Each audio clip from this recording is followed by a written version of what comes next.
ladies and gentlemen, we'll be starting in the next 5 minutes. I will request you to please be seated. Thank you.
Assalamu alaikum. If I can request all the delegates to please take your seat so that we can start. Thank you.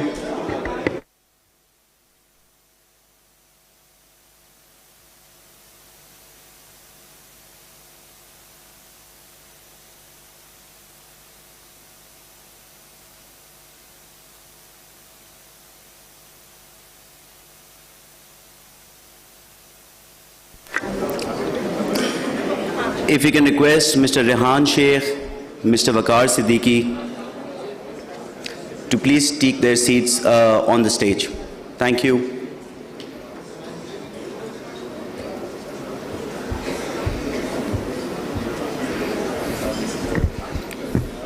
So I'll request Mr. Waqar Siddiqui, Mr. Rehan Sheikh, Dr. Zaidi, Sayyid Monis to please take their seats on the stage.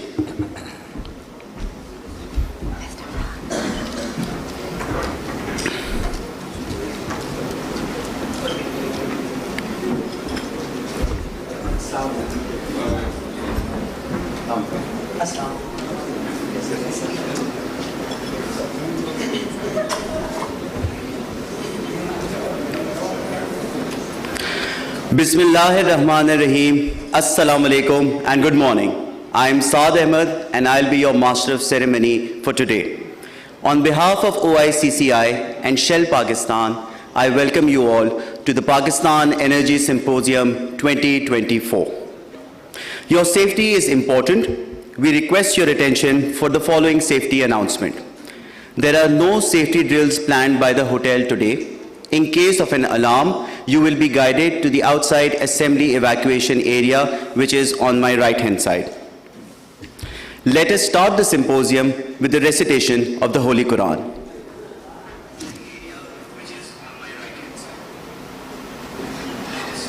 من الشيطان الرجيم بسم الله الرحمن الرحيم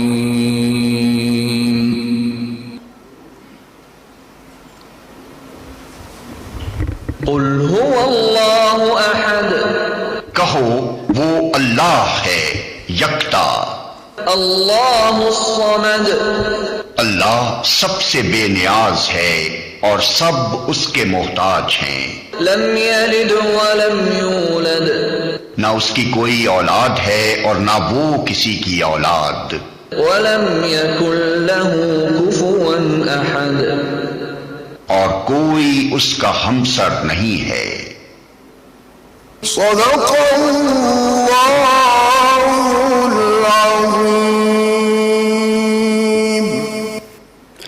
Jazakallah. Ladies and gentlemen, if able, please stand for the national anthem of Pakistan.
Thank you. Meaningful conversations ignite progress and collaborative efforts power the future. Today, industry leaders, respected voices, and policymakers come together to chart out a sustainable and progressive energy future for Pakistan. With the OICCI Energy Recommendation Report as the cornerstone of this symposium, our esteemed keynote speakers will share how we can build on the opportunities that our energy landscape presents. Through two engaging panel discussions, we'll learn from some of the biggest names in the industry on how we can put energy right at the heart of Pakistan's economic progress. Our audience is a robust mix of business leaders, students, academia, journalists, and media, all forming the heart of the energy equation. I encourage you to remain curious and share your thoughts and questions with our panelists to play your part in powering Pakistan's future. At each table, we have a card. You can scan the QR code for the most updated agenda as well as the OICCI recommendation report. To welcome our delegates, I would now like to invite Mr. Rehan Sheikh, CEO, Standard Chartered Bank Pakistan and President of the OICCI.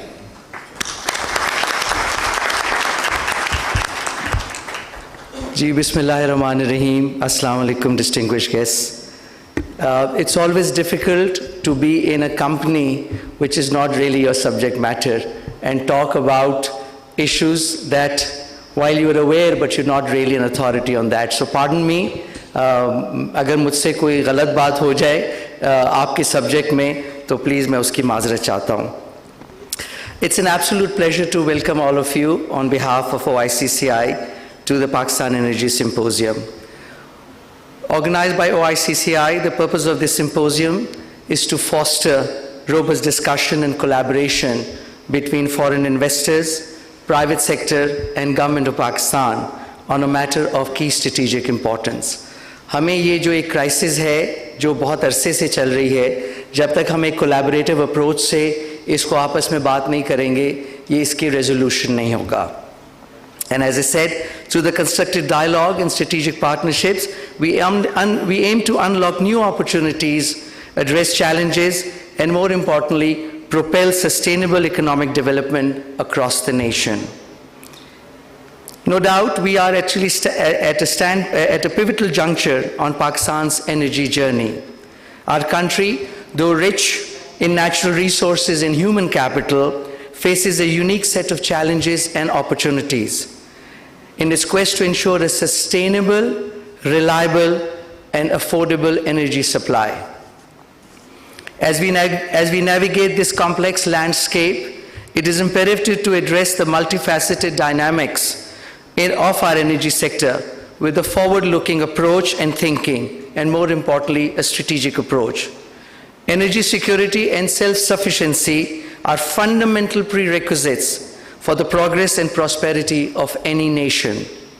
Unfortunately, Pakistan's energy sector continues to be plagued by issues such as circular debt, demand-supply gaps, and rising costs as well as tariffs. This is largely due to an over-reliance on non-renewable fossil fuels, older infrastructure, governance issues, and inefficient or inconsistent policies. And this crisis impacts all facets of life, from economic stability as well as social well-being. The urgency to address these issues cannot be overstated, and Pakistan needs to work towards diversifying its energy supply and move towards a better mix through sustainable sources. As highlighted in the recent Second Pakistan Climate Conference, we need substantial investment in the region of $340 billion by the year 2030 to meet our climate and clean energy goals. Renewable energy sources such as solar, wind, hydro, and biomass offer Pakistan a pathway to not only energy security, but also, more importantly, the environmental sustainability. With over 300 sunny days a year, vast wind corridors in Sindh and Balochistan, and abundant hydropower potential in the north, Pakistan is uniquely positioned to capitalize on these green energy resources. The vision of sustainable, low-carbon Pakistan with self-sufficient energy spectrum calls for public-private partnership. We are not solitary actors in this endeavor, but rather interconnected with all stakeholders, with joint responsibility and, more importantly, collective accountability. The public sector has the ability to bring its extensive network to assist large-scale sustainable projects, while the private sector can bring in its innovative capabilities and investments on the table. And we have seen that happen over the last 2 decades, whether it's Zuhair is sitting here, whether it's the telecom sector, whether it is the banking sector. It's a question of how do we bring the public and private sector together. As we embark on this symposium, we must focus on mobilizing actions. Just having symposiums, conversations, not really leaving with the concrete action steps will really not work. We should formulate concrete policy recommendations and frameworks needed to forge a roadmap with strategic strategies tailored to attain our sustainable energy sufficiency. Needless to add that OICCI is extremely committed to facilitate foreign investment, drive policy reforms in its endeavors. By leveraging our collective expertise, fostering constructive dialogue, and building strategic public-private partnership, we aim to help Pakistan deliver on its true potential. No doubt the road ahead is challenging, but it is also filled with promise. The Pakistan Energy Forum of today is a platform to exchange ideas, share best practices, and forge new partnerships. Let us seize this opportunity to collaborate and innovate, ensuring that Pakistan energy sector is sustainable, secure, and prosperous.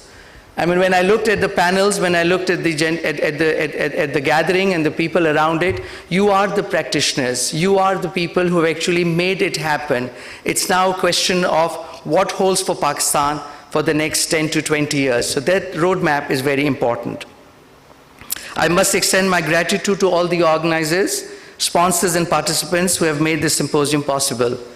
A special thanks to Asfar, to Aleem Saab, and Waqar, to make sure that we all gather today and set a roadmap for the future. I'm really excited for today, and the day will progress well, inshallah. Thank you once again for coming, and bahut bahut shukriya. Assalamu alaikum.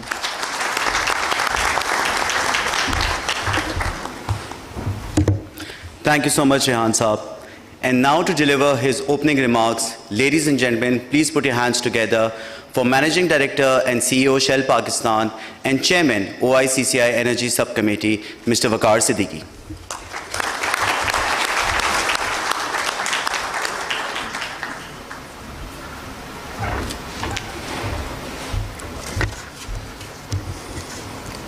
Assalamu alaikum, ladies and gentlemen, and welcome to the Pakistan Energy Symposium. Pakistan is at a critical economic juncture, and to steer the country on a sustainable trajectory, resolving the energy puzzle is of utmost importance. I am honored to have esteemed dignitaries, partners, industry leaders, journalists, and quite happy to see young innovators and future leaders here. Thank you for joining us. Also, a special welcome to our online guests. We are here today with one purpose: building a sustainable energy future for Pakistan. And while the companies and people here may be known for bringing out the best in each others by competing, I believe we unlock a much bigger impact for Pakistan when we work together. On behalf of OICCI, we are pleased to present the OICCI energy reforms. These recommendations aim to steer the sector to a sustainable, attractive, and economically viable path. The reforms recommendations are a collective effort of leading multinational companies and members of OICCI operating in the energy and power sectors of Pakistan. Overall, 33 OICCI members are engaged in the energy value chain. Like Shell, all these multinationals bring an international experience and perspective for the benefit of our country.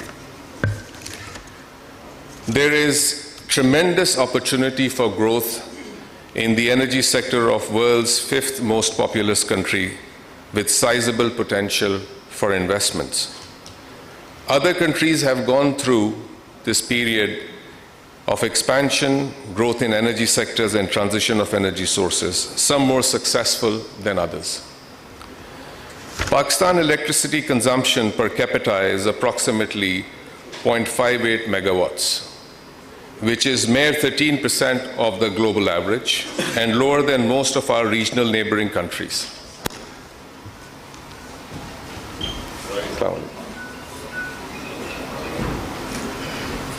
A very warm welcome to Musaddiq Saab.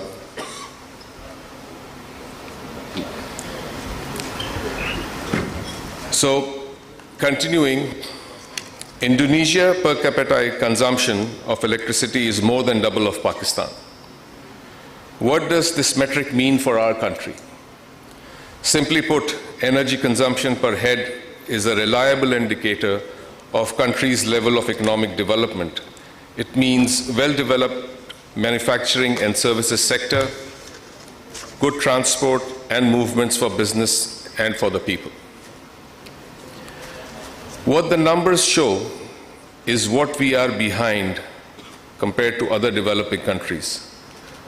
But what they also show is that there is an opportunity to learn from them. OICCI can work with you as our companies have presence in all these countries. But we need to see what works and what doesn't work for Pakistan. Let's look at some of the examples. The share of electricity in Pakistan's primary energy consumption is mere 11% versus 24% in Bangladesh and 16% in India. Pakistan, as we all know, can generate excess electricity, but capacity is underutilized. The focus could be on increasing primary energy consumption to utilize excess capacity. But what the best way to do it for the country is electrification of end users. And this is a tool to get there, for example, convenient transport, convert transport to EV, and get industries returned to the grid we have. So how do we solve this energy puzzle? As with any puzzle, by trying different solutions and seeing what works and what doesn't work. What's more important is what works for Pakistan. We need a holistic approach and tailor strategies for the energy sector instead of reinventing the wheel. This requires integrated plans and consistent policies to deliver meaningful change. The goal is to take forward-looking approach while tackling critical concerns through strategies that improve industry capability. You will hear from each of our expert speakers about reform proposals offered for the oil and gas industry, power industry, and LNG. What we propose are partnerships and solutions that seek to shape the energy future. It could be in the form of one-window operations for oil and gas, or utilization of the third coal and renewable energy to reduce reliance on imported fuels, identifying arid and solar-rich areas in Pakistan for solar parks, or pipeline and port connectivity for energy transport. Upgrading 1937 petroleum rules or partnerships with Finance Ministry and the State Bank to reduce foreign exchange exposures. In the end, I would like to again thank all of you for being here and hope that what you hear today, the idea and discussion, benefits and help create a path in improving the overall energy landscape for driving the country forward. Events like this are important. They bring us together to spark ideas and find solutions. Like I said, solving the energy puzzle is critical for the nation. Let's find the solution that works for our country. We all have a chance to shape the power. We all have the chance to shape and power the future, and outcomes will be even better if we work together. Thank you very much.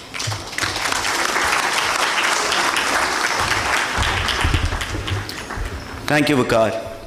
As I said, that this event is a collaboration between OICCI, Shell, and the Nutshell Group. To share more thoughts about that, I'd like to invite Ms. Rabia, Director and CEO, Nutshell.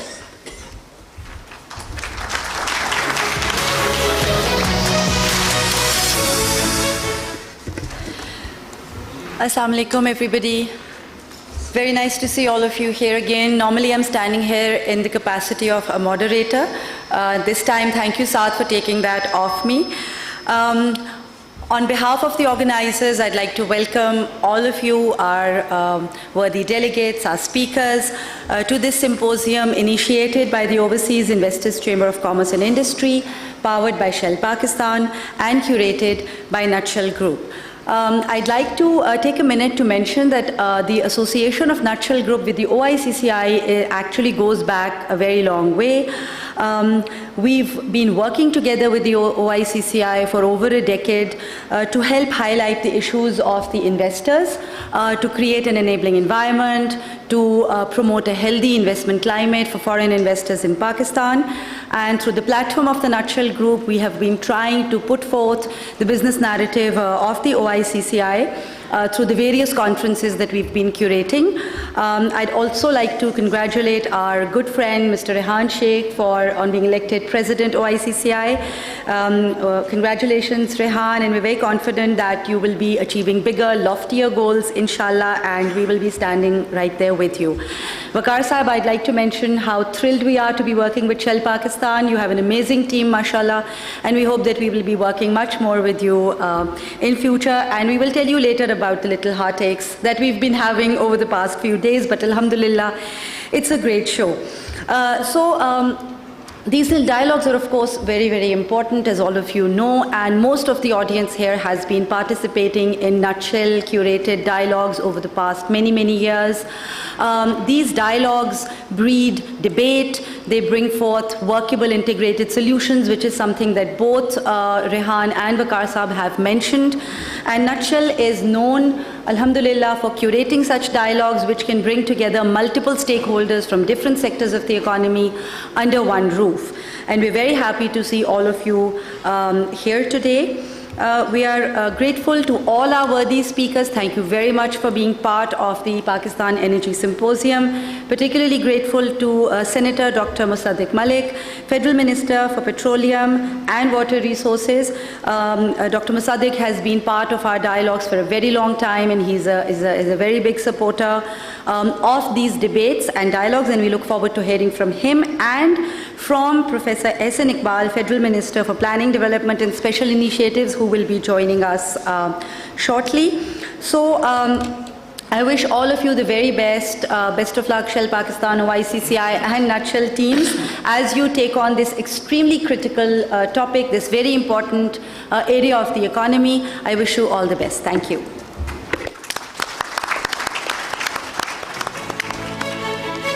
Bahut shukriya, Rabia, and thank you so much. A word for our online audience. Thank you so much for dialing in. We hope you are having an awesome streaming experience.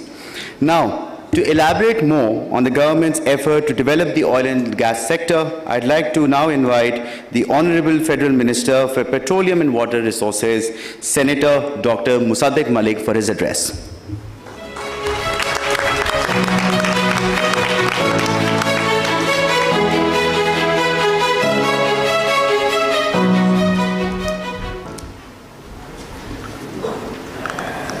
Assalamu alaikum. Thank you very much for having me here. It's a little bit of a panic day, so I was trying to finish up my work for the Prime Minister. I have to give him some perspectives in about half an hour. Look, I would not take a lot of your time. I would just try to set for you what the direction is for the country, what is it that we're trying to achieve, what are the big problems, and what we think may be the solutions. We believe that Pakistan, our policy or our strategy is pivoted on three anchors. Number one is accessibility. We don't have access to energy. I'll make a case to you that we need a lot more energy than what we have right now. The second thing is affordability. It is our firm belief, we're a poor country, that how good is an energy that no one can afford, and that's the trap that we've fallen into. So a very important element of our future strategy is to improve or enhance the affordability of energy. And I think the third element around which we're building our strategy is sustainability. And by sustainability, I mean two kinds of sustainabilities. One is the environmental sustainability, and the second is fiscal or external sector sustainability. So these are basically the big ticket ideas that I'd like to present to you.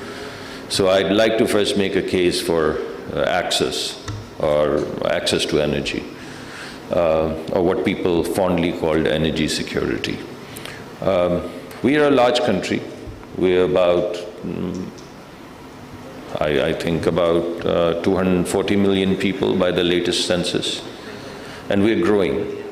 And the projections tell us that by the year 2050, we're going to be roughly 350 million people. We are, as of right now, about the 5th largest country in the world. We're going to grow even larger. And therefore, energy needs are going to change. Our population is very young, which means there are going to be new household formations. People are young kids.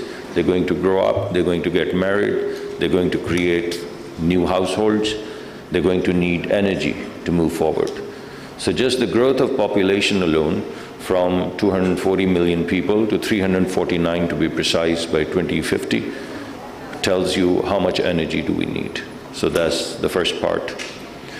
Because of the youth bulge, what we also need is to provide employment to these young people who are coming from schools and colleges, and they're looking at the state, at the government, to create opportunities for them, not necessarily to provide them with employment. That would be the wrong pathway to follow, but to create opportunities where the new businesses can be created and the private sector can be the driver for future growth.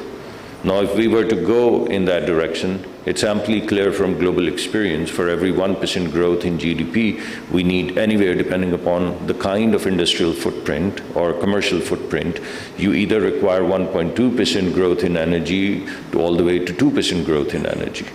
So if you take half of it, if you take the average of it, let's say about 1.5%, for every 1% growth in GDP, if you need 1.5% growth in energy, you can imagine for 4 or 5% growth, you're going to require 6 to 8% growth in energy year on year.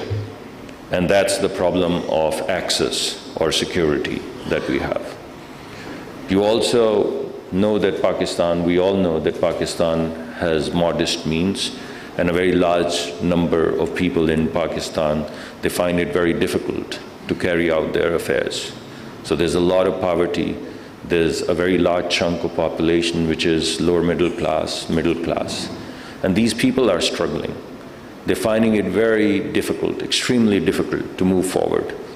For some of the lower strata, socioeconomic strata, about 50% of their income goes into transportation, whether it be, the motorbikes, public transportation, or plus, the electricity bill and the gas bills. When they put all of that together, 40 to 50% of their total income is consumed, and that's not sustainable. So that's the case that I want to put in front of you, that our issue is not just energy security. Our issue, given the demography that we have, the socioeconomic status of our people, the poverty levels, we not only have to address the issue of access or security, we also have to deal with the issue of affordability. I think the third issue that we are confronting is that of sustainability. And I told you that we'll divide sustainability. Conceptually, we've divided sustainability in two components. First is the sustainability, the environmental sustainability. We have near zero carbon footprint. If you create a heat map of the world, you'd be hard pressed to find Pakistan. That's the kind of carbon footprint that we have. But that doesn't change our vulnerability. I mean, we are lying as a valley at the foothills of the glaciers, Himalayan glaciers, and the climate is changing. And as the climate changes, everything changes. And if there's a sudden outburst of water flows, all of our barrage system, which is the actual food security of Pakistan, the crops, everything would be destroyed. We've just about seen half of Sindh getting washed away. Civilization getting washed away, hundreds of years of civilizations, villages getting washed away. And that wasn't even the climate change in the glaciers, that was just the downpouring of rain because of sudden changes in the climate. So we have to be responsible. So in a way, we have to come up with mechanisms that are not only provide us with energy access or security, not only improve or enhance our affordability, but also are sustainable in the long run. For us, it's going to be a bigger challenge because the assets that we have, particularly with special reference to coal, those assets, the natural assets that we have, natural endowments that we have are very different from the endowments that other countries have. So we have to manage this transition, but we have to make sure that in managing this transition, we don't destroy our environment. So that's a big challenge that we have. And the second part of sustainability is the external sector sustainability, fiscal less fiscal, more external sector sustainability. $18 billion to $24 billion worth of oil imports or gas imports is not sustainable. Even $15 to $20 billion because it's price elastic is not sustainable. Our total exports are with $30 billion. If close to $20 billion is our energy imports, how are we going to manage the country? It's not going to work out. So I think two kinds of sustainabilities are important. One is the environmental or climatic sustainability, and the other is the external sector sustainability. So this is basically, I've put in front of you what I call the case for action, or the statement of problem. Now, how are we going to solve this problem? I think what I can do is I can give you some specifics, and then I would tell you a cross-cutting theme, which would hopefully help you get a perspective on what we'd like to do as we move forward. So more specifically speaking, we want to, first of all, we want to produce as much of the petroleum products, including gas and crude, indigenously as possible. We've come up with multiple policies after a very long time. We've put out blocks. We've put out the offshore blocks for bidding. Some bidding has already, the process has begun. We're trying to attract global players. We're also kind of motivating our own companies to create small consortia, and not only amongst themselves, but also globally, inviting global players to come in. And in order for them to kind of de-risk Pakistan, we are presenting our state-owned organizations, and we're saying if you want to de-risk, we are not making it mandatory, but if you want to de-risk, here is a company that you can join hands with. They're all already doing work in Pakistan. They know how Pakistan works. They can support you. We also have a consortium. If you want to work with a consortium of companies, come work with the consortium and de-risk yourself.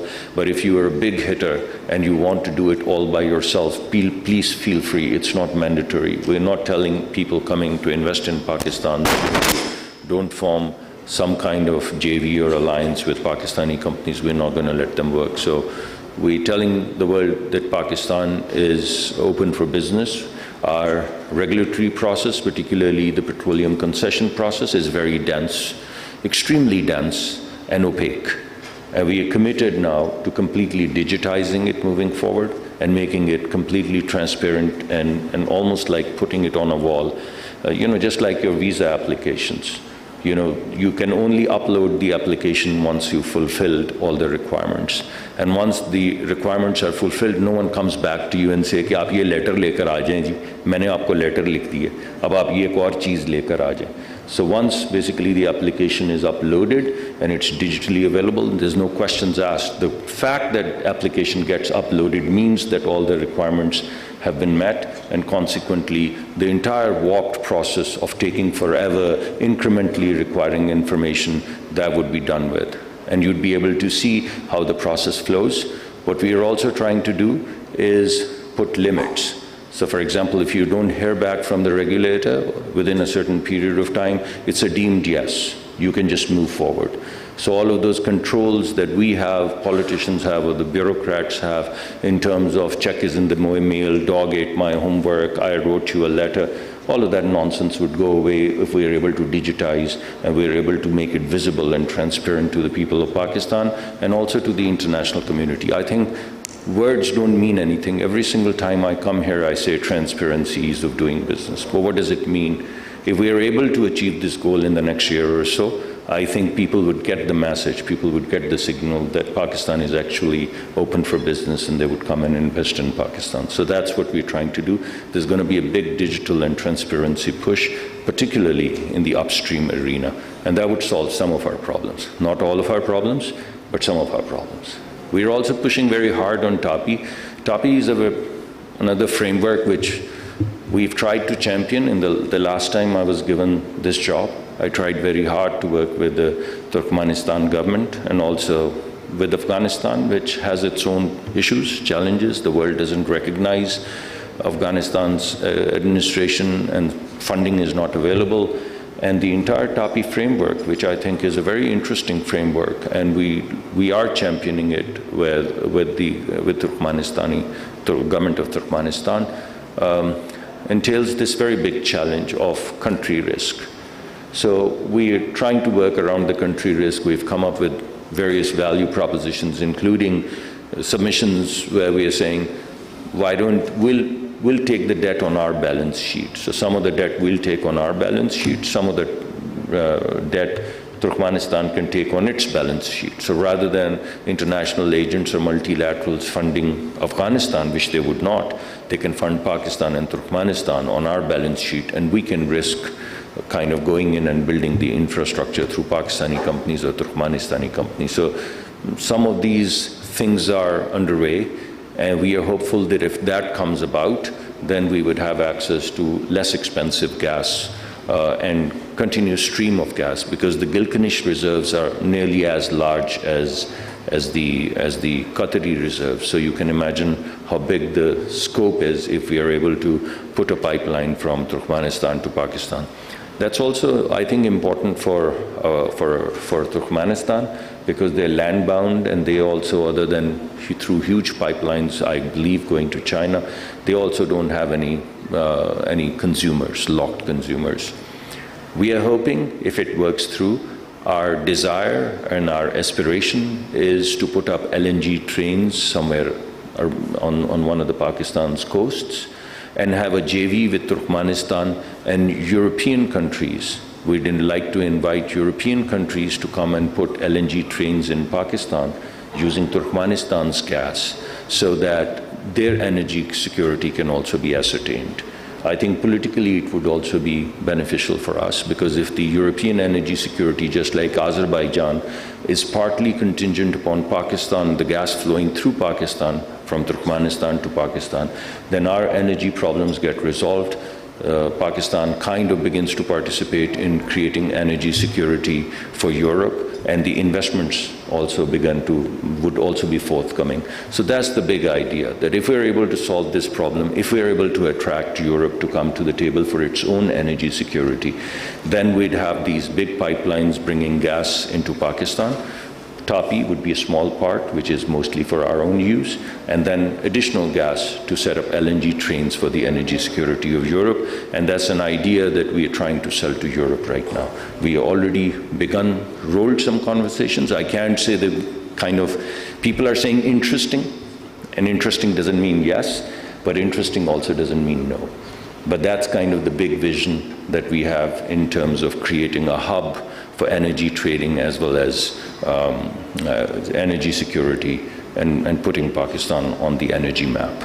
So these are some of the ideas. As you guys know, and you probably are going to ask the questions about Iran pipeline, our position is very clear. We would like to have Iranian gas, but we'd like to come up with a mechanism by virtue of which we don't get any sanctions. We are a poor country. We cannot afford sanctions. By the same token, many countries have gotten waivers and exemptions. Turkey has a waiver, Iraq has a waiver, Azerbaijan has a waiver. So we are also trying to see how we can basically come up with a mechanism, a creative mechanism through which we can have access to less expensive gas. So primarily through our indigenization program, for which we are creating incentives, in which we are putting a big emphasis on tight gas. We've already come up with a tight gas policy. We are right now reviewing the operational details, the rules, regulations, and we're also trying to make sure that we don't create a whole new framework in which you guys are buried with very expensive gas or petroleum products again, but we have a big focus on tight gas. We have a big focus on the wells that have already been shut down because they were not commercially viable. We're trying to bring them up again. We're basically trying to invite investments and give out concessions offshore as well as onshore. And I think a mix of these things with the Tapi pipeline and some of the ideas that I presented to you, and if we're able to resolve this issue of sanctions, some additional gas from other neighboring countries, I think you put this together and it would give us a reasonable sense of access to energy in terms of our future needs. So that's kind of the first drift. The second drift is, the bigger drift is about affordability. It's a very big issue. We should not underestimate it. How good is energy that people of Pakistan cannot afford? How good is it? And that's exactly the trap that we have fallen into. And I think when I came in, you were talking about electrification. I think that's a big solution. So what is happening in Pakistan? In order for you to have electricity during the summers, we need about 30 to 35,000 megawatts of electricity. That's what's needed. And if we don't produce that electricity, we'll have to load shed. In the winters, this demand falls down to about 10,000, at times 8,000 megawatts, mostly 10,000 megawatts. So 20,000 megawatts we have to secure for the summer, which is not needed after the summer. And consequently, we've fallen into the capacity trap. So the biggest cost of electricity for all of you, for us, for our country, is actually the capacity payment. The cost of electricity is significantly lower, and the cost of distribution that we mostly talk about in terms of the leakages and the waste and the circular debt is even smaller. So just to give you a sense about and I'm giving you vague numbers. I know some of my journalist friends are sitting here typing frantically, looking at their phones, and they're going to say, hey, your numbers are off. But directionally, if 30 rupees is the cost of generation, then about 15 rupees to 16 rupees is the capacity payment. 10 to 11 rupees is the cost of generation, and 3 rupees, 2.5 to 3 rupees is the cost of distribution. And all of the circular debt that you're talking about is 2.5 rupees. The burden on state of those 3 rupees is about 2.7 trillion rupees, and it's kind of crippling us. But what is not in our focus is the burden, the economic burden on the people of Pakistan in the way of 16 rupees worth or 15 rupees worth of capacity and 11 rupees worth of cost of electricity.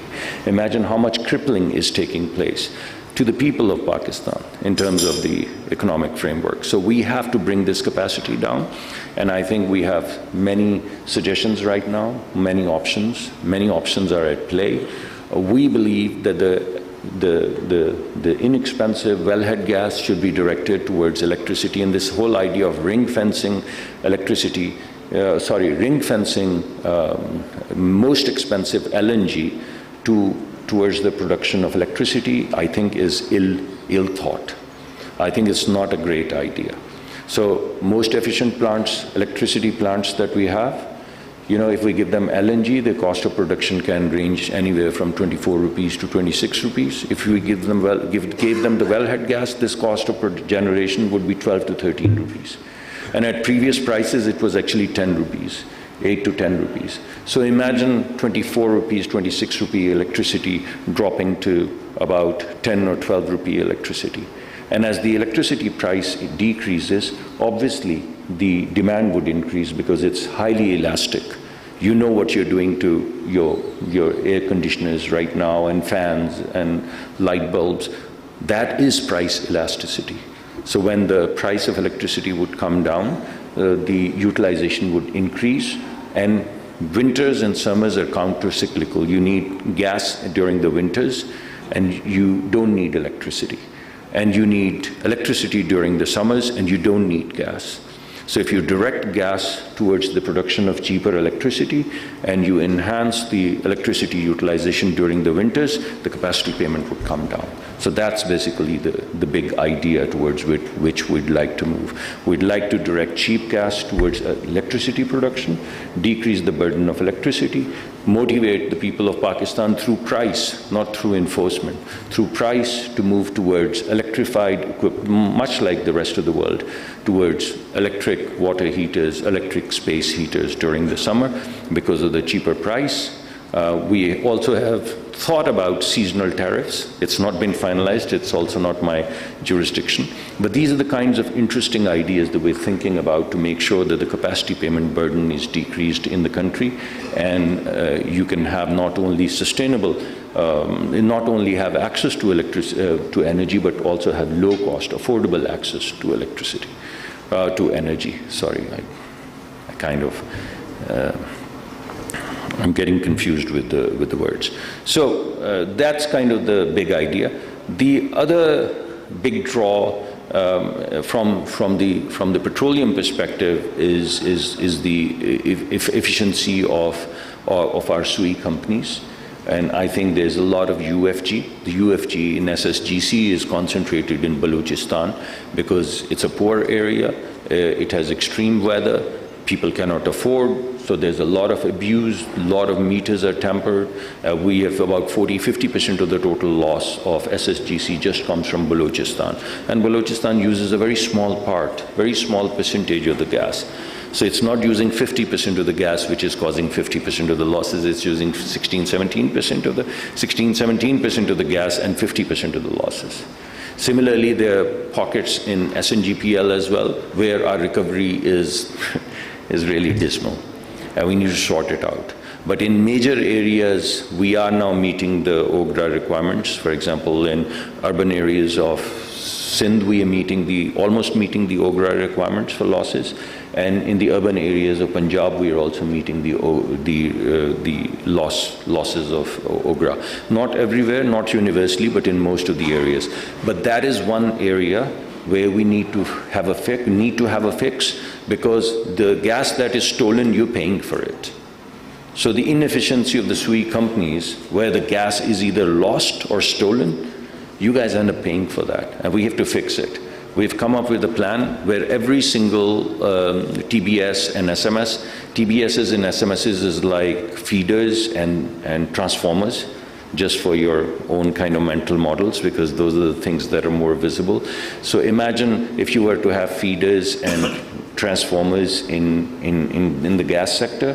We have now plans and commitments for the SUI companies to lock every transformer, every freaking transformer in Pakistan will be locked in the way of gas, SMSs and TBSs, town-based TBS. Every TBS is a transformer. Every TBS, I have a commitment from the SUI companies that they will be locked. And then we are going to devolve the profit and loss. We're going to create clusters of these transformers, the TBSs.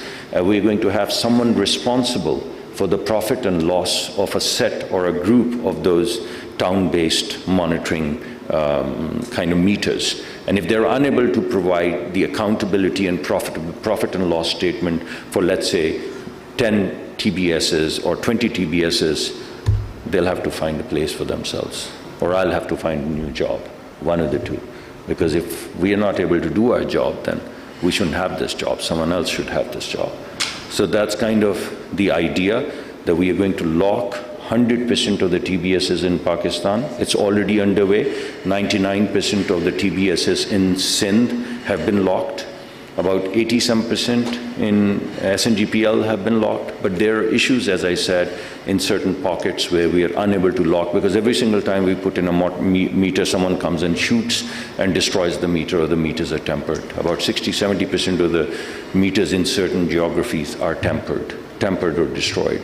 So we are coming up with a mechanism to lock them so that we can have the entire system locked, the P&L devolved, and we can hold them accountable. So that would again improve the affordability, because the losses would go down. I'm sorry I'm boring you with a lot of detail, but I wanted to make sure if I'm getting the opportunity, I should put everything up in front of you in terms of where our thoughts are. That's where we are. What is the cross-cutting thing? I have to wrap up because my time's up. So I'll wrap up. I wanted to talk separately about sustainability, but I'll wrap up by giving you a vector that cuts across. And ladies and gentlemen, the vector that cuts across is renewables. What is it that we have? We have sun, we have wind. We have a lot of nuclear, we have a lot of hydro. So if we focus a lot more on hydro, which is our own water, which has been flowing there for millions of years, and hopefully if we treat it carefully, it would continue to flow for millions of years. And along the natural trajectory of water flows, if we are able to put kind of turbines to produce electricity, I think we'd solve our problem. I think we have a lot of sun, and I think if we can harness this sun, especially with the evolution of battery technology as it's coming along, you know, when 2013, when I wrote the first strategy for 2030-18 government, when we were writing the strategy, at that point in time, the cost of solar was 17 cents, and the wind was 22 cents or 23 cents or vice versa, I don't remember. Now it's 3 cents, 4 cents, 5 cents. Now the cost of battery is very high. But why would what happened to solar technology in terms of 20 cents drop from 20 cents to 4 cents, why would it not happen to battery technology? We don't want to be caught cold when that happens. So I think we need to begin to build a very robust infrastructure, both of transmission, which is essential, distribution systems, as well as solar and wind. And solar and wind in Pakistan are counter-cyclical. I mean, the sun comes up in the morning, and in Pakistan, the wind blows at night. So the counter-cyclicality also creates an opportunity to create hybrid solutions. And these hybrid solutions can then kind of, the load variation can be tempered or can be maintained much better if we create these hybrid solutions.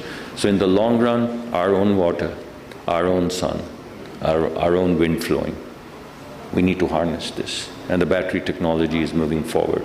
If we're able to do this, we'd have low-cost gas, low-cost energy, we'd have a lot of energy, and we'd have sustainable energy. So this is the big picture. Thank you very much for your attention.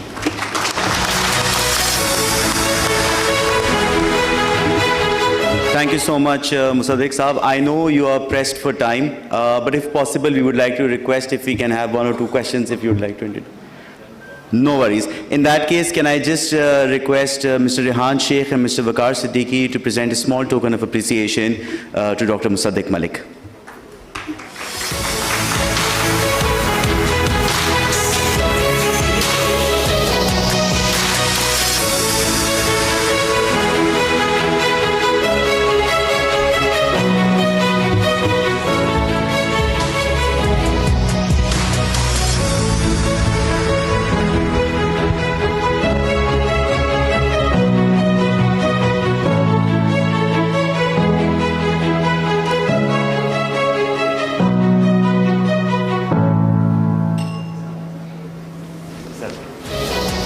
A big round of applause for Dr. Musaddiq Malik, please.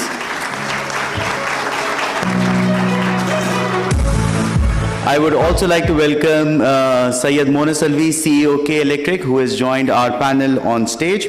And now we move on to our first keynote of the day. Please welcome Secretary General Oil Companies Advisory Council, Dr. Nazir Abbas Zaidi, to share insights on the challenges and opportunities on the upstream and downstream sector of Pakistan.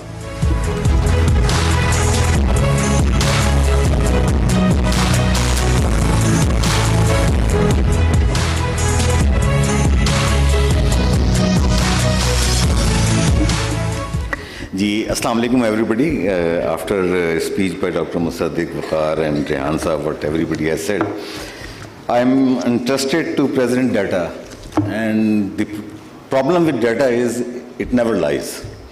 You know, you have to look at the data, whatever I'm going to present over here, and you may think that I'm not very optimistic about it, but anyway, whatever it is, I would like to show you. There are 6 aspects of my presentation. First is the upstream, then refineries and downstream oil industry. Can you show us the first graph, please? I think that, next slide, please. I'm not very optimistic about it, but anyway, whatever it is, I would like to show you. There are 6 aspects of my presentation. First is the upstream, then refineries and downstream oil industry. Can you show us the first graph, please? I think that the graph on the left shows that whatever local oil production, crude oil production was in the last 10, 12 years, As you can see that it started from around 70,000 barrel per day. It went up to 94,000 barrels per day in 2012. And 2014, it was 94,000 barrels per day. Like any oil field or any hydrocarbon field, there is a theory which is called Herbert peak theory, that any field which comes into being peaks and then it started declining. So we have reached our peak of local oil production, crude oil production in 2015, and after that there is a slide. No, there was a stability, and in the last 3 years you can see it is going down, and we are at 73,000 barrel per day. That was year 22-23. Same is the case with the gas. You can see that we have reached 4.3 BCF per day production in 2012, and after that there was a stability of around 4 billion BCF, but it is going down continuously. So, and now at the year 21-22, it was about 3.3 BCF per day.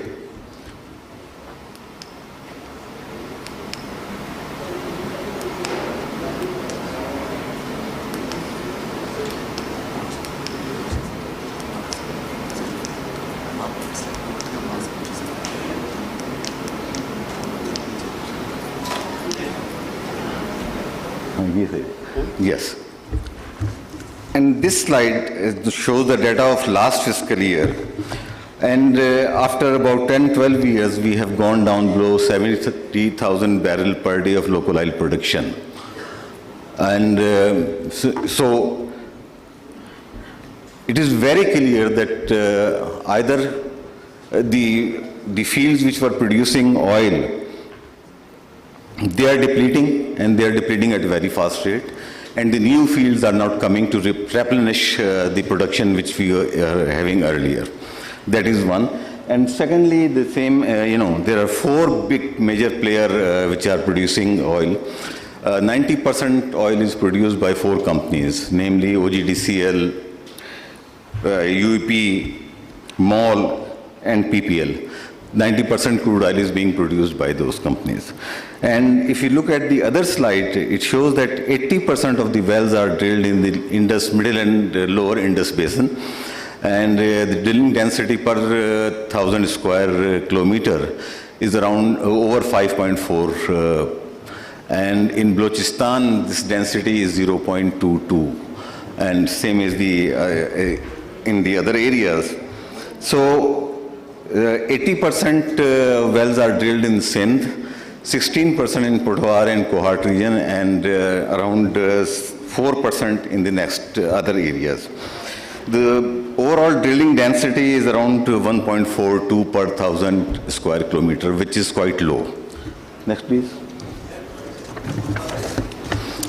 Now, this slide I copied from OGRA's projection for the next 10 years oil in gas requirement. As you can see from this slide that, the local gas availability is decreasing at a very rapid rate, and in 2015, the government of Pakistan arranged two LNG terminals were put up, and we are getting about 1,100 MMCF gas per day from those terminals. But the crocodile is opening its mouth. If, as Dr. Musaddiq has said, that if TAPI or IP or LNG terminals are not put up, the gas availability will be 50% of the demand after 10 years. So that is the projection which was made by OGRA, and one of the best way to overcome this is to increase our local production of gas. As was mentioned by Senator Musaddiq, that tight gas policy was issued in February this year, and there are certain incentives given, but there are certain things which we have to do, and we have to do it very quickly so that the tight gas is available. The conservative estimates show that around 70 trillion cubic feet minimum or 100 trillion cubic feet of tight gas is available. It is easier, the sooner we start, better it is. And, we can have about 500-600 MMCF per day if we start working on it, so that we can reduce the availability of local gas. Now, what are the constraints which upstream sector has faced in the last couple of years, 2-3 years? The key challenge was that our selling price was, by the gas companies was very low as compared to the price determined by OGRA. It was almost 1/3 of the price if the OGRA, for example, determined a price of 3,000 rupees. And the upstream companies were getting, gas companies were selling it to the consumer at 1,000 rupees per MMCF. And obviously, they were unable to pay to their producer the amount it was due to them. And that started a vicious circle. The upstream companies were not getting their due share, so they were unable to invest into the new fields or the new blocks which were coming, being offered by the government of Pakistan. So it just started. And the second problem which, upstream companies faced, which were, be it local or the foreigner,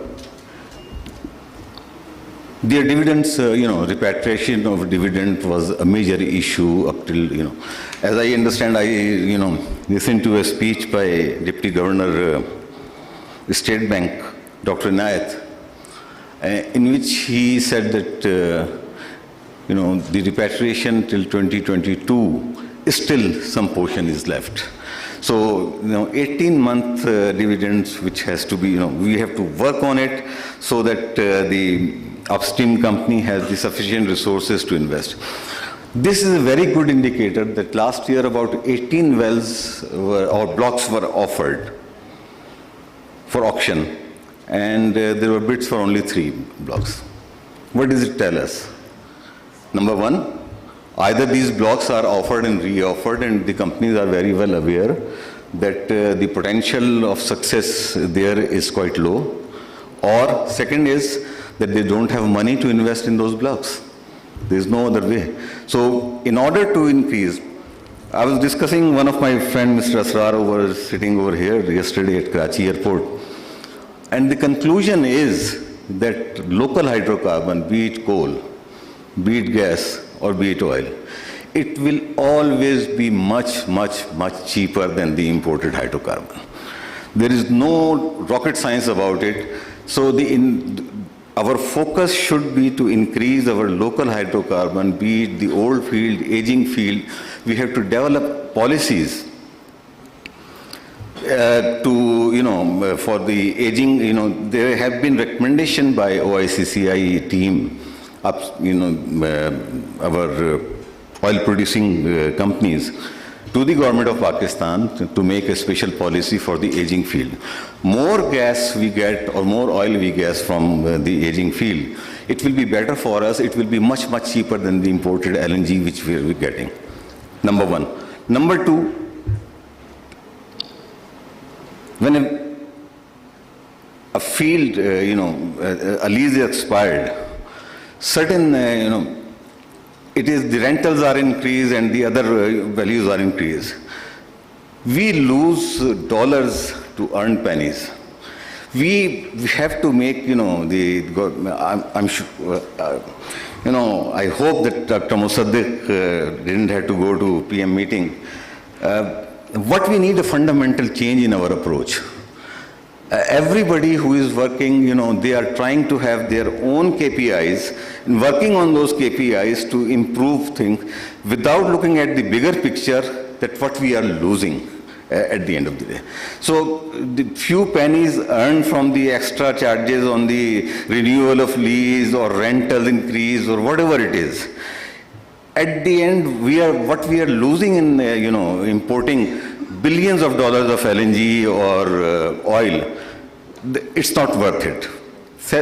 I mean, for me, it is very sad that we have got only, our production has gone down to below 70,000 barrels per day. And there are other recommendations, but I have to move on because Saad is asking me to, finish in time. Next slide, please. Yeah. This is our refinery production, this 5 years refinery production. Now, Adil Saab is sitting here and he'll be part of next panel. All I can tell you that the nameplate capacity of our local refineries are about 19.5 million metric ton. But never in our history we have processed more than 12.7 million metric ton in a year. For simple reason, there is one constraint of the other. Either there is, glut of furnace oil or glut of HSD. Motor gasoline is the only product we don't have glut, because our local production is limited and our demand is very high. It's about 20,000 metric ton per day demand. So refinery has taken a bitter pill. They have started, built up infrastructure, rented infrastructure, and they are exporting furnace oil. The demand of furnace oil locally is less than 1 million ton this year. So what we need to do is to make sure that our refineries operate at an optimum level, so that our import bill, which was Dr. Musaddiq was talking about, we can't afford $15 to $20 million import bill. It can only be reduced by having more and more production from our local refineries. Next, please.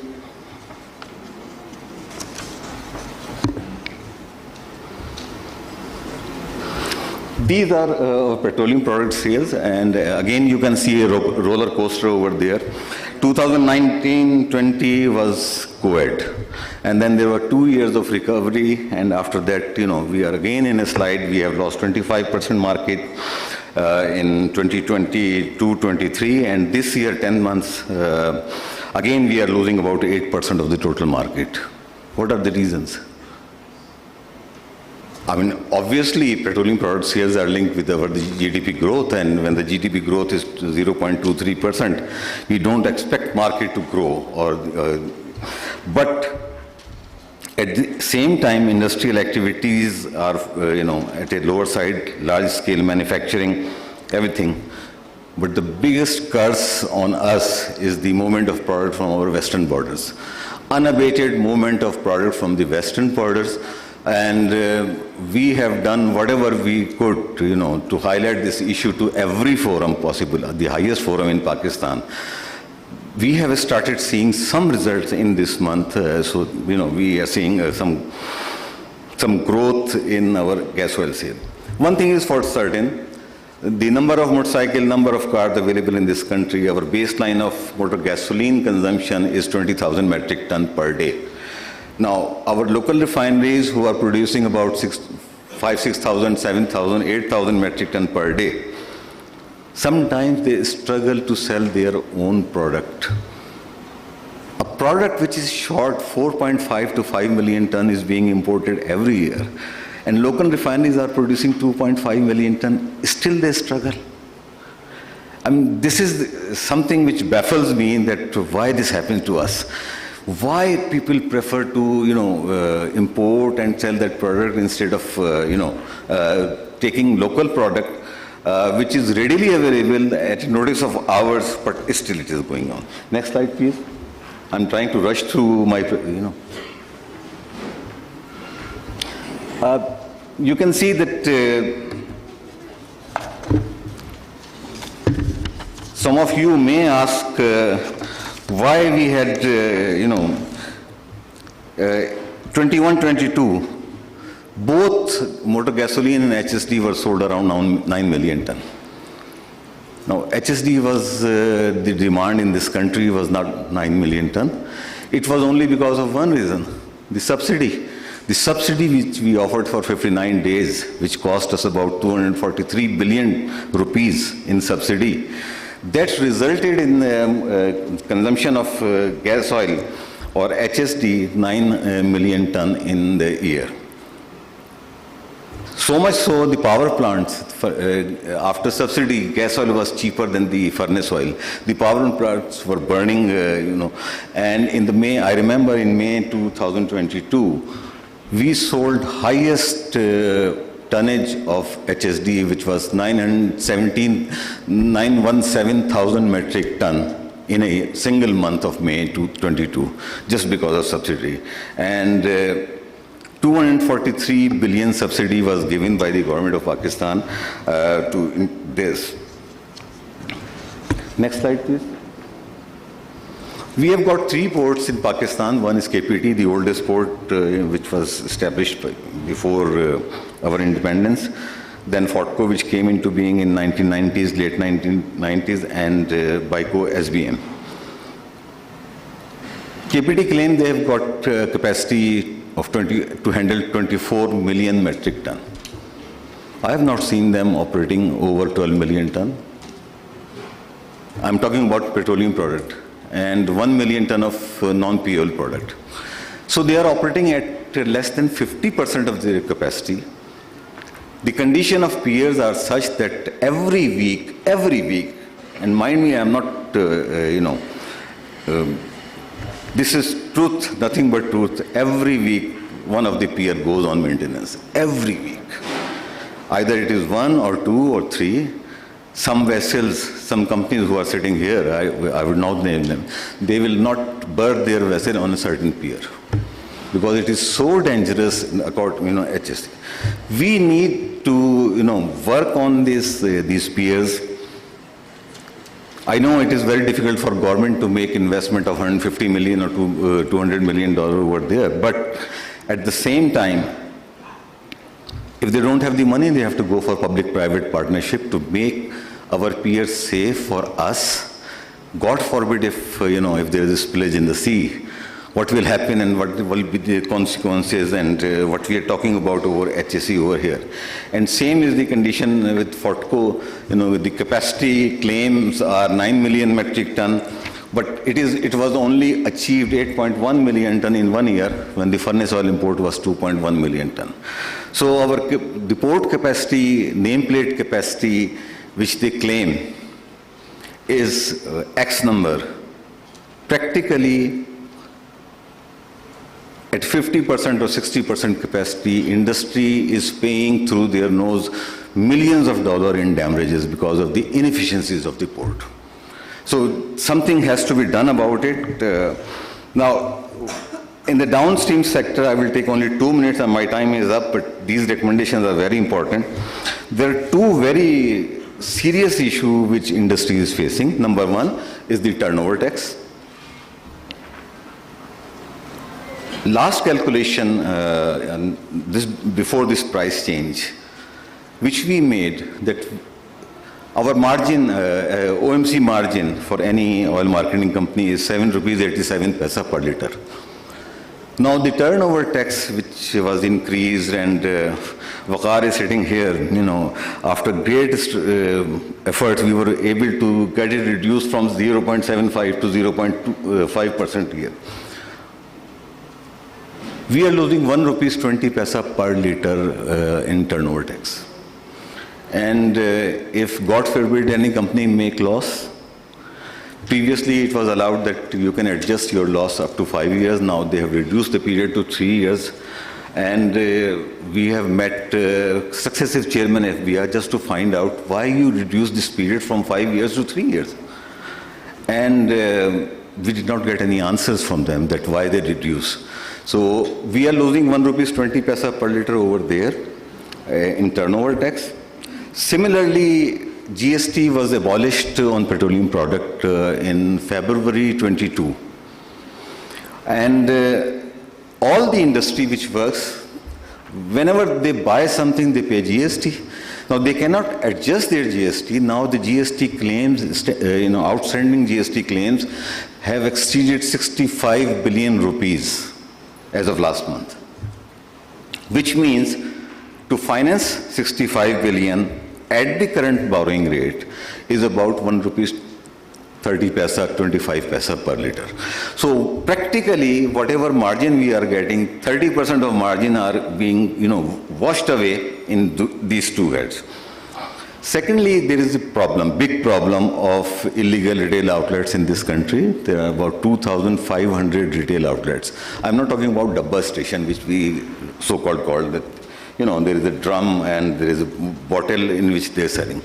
These are outlets which were abandoned by the oil marketing companies because of the certain violations, but no, the explosive and the other departments, the deputy commissioner, they are not playing their role, and these outlets are operative, and they are being run on the smuggled product, as I mentioned earlier, diluted product, which is damaging our environment, damaging the vehicle, the poor person who is, getting fuel from those outlets.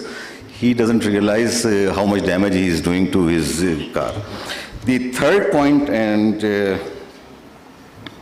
I would like to, Chairman Ogra is sitting here, that we have requested time and again that those OMCs who are operating before the formulation or Ogra, their license should be issued once for all for a period of 30 years. These are our recommendation. And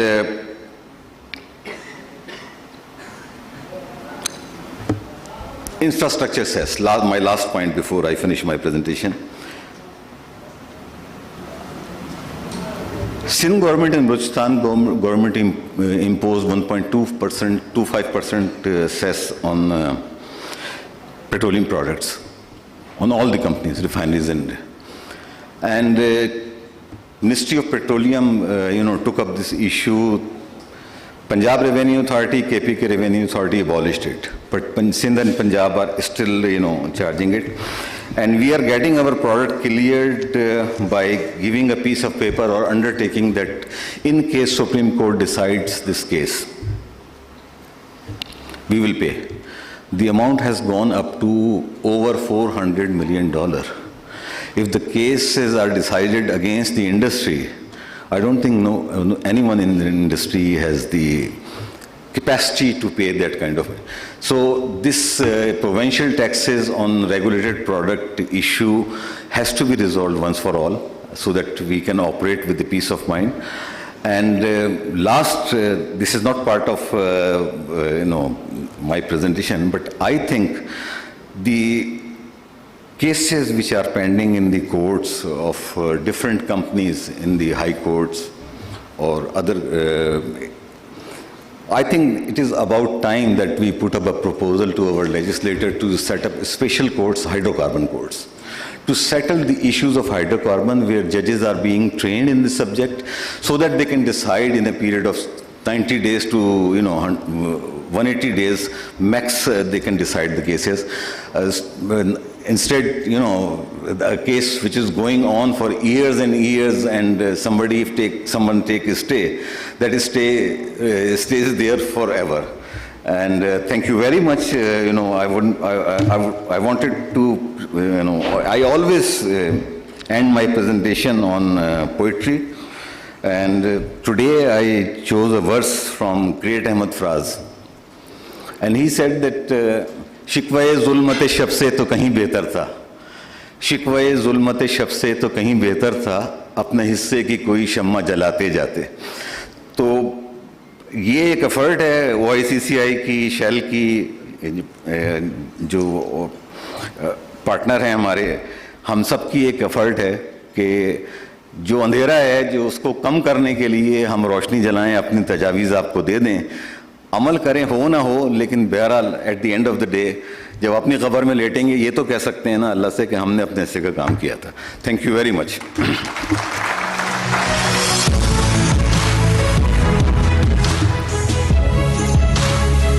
अगर आप में से किसी को शक था कि doctor Zaidi ने इतना अच्छा OMC मार्जिन किस तरह नेगोशिएट किया है, तो सेम वे ही was able to live negotiate the extension in the time of his keynote with me, so as you can see he is an excellent negotiator in that regard. Now for our second keynote of the day, I'd like to invite Syed Monas Alvi, CEO K Electric, to shed some light on how the energy recommendation report leverages on how we can unleash the potential of Pakistan's power sector. Ladies and gentlemen, Syed Monas Alvi. बिस्मिल्लाहिर्रहमानिर्रहीम। To start with, Zaid साहब आपने मेरा शेर पढ़ दिया, but again, I'll find something else. Thank you for inviting us here and doing this fantastic conference and bringing so many people together, and I hope whatever we are going to discuss is going to be understood, taken as some next steps so that, the purpose of this is well served. Coming from power sector and predominantly the only privatized utility in the country which has its own generation, transmission and distribution, I am very confident that there are immense opportunities in power sector. I'll start with the fact that, Musaddiq Malik Saab mentioned 11 rupee. If you look at the GENCO's application to NEPRA for their determination of tariff, actually the generation cost is less than 10 rupees. It is 9 point something, which is 3.2 cents. I've compared it with India.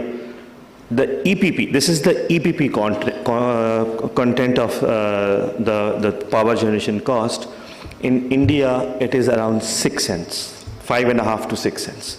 So we are virtually not half, but slightly half than India. So we have I think people might not agree to it, but please go and search.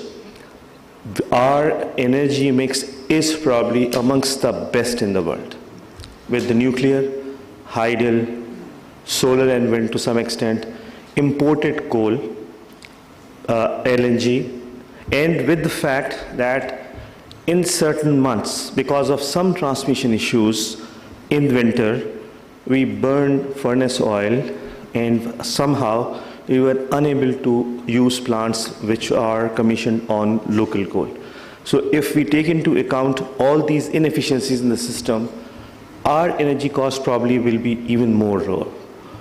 So we are not expensive as energy producers in terms of the EPP. The problem which Musaddiq Saab also talked about is the capacity. The capacity is 16 rupees, more or less around.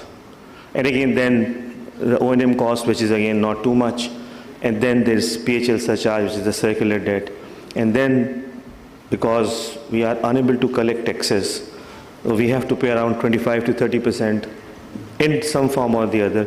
So it takes that energy cost to a level which makes it, economically unviable for industry, for residential. So we have to, if inshallah, and again, putting up generation is a much longer planned time requirement. So if we have that, probably there is some silver lining that we don't have to bring new generation to reduce the energy mix. Yes, we have to fix the circular debt. We have to fix the capacity. In terms of the capacity, Pakistan is just above African countries in terms of per capita power consumption. India is thrice as compared to Pakistan. I don't have a slide, but with dealing so many things, it was very difficult for me to write all this. So please, probably I'll send some things which can be circulated through OICCI. But India is 3 times Pakistan. If somehow we are able to increase our demand, and we are hearing about EVs, and I'm sure it's going to happen because the world is going towards probably 60-70% of cars to be on EV in the next 3 to 4 years by 2026-27. And obviously if that happens, it is going to be replicated in Pakistan, which is going to create some demand. But at the end of the day, the industrial demand has to pick up.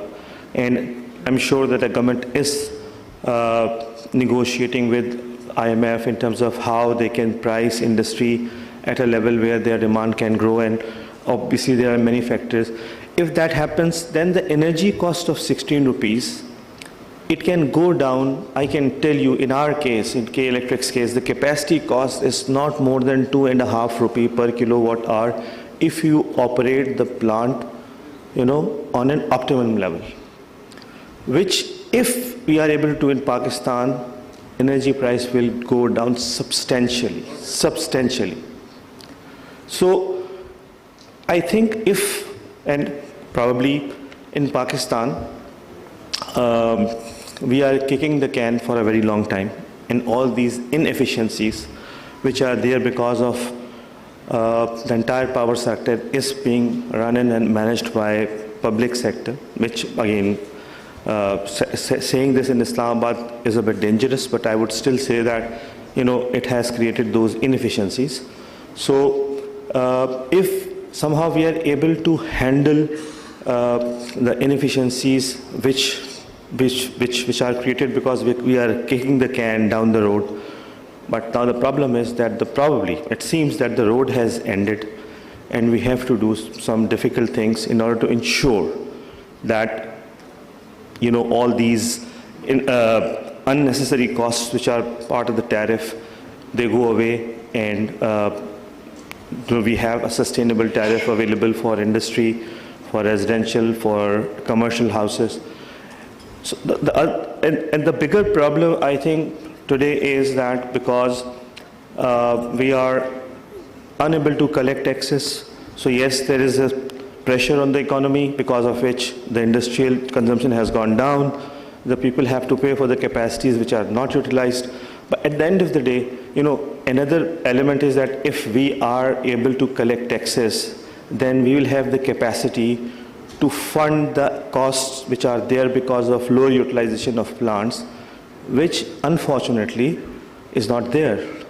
So, and when we have to go and borrow, the lenders will not allow us to use that money to fund the costs which are to be collected from taxes. If I go to Mr. Rehan Sheikh and ask him, I need 2 billion rupees because I have losses and I have to pay to some creditor, he will say, Munisalvi, thank you very much, I know you well, but I can't do this. So I have to present to him that I need 2 billion rupees so that I can either reduce my T&D loss, or I reduce my cost, or I put up some power plant which will give me revenue so that I can pay his debt back. He will not going to give me money to fund inefficiencies in the system. So when the lender is not allowing you to do that, then you have to collect the same amount from the customers. And because we are unable to collect taxes, we don't have the capacity to fund it from any other source. And again, we are hearing that there are reforms in FBR. So again, we have to talk about the possibilities of the which are there. So I think if that power demand grows, it has to grow. We are a nation of almost 230 to 150 million people, growing at a much faster pace as compared to the rest of the world, and hopefully maybe by 2080-90 we will be surpassing India and China maybe. So we have to manage ourselves well. I hope we don't do that, but maybe.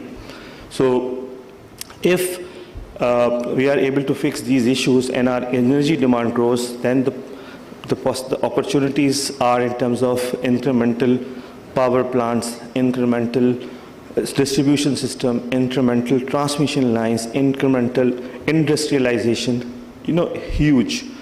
We are a nation which has a very limited food security issue.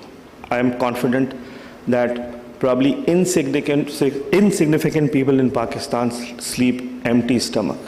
So, we can feed our people thanks to Selani and Baitul Salam and all these institutions, but we have the food to feed the people. So that problem is not, here in Pakistan.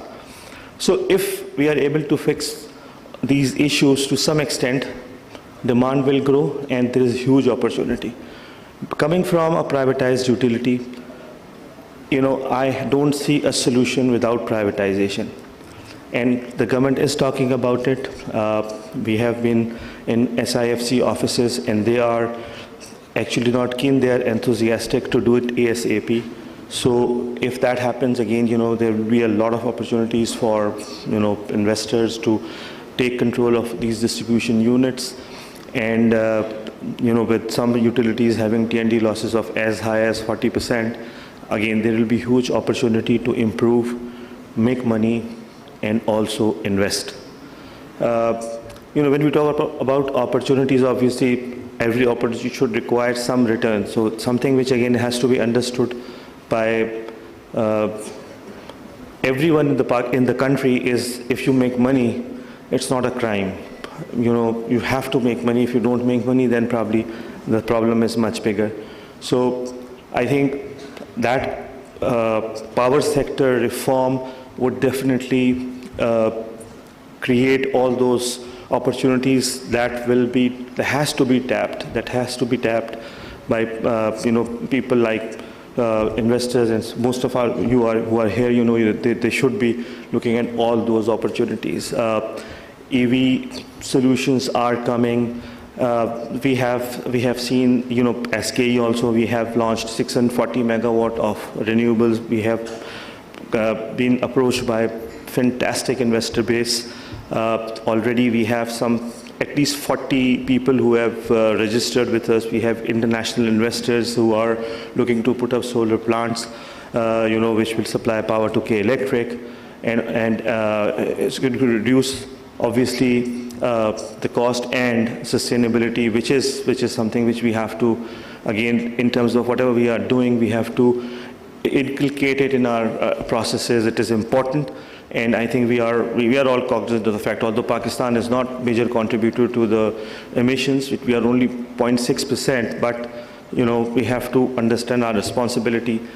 At the same time, while we talk about sustainability and energy, we have local coal. It is a dirty thing to talk about, but again, standing here, if I don't say that we have not used it, the world started using it 30-40 years ago, and you know, they have saved a lot of money, while we relied on gas, which was, you know, bad use of gas. But, you know, and Dr. Saab and Musaddiq Saab both talked about the depletion in the gas reserve. So we still have coal, and the reserves that we have, it can last for hundreds of years. So government has talked about it. They are trying to convert the imported plants into local coal plants. Unfortunately, the financing is an issue right now, and probably now we don't find even EPC contractors to do all these things for us. But at the same time, China itself is putting up a lot of coal plants in China. So there is some disconnect. As a country, we have to understand that indigenous resources, and again, Dr. Saab, in fact, Musaddiq Saab talked about the hydel. The study which we have read says that we can have 70,000 megawatts from hydel resources. And again, it bodes well with the demand, because it comes in the summer when the demand is high, and it goes away in winter. So this is something which again is a huge opportunity. You know, the challenge is that unfortunately all that land is, because it is AJK and Gilgit-Baltistan, the land has some disputes, and the government should also try to resolve those issues so that the financing, because the land is disputed, financing is a problem, so we can only go to China who finance all these projects. So again, if we can do that, it is the cheapest source of electricity. So the reliance on imported fuel can only be mitigated if somehow we find a way to at least convert the existing coal plants, and then hydel resources to be, for sure, there is no reason why we should not be able to do it tapped, so that our energy cost continues to be at a level which can be paid by the people. If, you know, I also want to tell you that almost 60% of the residential commercial base is less than 200 units. This is if you don't know, it is a mind-boggling. This reflects the poverty level in the country. So if you have to increase price, if there are costs which have to be allocated, it would be very difficult to protect the 60% of the customer base, and entire incremental cost is charged on the remaining customers. This will increase their price too much. So this is our demography. We don't have too much options available. So the options are limited, and but yes, there are opportunities that we can fix it. If you privatize, like if we talk about K Electric, you know, we have demonstrated that we have invested in the system. We have brought transmission and distribution losses from almost 37, 38% to 14% now. We have improved recovery. I can challenge that we can win a debate where we will say that KE has zero contribution on the circular debt. So this is the benefit of privatization. This is the benefit of letting private sector deal with the theft and how you can improve the workforce, how you can reward people, how you can hire people, how you can promote people, and at the end of the day, it is a people's job. So, and again, digitization also, we have done a lot. We have invested almost $4 billion in K Electric till now. We have filed a plan with the regulator for almost $2 billion.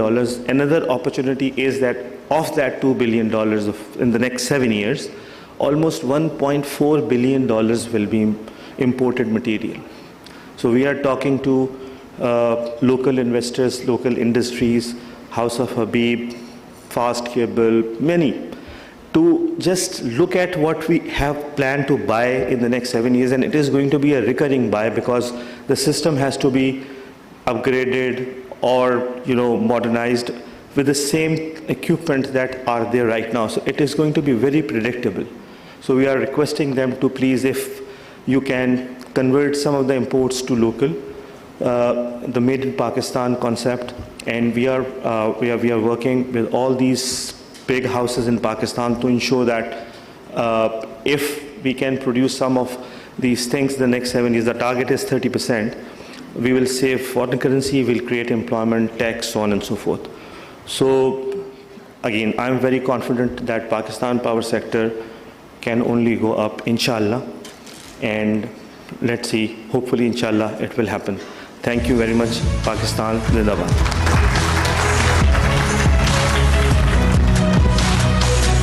Bahut shukriya, Mona Saab. And now we open the floor for questions. So we have time for a couple of questions. So friends from the media, delegates, anyone, the panelists sitting here, if there are any questions, now is your time. Raise your hand. If we can get a mic here in the middle, please.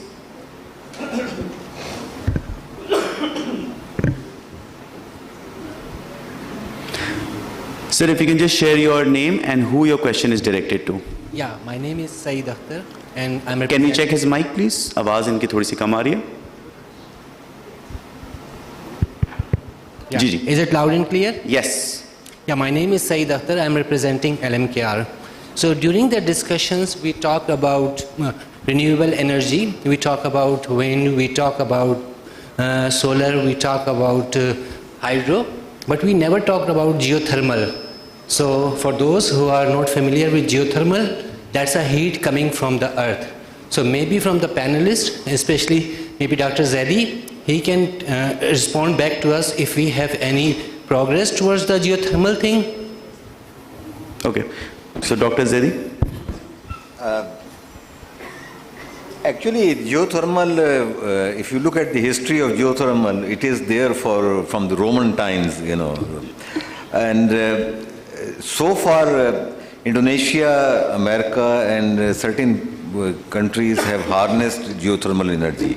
In Pakistan, there are certain reservoirs in Balochistan area, but the project is capital intensive. We are struggling to maintain whatever we have over here, and the cost of that I do not know. No experiment has been done, but I read a report about Indonesia. They are doing it, in certain areas. I am not sure about the cost of energy from the geothermal, but in Pakistan there is no work is being done currently right now on the geothermal. Yeah, you are right. The thing is that if we talk about the Gilgit-Baltistan or the northern areas, we have the huge potential of geothermal reserves there. If we talk about the Indus Basin, still we have a few reserves there. If you talk about the Balochistan, the Chaghi Arc, so we have reserves there. So perhaps it may be an important energy source which can be considered for future. Thank you so much. Very nice. Yes, Ali Khizar has a question. If we can get a mic right at the front. I think Munis Bhai wanted to answer. Sorry, Monis wanted to add on that. There are many technologies available, but at the end of the day, you have to see the cost. So there are opportunities in hydrogen there are opportunities in waves, but the problem is that if we start generating power on these resources, it is going to increase the cost right now. We don't have too much capacity, and as Dr. Saab said, if we have to import a lot of equipment, we don't have the reserves right now. So again, the cost of generation or solar or wind, these resources are not fully tapped. So they have to be tapped first so that the cost will come down, and inshallah when we be in a position to fund these these are all expensive energy sources. Not because they are available and they are indigenous does not mean that they are cheap. They are very expensive. Thank you so much. Ji, thank you. It's a very informative session and looking forward to have more session on this. So my question is more on the future part, and as we see that the cost of the renewable is decreasing, as our minister talked about, that the solar was somewhere around 17 rupees. 17 cents, and now it goes come down to 2 cents or something like that, and the battery cost is high, but it's going to come down significantly, going down, and the payback period for those who are installing solar was about 10-12 years. Now it's gone down to 1.5-2 years, and with the battery cost coming down, where the payback is multiple times because of the battery cost, if you go off grid or you come up with a hybrid solution, that's going to come down as well. Then my friend from refineries are sitting here, and they have a issue of upliftment of their furnace oil, though they have a low sulfur, but others don't. So they're exporting it at a loss, and I know my friends from business community in Punjab, those who have those furnace oil plants, captive power plants installed over there, they are asking to get that at a discount. Eventually they'll have some cost coming up, and they'll be using more on the furnace oil and other that, and then the microgrid, the solar people will move up out of that, and then the furnace and other things are going into the captive, and the grid cost is going up. That's the prime reason. That's where we're moving on, because of the stranded and the legacy cost. And that stranded legacy cost would going to go up, even if the K Electric is not contributing anything into the circular debt, but that legacy card from the rest of the country is hurting, because they are paying the same, they are charging the same tariff as anywhere else in the country. They are not being rewarded for their efficiencies. Ali, so sorry, I have to interject. I have 4 questions waiting. If you can just direct a question. My question is this: what the future we need to handle is how to solve this question, that we bring people on the grid and we use the base load which we have installed and which we should install more. Otherwise, this whole system is collapsing like a house of cards. That's my view. Thank you. Ji, Monis, would you like to take that one? Ali bhai, you are absolutely right, and I think the government is aware, and we have seen them talking about privatization. We have seen government talking about incremental tax collection. We have seen them talking about how to ensure that the captive, as long as they are inefficient, they should be provided grid electricity instead of gas generation. These discussions have to convert into actions, and again, I'm confident that because we have reached a level where we cannot just continue to do what we are doing. So I'm hopeful that these things will change, and we will see some positivity by those actions when we see them. I'm hopeful that it is going to happen, inshallah. Thank you, Monis. Would be great if you guys can keep the questions focused so that we can cover as many as possible. Sir, you, and then we can cover 2 more questions only. So sorry, I have 1, 2, 3, 4, 5 hands, and the 6th hand also. Sir, inshallah, koshish puri ki. Ji, aapka sawal. Okay, Moeen Bartley from the Center for Economic Research in Pakistan. So my question is about privatization. We need to power the transformation of the energy sector through the private sector. So we have 10 discos. In the last triage, 2021 triage, said that it won't happen in the short term, maybe in the medium term. Can we immediately go for, would the panel recommend going for privatization for the 10 discos? And what should be the sequencing? Start with the best managed discos or start with the worst managed discourse and, take it in that sequence? That's my question. Thank you. Yes, why not? I think all the questions are directed to you. So I think we have to start with the worst. There is no packaging. We have heard that we are going to package one good with one bad. It will be different investment plans. It will be different negotiation on the tariff. So you are hurting in discourse where the T&D losses are high and recovery is low. They have to be on the first, in the first of the list. And there is some development in terms of people who have shown interest. I'm actually very happy to see advertisement of PIA's privatization, which again we talked about a lot, but it did not happen. So if that ad appeared in the newspaper a few weeks ago or maybe a month ago, and we are also hearing that there is interest, maybe not some big Emirates or Qatar, but if there are investors, I'm sure they are going to do a good job with PIA. So that mindset that privatization is difficult, we see the change by that PIA ad, and discourse will follow. I'm aware that the government is talking to some international investors for building the transmission lines.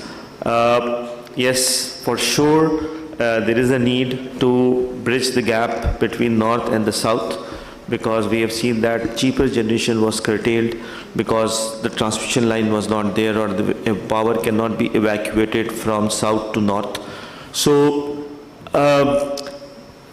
with another share, Dr. Saab used one, मैं करूँगा कि पैवस्ता रहे शजर से उम्मीदें बाहर रख. Thank you. The lady, she had a question. Yes, ma'am. And then we have one more question from this side. Okay, so this is Dr. Aisha Nazuk. I'm a statistician from NAS University. I have a very crisp question, and it is directed to Syed Monis Salvi. I hope I'm pronouncing the name correctly. Yes, you are right. Or if anyone else would like to answer, that's fine. My question is about EV.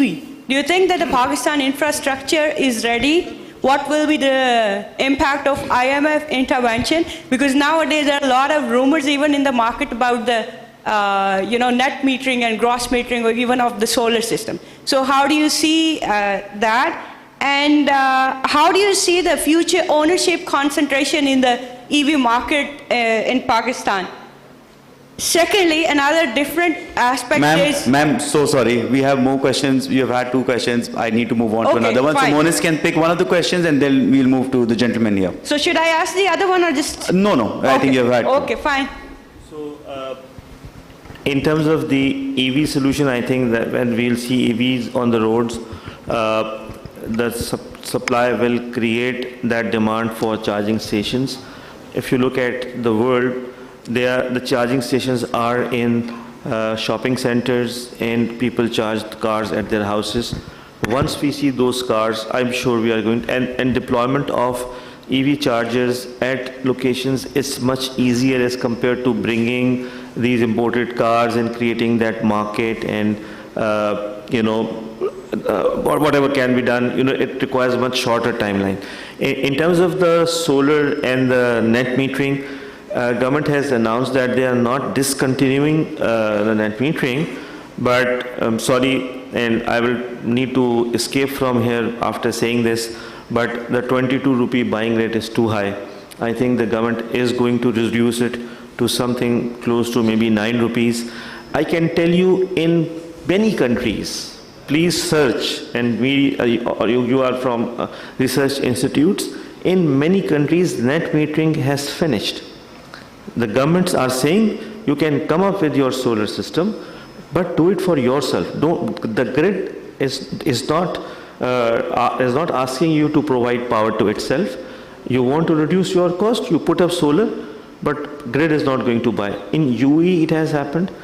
In certain countries in Europe, if you have a net meter, you have to provide that power for free. They will not pay you for that.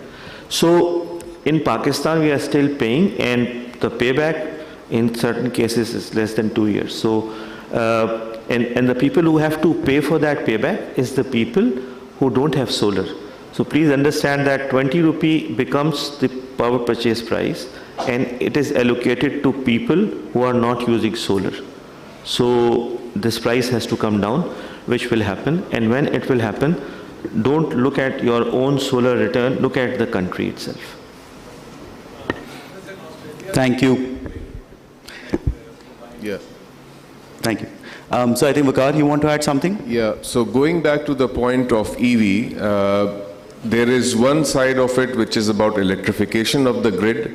There is another side of it about the affordability of the EV unit itself. So as and when the cost of production of EV starts to become more affordable compared to IC and motorbikes that we have, the availability of EV will come through. The second part is that in EV electrification, you have two sources or 2 points of charging. One is in-home charging and the other is out-home charging. And that's why we need a combination of solutions along with affordability for EVs to be more present in Pakistan. Thank you, Vakar. And apologies, we couldn't take all the questions, but that's the time we have. If I can request Aleem Saab from OICCI and Asfar from Nutshell to join us on stage. Vakar and Rehan, if I can request you to present a small token to Monis and Dr. Zaidi, and then we'll have the group photograph. You can also give them a good round of applause.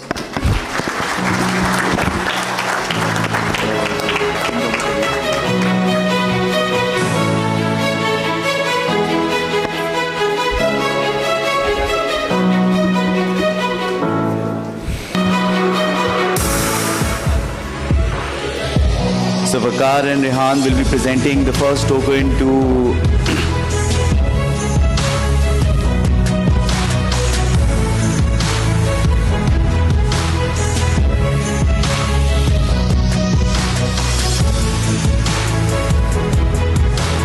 So thank you to Monas Alvi. He had a very packed schedule, but he took our time to attend the symposium.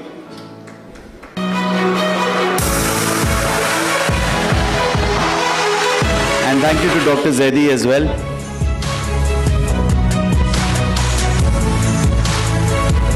A big round of applause for Dr. Zaidi.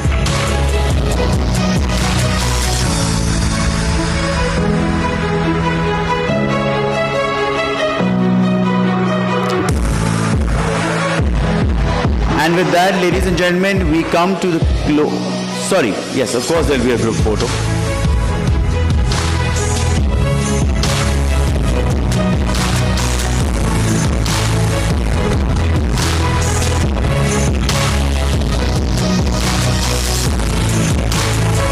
Thank you. And with that, we come to the end of the inaugural session. We now break for tea, and we appreciate if you can have your cup of tea and come back in the hall by 11:20. As an audience, we've been doing great on time. Let's just ensure we are back. We are back by 11:20. After this, Professor S.N. Iqbal, the Honorable Minister for Planning and Special Initiatives, will be joining us. Have a good cup of tea and coffee.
we can just request all the delegates to please take their seats. We intend to start soon.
Ladies and gentlemen, if we can request you to kindly take your seat, we are about to start with the LNG keynote.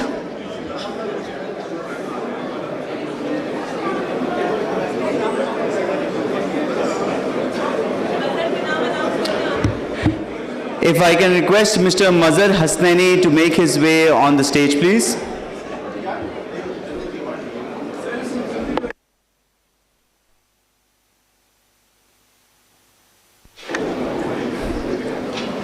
If all of us can quickly take our seats so that we can start off with the session.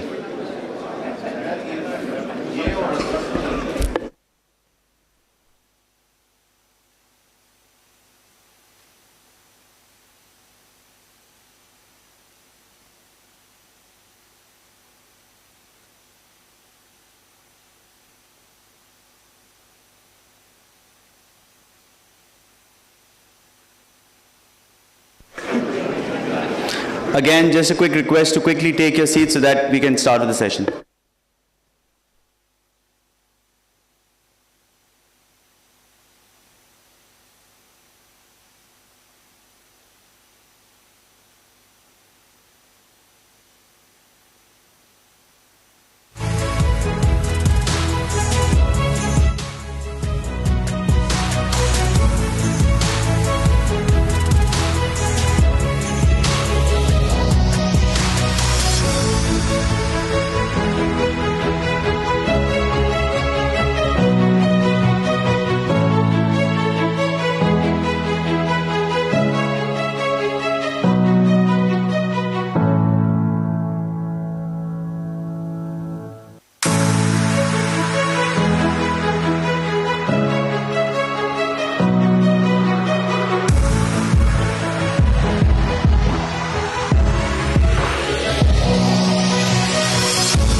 आप सबसे दरख्वास्त है कि अपनी नशिस्तों पे बैठ जाइए ताकि हम वक्त पे शुरू कर सकें. We have been very good on time.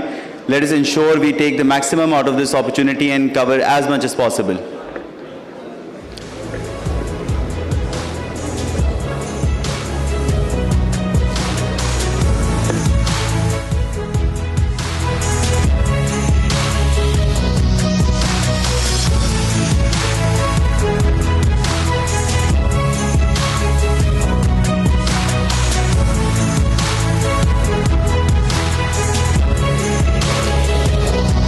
Assalamu alaikum once again and welcome back for the second session. In this session we have the LNG keynote followed by the oil and gas panel discussion, and then it will conclude at the power panel discussion. To start off the second session, please join me in welcoming Mr. Mazhar Hasnaini, CEO, Engro Vopak Terminals and Engro LNG, to deliver the LNG keynote. Ladies and gentlemen, Mr. Mazhar Hasnaini.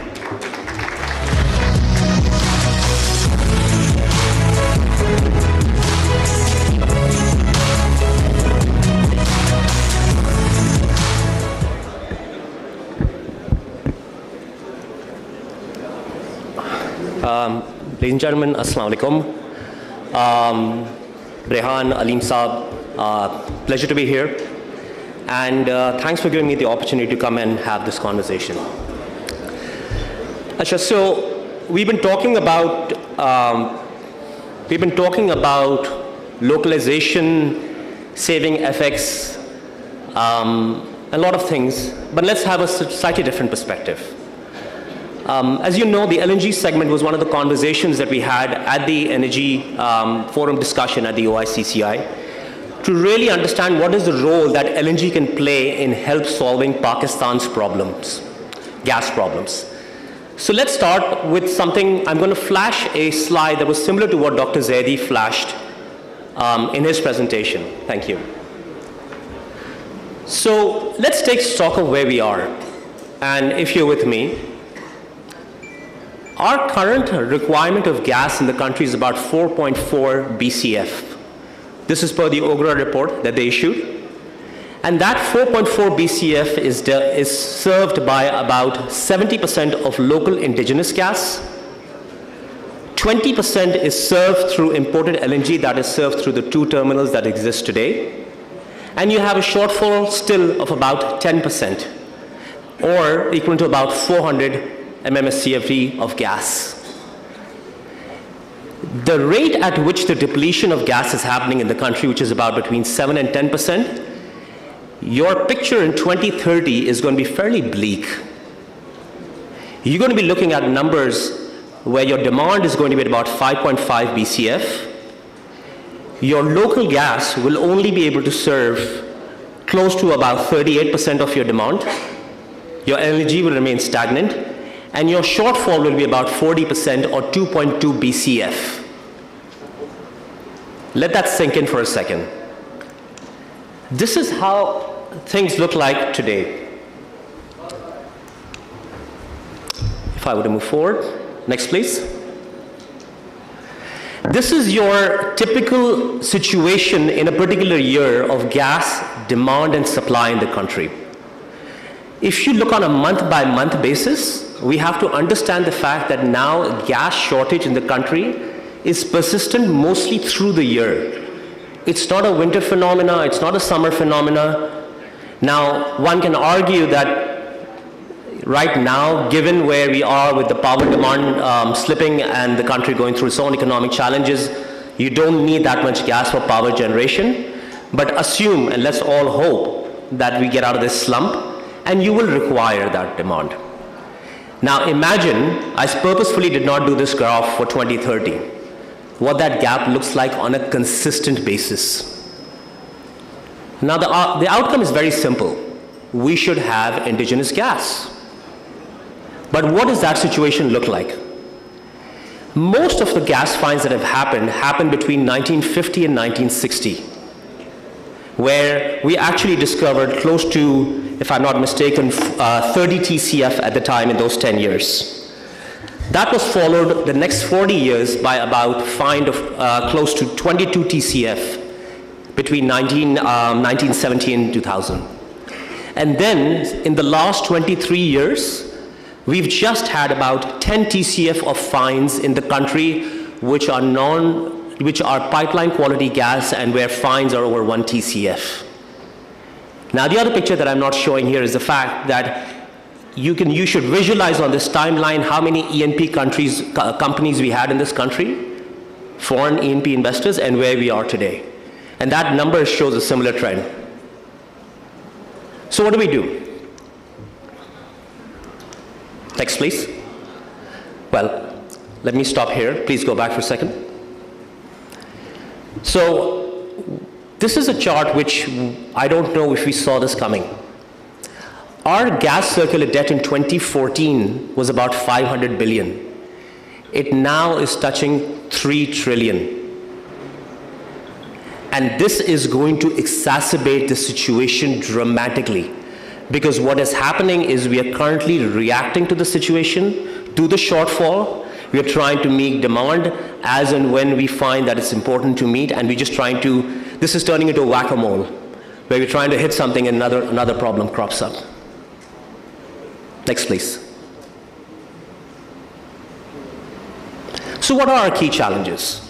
Number one, you're going to have a supply-demand gap of 2.2 BCF in 2030, and believe me, that's not very far. Number two, we've had no major gas discovery since 2000, and what Minister Musaddiq Malik said, I hope those plans come through, but this is the state of affairs today. Our gas circular debt is increasing dramatically, and also our pipeline capacity is starting to choke for any new gas that's coming on board. So what part does LNG have to play? Before I talk about LNG, we have to understand that when we talk about LNG, we say mehengi LNG, imported LNG. But as a mentor of mine said, you go into the battle with the army you have, not the one you wish you had, right? So we have to look at what we have on the ground today. This crisis exists today. I can wish that we had discoveries, I wish we had localization, but we don't. And that's just the reality of ground right now. So let's take a quick look at LNG, and I'm not going to go into details, but just a couple of facts. Number one, please move to the next slide. If you go back for one slide, please. Okay, go to the next slide. LNG pricing, people talk about LNG pricing being very aggressive. But if you look at historical LNG pricing, it's been fairly competitive. It's what happened during COVID and because of the Ukraine conflict that you saw a massive spike coming up.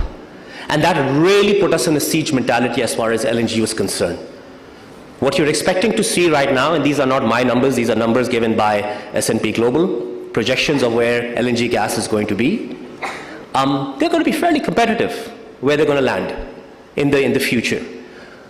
What gives me comfort is the fact, if you move to the next slide, both Qatar and US have announced massive expansions, where Qatar plans to get to about 128 million tons per annum, and the US plans to get to about 180 million tons per annum.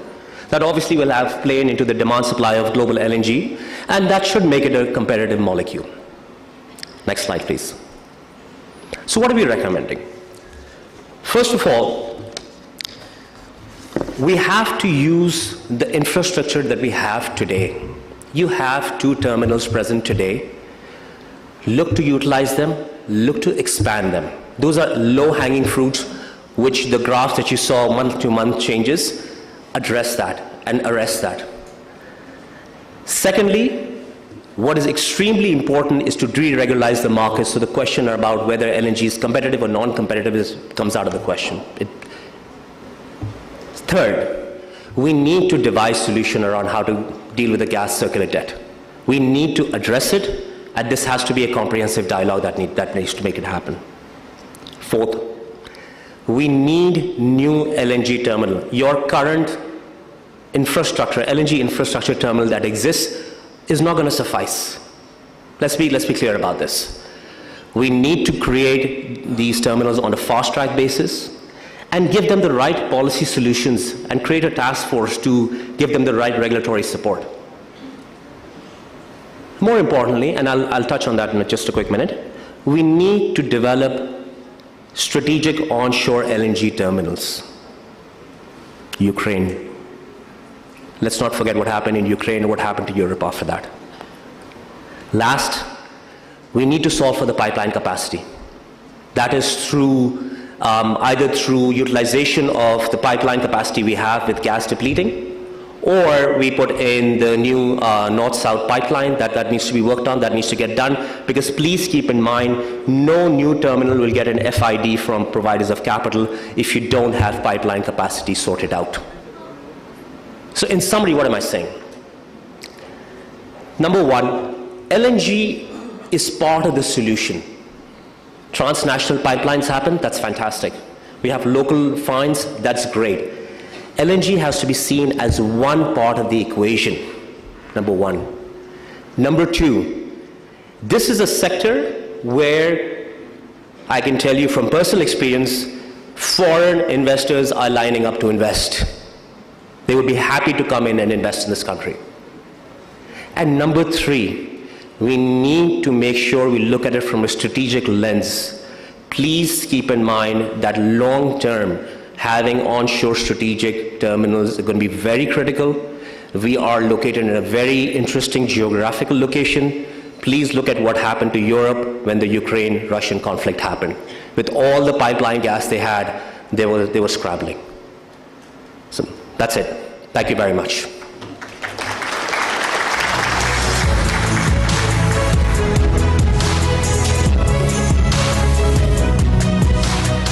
Thank you so much, Mazhar. Now we move on to the first, someone has a question.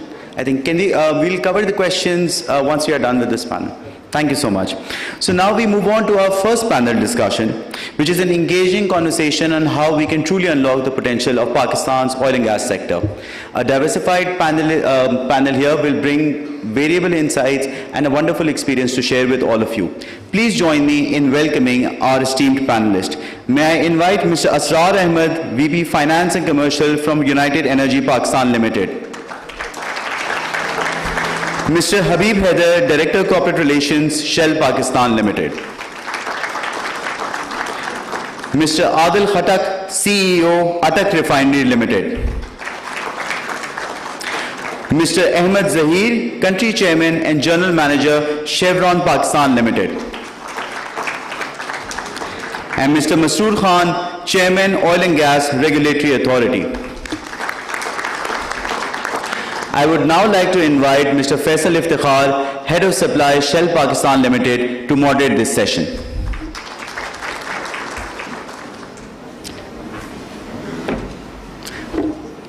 Sorry, Masroor Sahab, if I can I think we missed a couple of seats. But no problem, Faisal, I think you can sit towards that end and then we can start.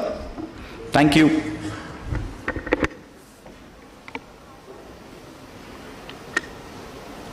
Thank you, Saad. Thank you, gentlemen, for joining us today for this session.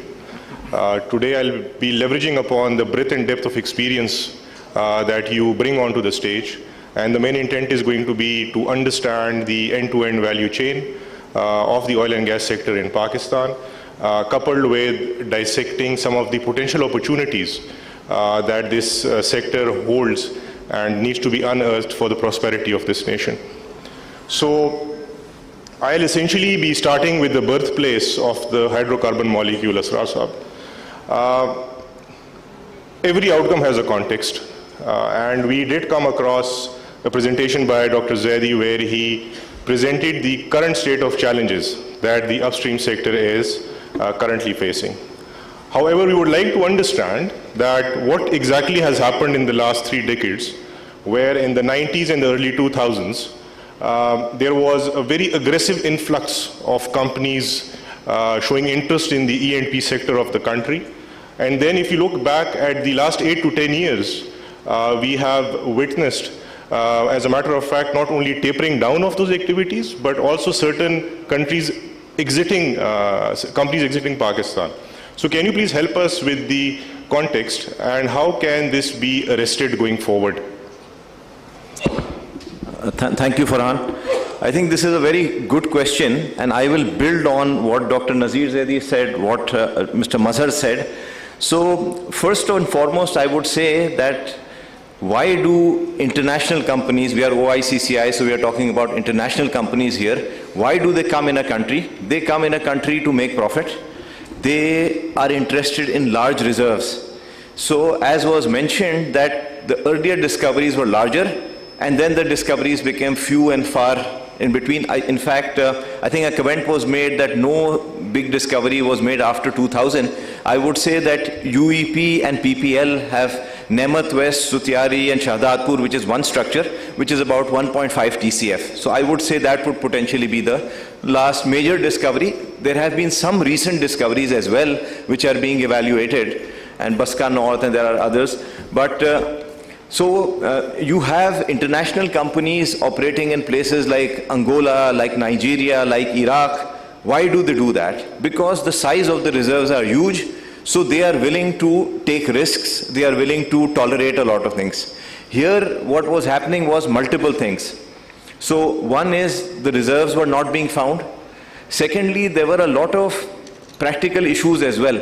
Sanctity of your contract is a very key part.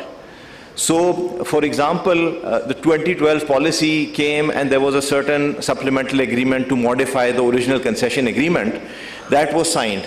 Then later on there was an afterthought to charge windfall levy on oil, and the entire industry went to court and is still in court. Likewise, we have, I won't get into the detail, but indexation of rentals that are paid on leases, licenses. Again, the government did something which was not aligned with the contract, and again, the entire industry went to court. When we talk of ease of doing business, again, there was a big issue. I will sound very negative to begin with, but I will move towards becoming more positive once I have explained the context. So, in terms of, if you make a discovery, the steps that you need in terms of allocation of gas, in terms of getting your field development plan approved, in terms of, you have to get agreements with the gas buyer, be it SSGC, SNGPL, and so each step of the way you would have to spend a lot of time, and because the model agreements were not there, and there was a lot of haggling, etc. So it was not easy to do business. The contract sanctity were not being maintained, and last but not the least, your payments were delayed. This situation got further aggravated over time, and we've talked about the circular debt. So when you put all of this together, why will a foreign company want to work? Because you are not finding the big reserves, it's difficult to do business, and you're not getting paid. So that is one of the key reasons for the exodus. However, I would like to mention a few things. So in the past, you need to have exploration licenses granted, you have to provide the acreage. So a lot of the activity that is taken place, as Dr. Zaidi also mentioned, is in the sort of the Indus basins and some other parts, but most of the country is still very underexplored. The density rate of wells is very low. So we are not in a place where we can say that Pakistan does not have potential. Pakistan does have potential, hopefully, but we can't say whether it's there or not. We can certainly say that tight gas, which was also mentioned, and perhaps I'll talk about that later. Certainly there is proven resource in tight gas, which is quite substantial.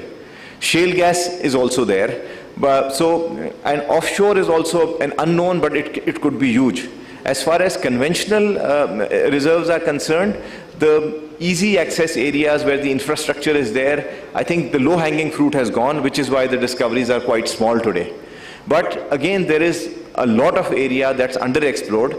So we are doing the right steps in terms of the licensing rounds. What we are not doing, which, for example, Oman does, is when they share a block, they have already done seismic, so the prospectivity is known before somebody applies for a license. Here, as Dr. Musaddiq also mentioned, that we want to get foreign companies to come to unrisk this, unrisk that. This costs money, and nobody wants to do something unless they see a benefit for themselves. So that is the right step. Tight gas policy has been announced. That is a good step. In terms of ease of doing business, a number of measures have been taken to simplify things, and I think they're all positive. So keeping it at a high level, I think this is good. the one key thing which is probably the most important is solving the payment issue. So the OICCI number that I saw, foreign companies, is 600 million is owed to these companies by essentially by SSGC and SNGPL. So I'm not representing UEP here, but I can still talk about the UEP number, which is pretty much in the public domain. 400 million of that relates to UEP. Now, we are the most active foreign company in the country, but it's very difficult to convince our principals to invest when you are not getting paid. We are getting paid, but our overall receivable keeps rising. How can this be solved? And in a way, it requires a lot of I think, political will. And so why don't you have a circular debt in respect of more gas and diesel? Because the prices are notified every 15 days. And I really respect OCSC, and they have a very difficult job. I'm not complaining about that. As far as oil and gas companies are concerned, the upstream sector or the producers, their price is denominated in US dollars, and it's fixed for a period of 6 months. So January to June you have one price, July to December you have another price. And it's dollars. Foreign companies get paid in dollars, local companies get paid in rupees, but it's the same dollars that's converted at the ruling exchange rate. Now SSGC, SNGPL, they are in a bind. Why? Because they charge their customers in rupees, and that price is notified what they can charge their customers. So as a minimum, the price notifications should be aligned with what the producers have to get paid, so it should be every 6 months as a minimum. But what we've seen is that for years there is no change in price. So the last interim government made a change in November, which was a substantial change. A lot of companies went to court. So where the gas buyer, I mean SSGC and SNGPL are concerned, they have to pay us in dollars, which again come from the state bank, but the rupee they have to provide, and their collections are in rupees and the prices are outdated, so they have a shortfall. As we speak now, even after all the increases, there is still the amount that they get paid from the customers is less than what they are supposed to pay their producers. So this debt keeps rising. So I think this has to be broken. You have to perhaps do monthly pricing or quarterly pricing. Then they have a lot of other constraints where they have to supply the gas. So we talk about the UFG. To me, that's a bit of a digression. So it's like the problem is, they're not efficient. They have these unaccounted for gas or UFG. But the real problem is that the prices are not aligned. What they have to pay for purchasing gas is not the same of what they collect. The problem will, of course, it gets improved if they manage the UFGs better, and they have gone a long way there. Then last but not the least is that whatever we've got left is in difficult areas, and security is a very, very big concern. So our company is doing some seismic in the Kuhan area, border of Sindh, Balochistan. The cost of FCs and all that the ENP company has to pay is really prohibitive. So when you look at other countries, they provide the security. So, I mean, this is just a high level of why these companies left, and I think the way I've talked to it, I think the answer lies in why they left. Thank you, Asrar Sahab. A very comprehensive insight into the context and the possible solutions. Moving on to the midstream part, Adil Sahab, the burden of the import bill falls directly onto the national exchequer.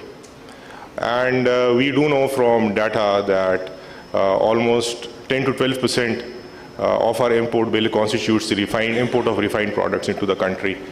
The government, cognizant of this fact, also updated the refinery policy, which was launched in 2023, and the brownfield was a part of that, policy was a part of that. However, we have seen a mixed bag of reactions within the local refineries to that particular policy.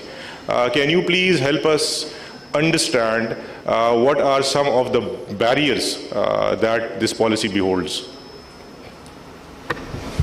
Okay, before I comment on the refinery policy, I would like to say a few words about, generally speaking, about the refinery sector in Pakistan.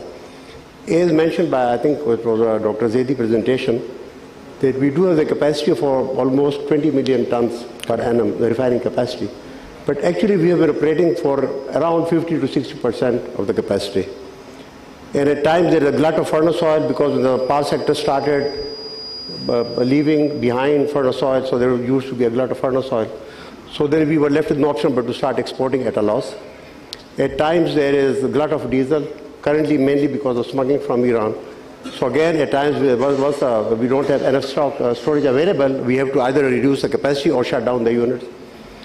So these kinds of problems we have been having. Generally speaking, the refining sector in Pakistan has the capacity to produce almost 60% of our HSD diesel consumption and a little bit more than 30% of our motor gasoline. So how to optimize production? So basically, naturally, we need to increase production of motor gasoline as well as diesel and reduce furnace oil, which is no more required. That needs basically upgradation of the refining sector, because all the refineries are almost hydroskimming, simple hydroskimming refineries. So for that purpose, we have been working with the government very closely for last almost now more than 4 years to come up with a refinery policy. By the way, the current refinery policy was announced, or I think it was back in 1997, so almost 25 years back. And I had done some calculations, and all this delay in approval of refinery policy has cost the country almost $1 billion per annum. So we have already lost $4 billion because of delay in implementation or approval of the refining policy. The policy which you have mentioned, initially the policy would cater for both greenfield refinery as well as the brownfield refinery. Later on, the government realized that probably they saw more opportunities in bringing investment in greenfield refinery. So they went ahead and approved the greenfield refinery policy. But we still haven't seen any result. No investment has come up till now. They've been listening and talking about it. The brownfield refinery was finally approved last year. That's what's called 2023. By the way, the energy report says it's 2021, but actually it's 2023. Then we had some concerns about some of the clauses of that policy. So again, we went into negotiation with the government, and in February this year, the amended policy was also announced. And the policy gives, in one of its chapters in the very beginning, it gives each refinery what kind of upgradation they would like to go for.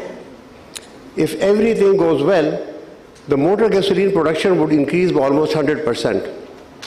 Diesel production would increase about 45 to 50%. And the furnace oil would be drastically reduced almost by 78%. So that suits everyone.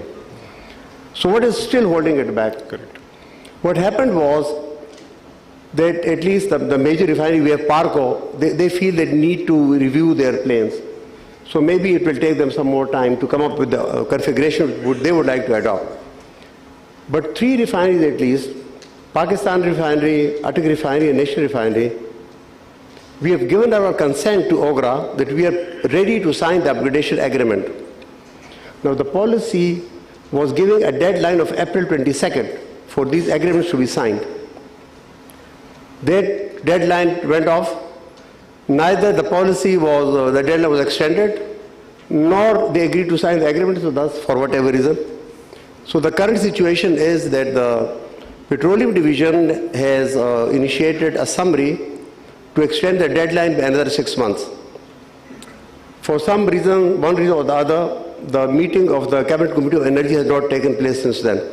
It was scheduled last week, but for some it was postponed. So we are hoping that it will be maybe another week or so. Okay. It would be finally extended. But we have still, we are of the opinion that the 3 refineries which I already mentioned, we can immediately sign the upgradation agreements. Okay. And once it's done, they would provide us about 5 to 6 years to upgrade our refinery. So that would be a major achievement. And rather than, and I've been telling the government that, okay, it's very good that you want to attract foreign investment in the country, and we hope it comes in. But for any foreign investment to come, the basic thing is that those investors who are already in this country, whether they're local or foreign, they have to be listened to. Unless they're satisfied with the work environment and all the issues they're facing, I don't expect any foreign investment coming in this sector. Like we have been hearing about this Aramco refinery and other such projects, they would bring $10, $12 billion. This we have been listening to for the last 3 years. Nothing has happened. So anyone who would like to come, they would have to, even the latest we have heard is they're going to be signing some MOUs between a Chinese company and Aramco and probably PS or some other. The first thing they would be doing was to run a feasibility, whether it's feasible or not. No one is going to bring in their investment just like that. So we need to take a more realistic term. And you know what I keep telling is that even since this morning, the problems which the energy sector is facing, most of this, we know them very, very well. We even know the solutions. What is lacking is the action and the execution of policies to enable conversion of all those thoughts into action. So that's where we are lacking all the time. And I don't need to go into details, but every project I've been listening this morning, whether it's for STAPI or delay in Tharkhol or delay in this hydro projects. Like we are now working on Dasu or Basha. What stopped us from starting these projects 10 years earlier? Why we became hostage to the Basha Dam? That was not doable. Why did we start this project earlier? So in the energy sector, most of our current problems are mainly because of delays in taking action. And the latest is this issue of the refining policy. Unless you enable us to implement that policy, no sense in having approvals and whatever kind of policies.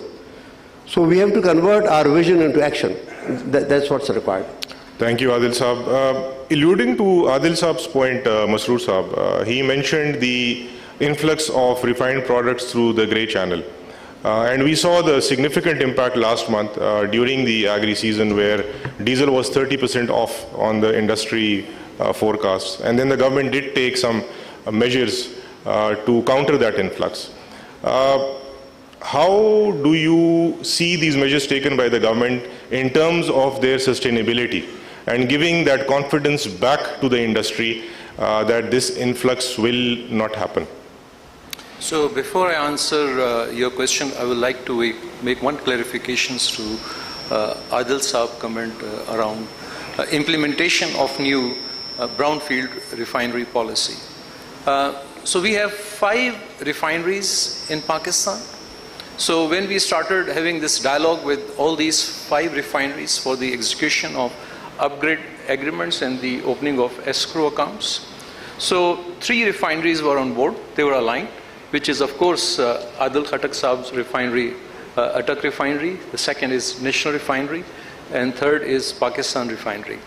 But the remaining 2, which is Parco Refinery and Synergico, they were having some concerns. That's why this date of 22nd April lapsed and we were unable to sign all these agreements. But having said that, we are in dialogue with the federal government and hopefully in the next couple of weeks this will be sorted. Hopefully. So I just thought I must clarify because Adil Saab mentioned this point. Now coming back to your questions, how can we curtail smuggling? Is it better now? Is it better now? Yes. Yeah. So coming back to this questions that how OGRA can curtail the smuggling. It's a very simple task, probably one of the most easiest tasks in the federal capital to manage. But on a serious note, smuggling or influx of product from the porous border is a reality. However, its number keep on fluctuating. Yes, I do agree that a couple of months back, this number of volume which was being reported was very high. So I will only share what I am allowed to share because there are a lot of sensitivities around it. So OGRA, along with the Ministry of Petroleum, engaged all the stakeholders, all the law enforcing agencies. In fact, I flew to Quetta and we had a face-to-face discussions with the Chief Minister of Balochistan and we came up with a roadmap. I can only share that in such a large audience. And then we witnessed that there were significant action taken and the diesel sales, which basically went down to as low as 13,000 metric ton, in the last couple of weeks has now crossed 20,000. Correct. So yes, so the action has definitely given results. Now the question is how to maintain the sustainability of this action. So again, this goes back to my earlier comment that we are in dialogue with all the relevant stakeholders, and hopefully it will be in control. Inshallah. Habib Saab, in terms of economics, they say that free markets are fair, they are beneficial to both the consumer and the seller. However, we still have a regulated environment for certain selected products in the country. How do you view deregulation in general, considering that there was news around deregulation recently, and it kind of attracted both positive and negative reviews?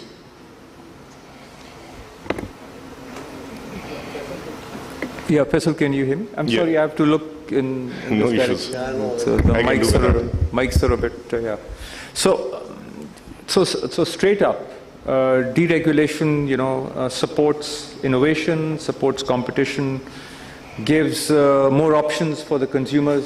So those are the positives about deregulation. And yes, we have been hearing deregulation for a while over the last few years.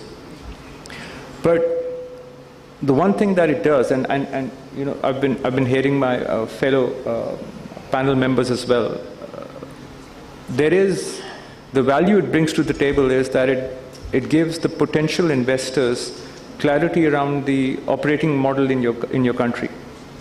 So it makes the investment case clearer. Now, yes or no is a different discussion. At least potential investors can understand what they're getting into. Right, so that's one big upside of deregulation. Now, listening into the various presentations and this panel discussion, the one thing that we really want right now, I mean, we could do with, is some investment in the energy sector.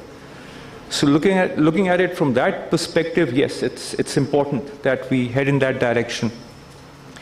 But I think the more important thing is to head in that direction in the right way, because every country has their own sets of peculiarities around regulation which have evolved over time.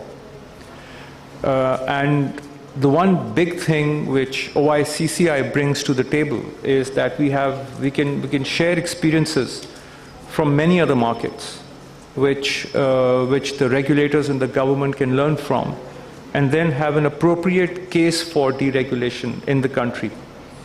Now, we've been working on deregulation over the last few years now, and we have a phased model where we were looking at product specifications, we were looking at pricing of the product, we were looking at exchange rate, improvements in all these areas of pricing as well as availability of product.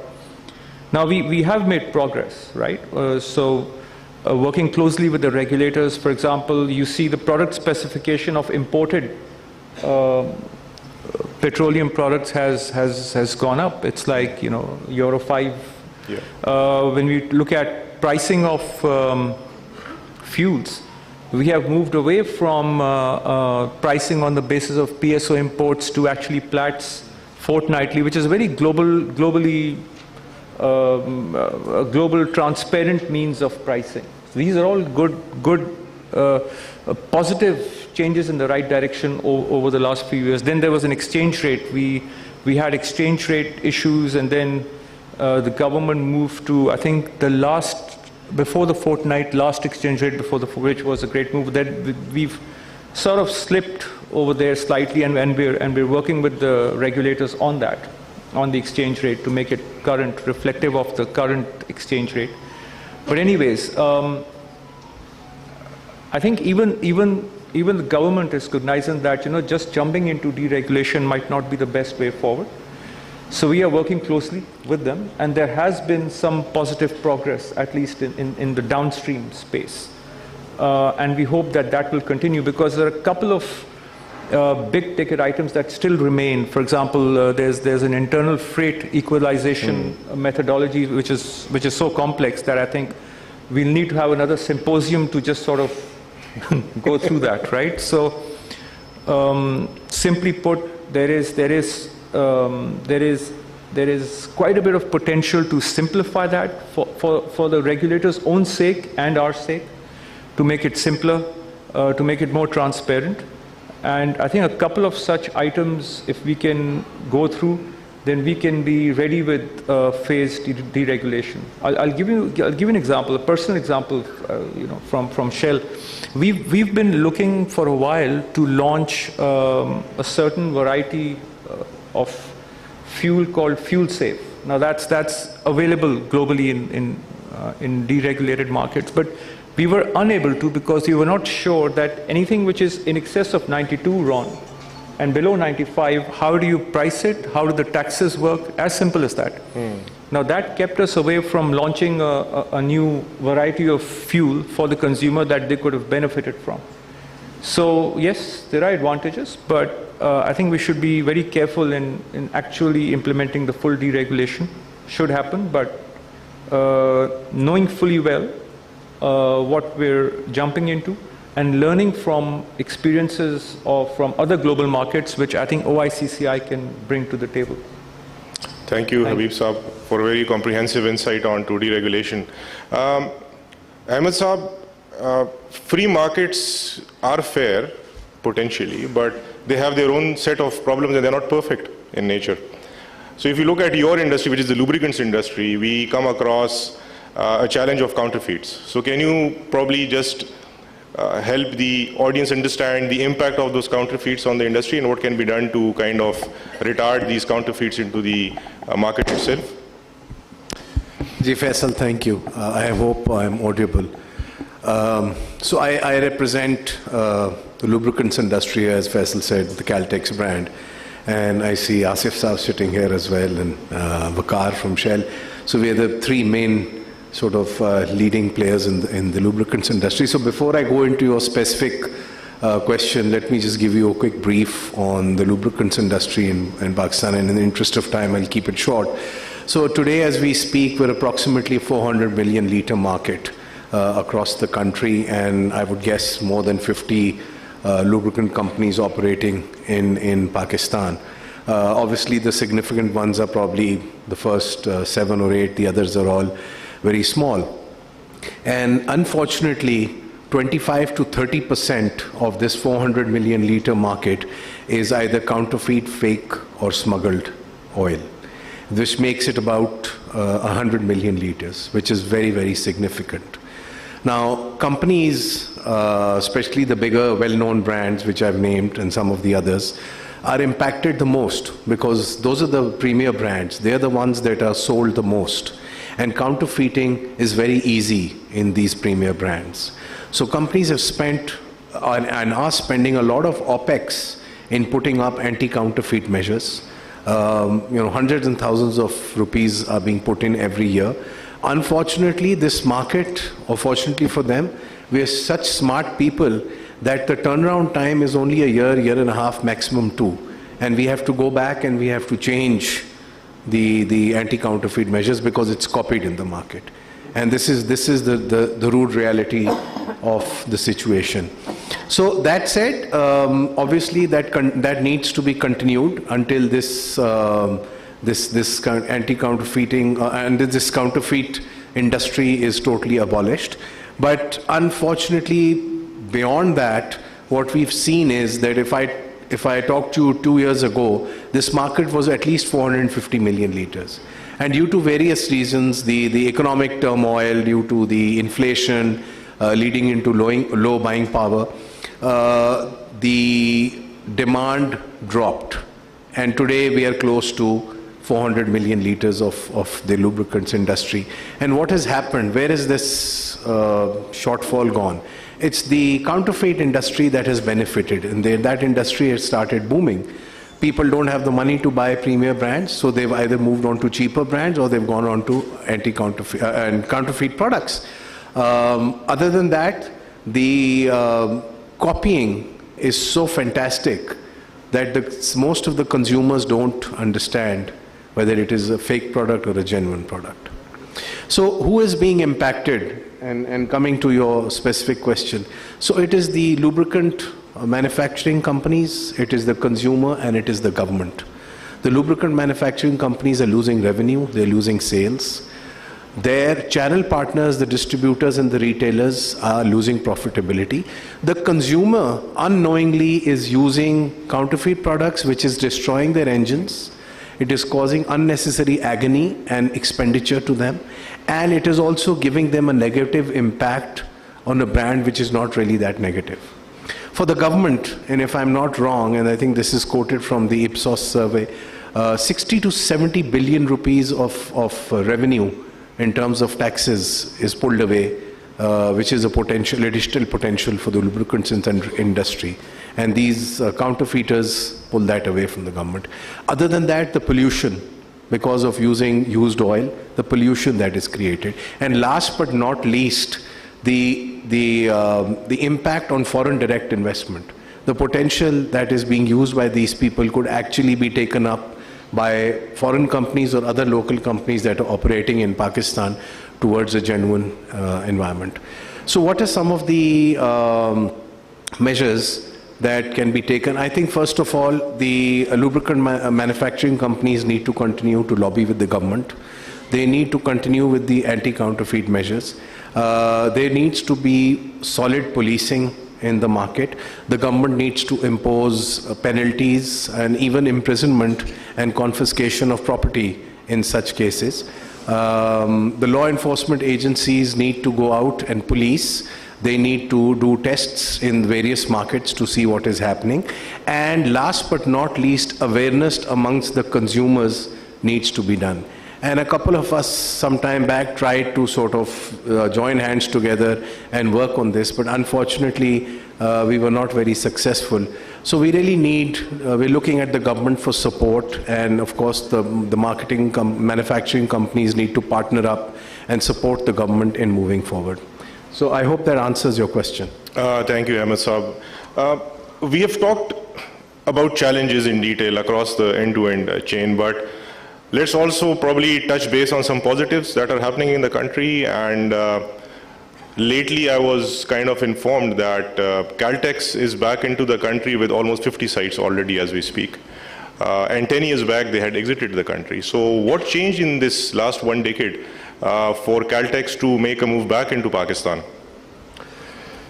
So Faisal, I want to just first of all echo what Mr. Asrar said, that there is potential in this country for growth. So you very rightly said, we have, after 8 years of divestment from the retail fuels business, we have last year come back into the fuels and partnered up under a brand licensing agreement with the Saudi group called Pakistan Energy, BE. And Caltex has given them, and Chevron is the parent company, Caltex is our brand.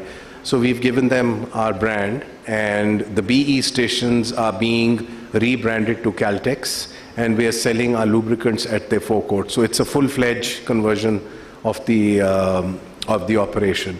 Now, the reason for us to do that was that Chevron Corporation looks very positively at Pakistan. It looks at Pakistan as a growth market with a lot of potential, and there is a lot that can be done in this industry. So partnering up of two companies, one had the infrastructure, the other had the brand. And of course, the Caltex brand has been a very strong brand for the last many, many years. So leveraging on this positive brand equity, we thought it was good to come back into the fuels business and partner up with somebody who has an infrastructure rather than putting in more infrastructure in an already flooded market. So there is potential growth for the future as well. Habib Saab talked about this industry, so I'm not going to repeat that. But generally, the whole perspective is the positive outlook on Pakistan being a growth market and how strong the potential is in this country for the future. Thank you, Ahmed Saab. And I'm sure that this entry back into the country will have a very positive impact when it comes to the investors' confidence about Pakistan, specifically when we talk of the downstream sector itself. Saad, probably we can have questions from the audience as well. Thank you so much to the panelists. And now we open the floor for questions. But before we start the question answer, can I request Mr. Mazhar Hasnaini to come on stage so that we can also address any questions that anyone has on the LNG keynote. So Mr. Mazhar, if we can request you to come on stage. And if we can start with that gentleman. Sorry, I dropped his question in the last panel, so let us start with that gentleman. Thank you. So just your name, your question, and who your question is addressed to. Okay. I'm Kaisar Ijaz. I've been associated with the oil and gas sector for past 42 years now. And it's not a question, basically it is a comment, and I would like to supplement what Adil Khattak Sahab has said. That to me, energy crisis which we have been facing for past over 5 decades is not a crisis anymore. It has turned into a disease when it extends that long. And we have to treat it like a disease. And secondly, coming back to this OGDCL and PPL capacity to drill wells and explore more, is that the OGDCL basically is a face of oil and gas sector. And these companies can only deliver if they are allowed to work independently. And unless until they are dissociated with the Ministry of Petroleum, they cannot deliver. I mean, whatever working capital they have, it is sort of diverted towards managing the country's kitchen. And that is something which we have been facing. And these are the results we are now facing in terms of our energy situation. And secondly... Sir, sorry, in the interest of time, I'll just have to stop you there. I have to move on to more questions. Okay, so in next session, I would sort of give my more comments, which are the government's commitment. Because unless until government shows its commitment... Apologies. So let me just take 1 minute. That the Prime Minister of Malaysia used to sit in Petronas building. And that was the commitment. And here, I mean, the way OGDCL or PPL is being run, I mean, it is known to everyone.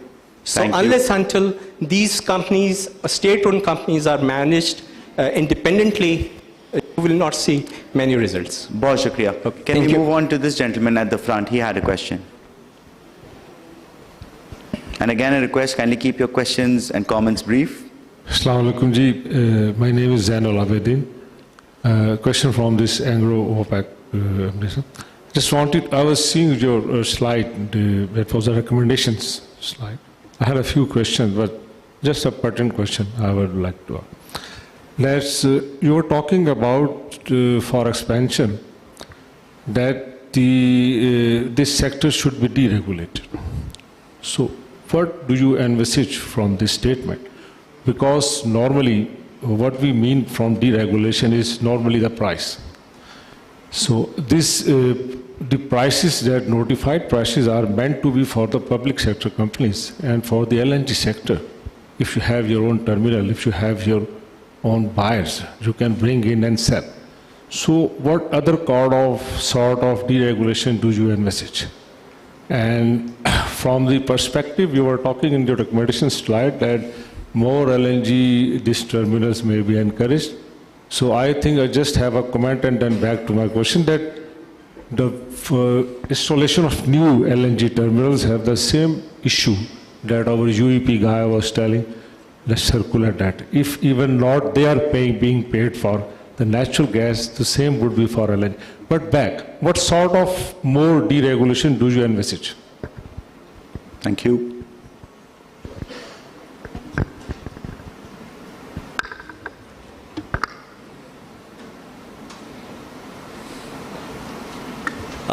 Right, thank you, Ji. First of all, when we talk about deregulation, it's not particularly with respect to just the LNG sector. We are a firm believer that markets need to operate. Free markets are not seamless, but they work and they tend to operate. So what happened was, if you look at our gas circular debt buildup, what happened was that when you had suddenly very fast depletion coming in the country, you had to divert RNG to other sectors, right, who are not paying for that. So instead of trying to manage this. Deregulation is the right answer in general, not necessarily just for LNG, but in general.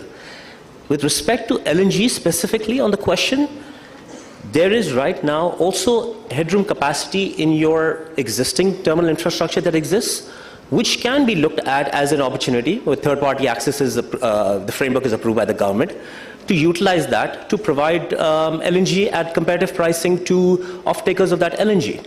That can be done. You can have merchant terminals. It's not necessarily saying that, you know, if you put in, to your point about if you put in new terminals, this will be a bad outcome. Yes. That's why I said you need to look at both. You need to look at LNG capacities and you need to look at how you solve for gas circular debt. Just because if you don't solve for gas circular debt, it will further exacerbate the situation. So you have to solve for both of these things.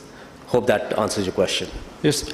Zensab, apologies. I need to be fair to all of my delegates. I need to move to the next question. Okay, a little comment, because circular debt is a separate question. I was just thinking that might be the suggestion that some extra deregulation might help from that. Thank you. That's what I wanted, what you have in mind. Bahut shukriya. Can we move to the gentleman there?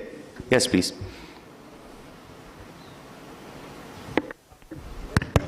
I am Ejaz from Albario Engineering. I wanted to ask about renewable energy technology. One of the technology is waste to energy. We are 5th most populous nation. We have around 70,000 tons per day municipal solid waste. Scandinavian countries are finished with their waste. They import waste, they purchase waste, and they make electricity, gas, hydrogen, diesel out of it. So there are many waste to energy companies, those who are interested in coming to Pakistan. But my question is from Chairman Ogra, that we have a company like Locus from UK who can make out of 100 tons municipal solid waste, they can make 40,000 liters diesel, 20 tons biochar, 70 cubic meter gas. So is there any legislation or standards so after making those products they can sell in the market? Thank you. When it comes to, am I audible? No, Masood Sahab, if you can just move the mic closer to you.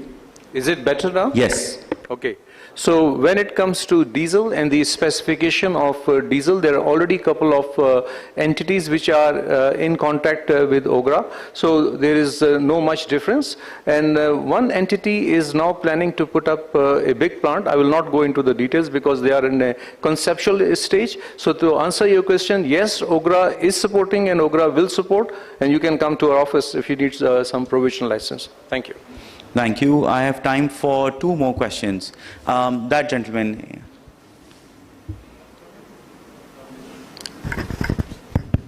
Assalamu alaikum everyone.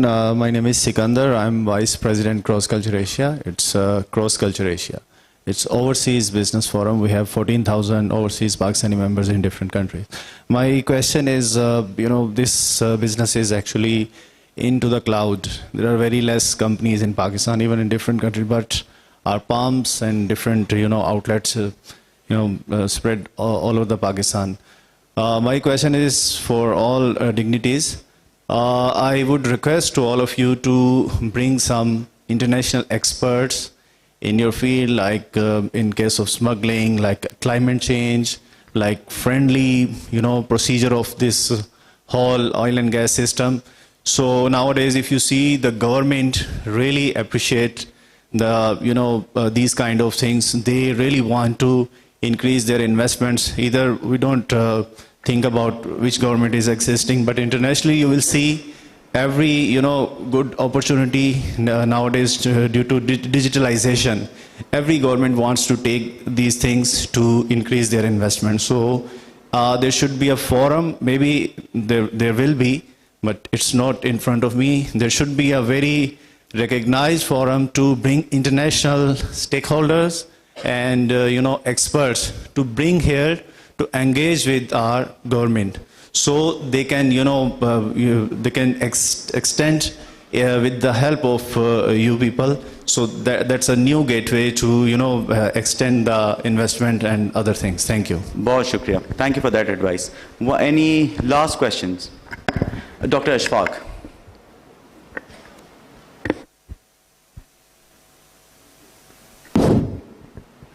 आवाज आ रही भाई? जी sir.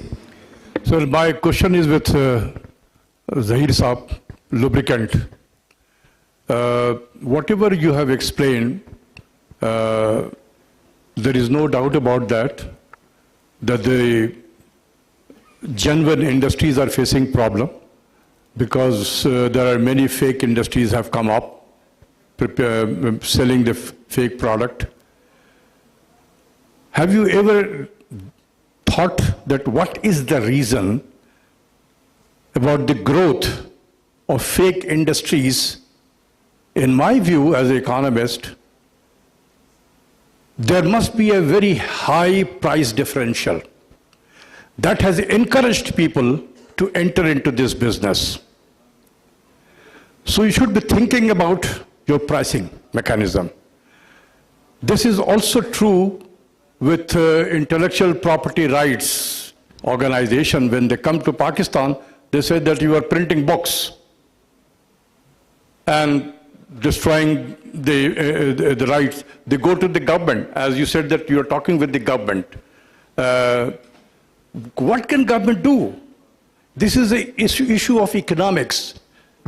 If there exists a large price differential, there will be a fake industries who will be coming up because of they will be making money. People knowing very well that they are buying fake products, why are they buying? Because of the price differential. So the root cause is your pricing mechanism, and think about your pricing. Thank you. Thank you, sir. Point is noted. Saad, can I just one closing comment on that? Right? I have 19 seconds, so 19 you seconds. can. So there's a thin line between pricing and counterfeiting. So there's nothing stopping anyone from manufacturing their own brands of very cheap lubricants. Nothing stopping anyone. We can do it, anyone can do it. But if someone's going to take advantage of our marketing, our brand building, and then use those boxes, and at times it's not sold at cheap prices, it's sold at equivalent prices, that's a bit tricky then. That's one last closing comment. On that very insightful note, please give it up for our panel who's had a very productive discussion. Now can I invite Waqar Siddiqui and Rehan Sheikh to come and give our panelists a small token of appreciation.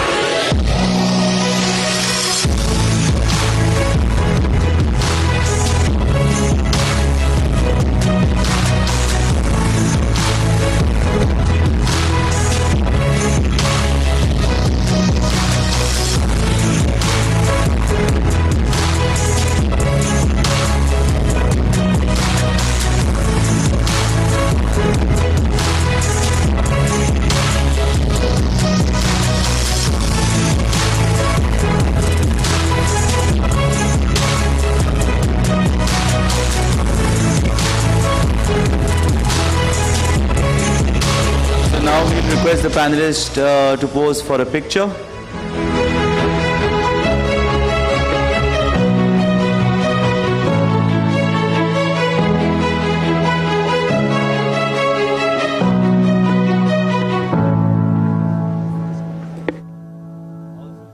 Also, if I can just request the panelists to stay on stage, there is another small token that you would like Rehan and Waqar Saab to hand over to them.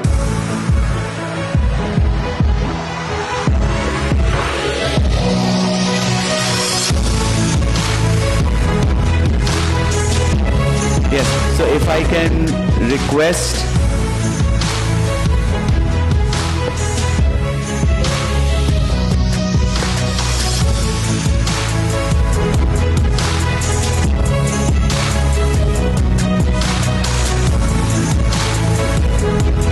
So now if I can request Waqar to hand over a small token to Chairman Ogra Masroor Saab. If he can have the bag on stage, please. The first bag is for Chairman Ogra Masroor Saab.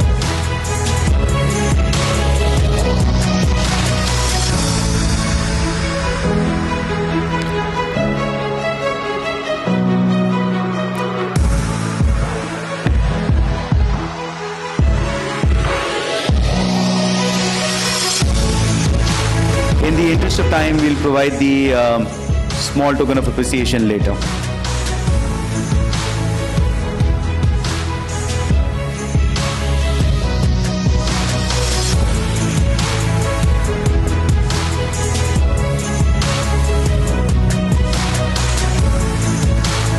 Once again, a round of applause for our panel for an insightful discussion on the oil and gas panel, and also a huge round of applause for Faisal for moderating the session very, very well.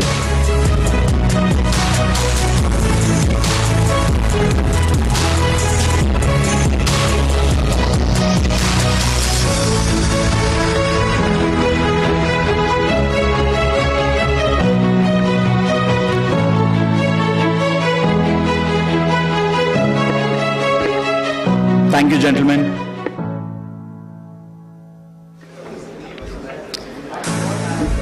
We have a quick turnaround as we are running slightly short on time as we enter into our second panel.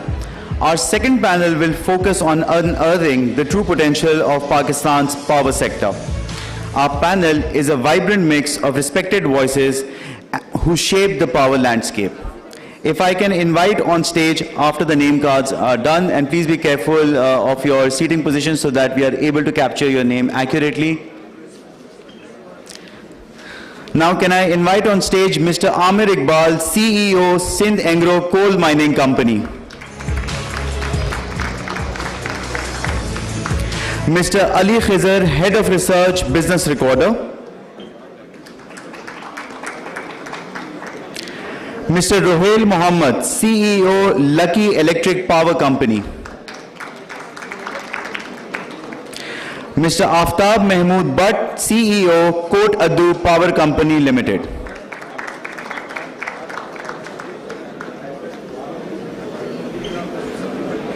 And to moderate this panel, please put your hands together to welcome Ms. Palwasha Ehsan, Head of Learning, Asia Pacific, Shell Pakistan Limited.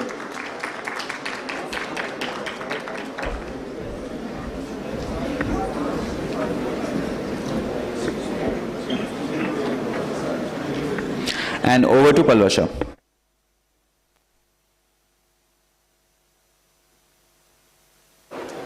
No.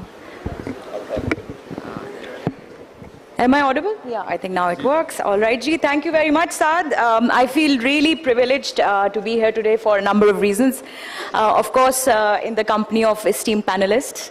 But again, I think the power sector, needless to say, is extremely pivotal to the energy landscape in Pakistan. So it's going to be a great conversation.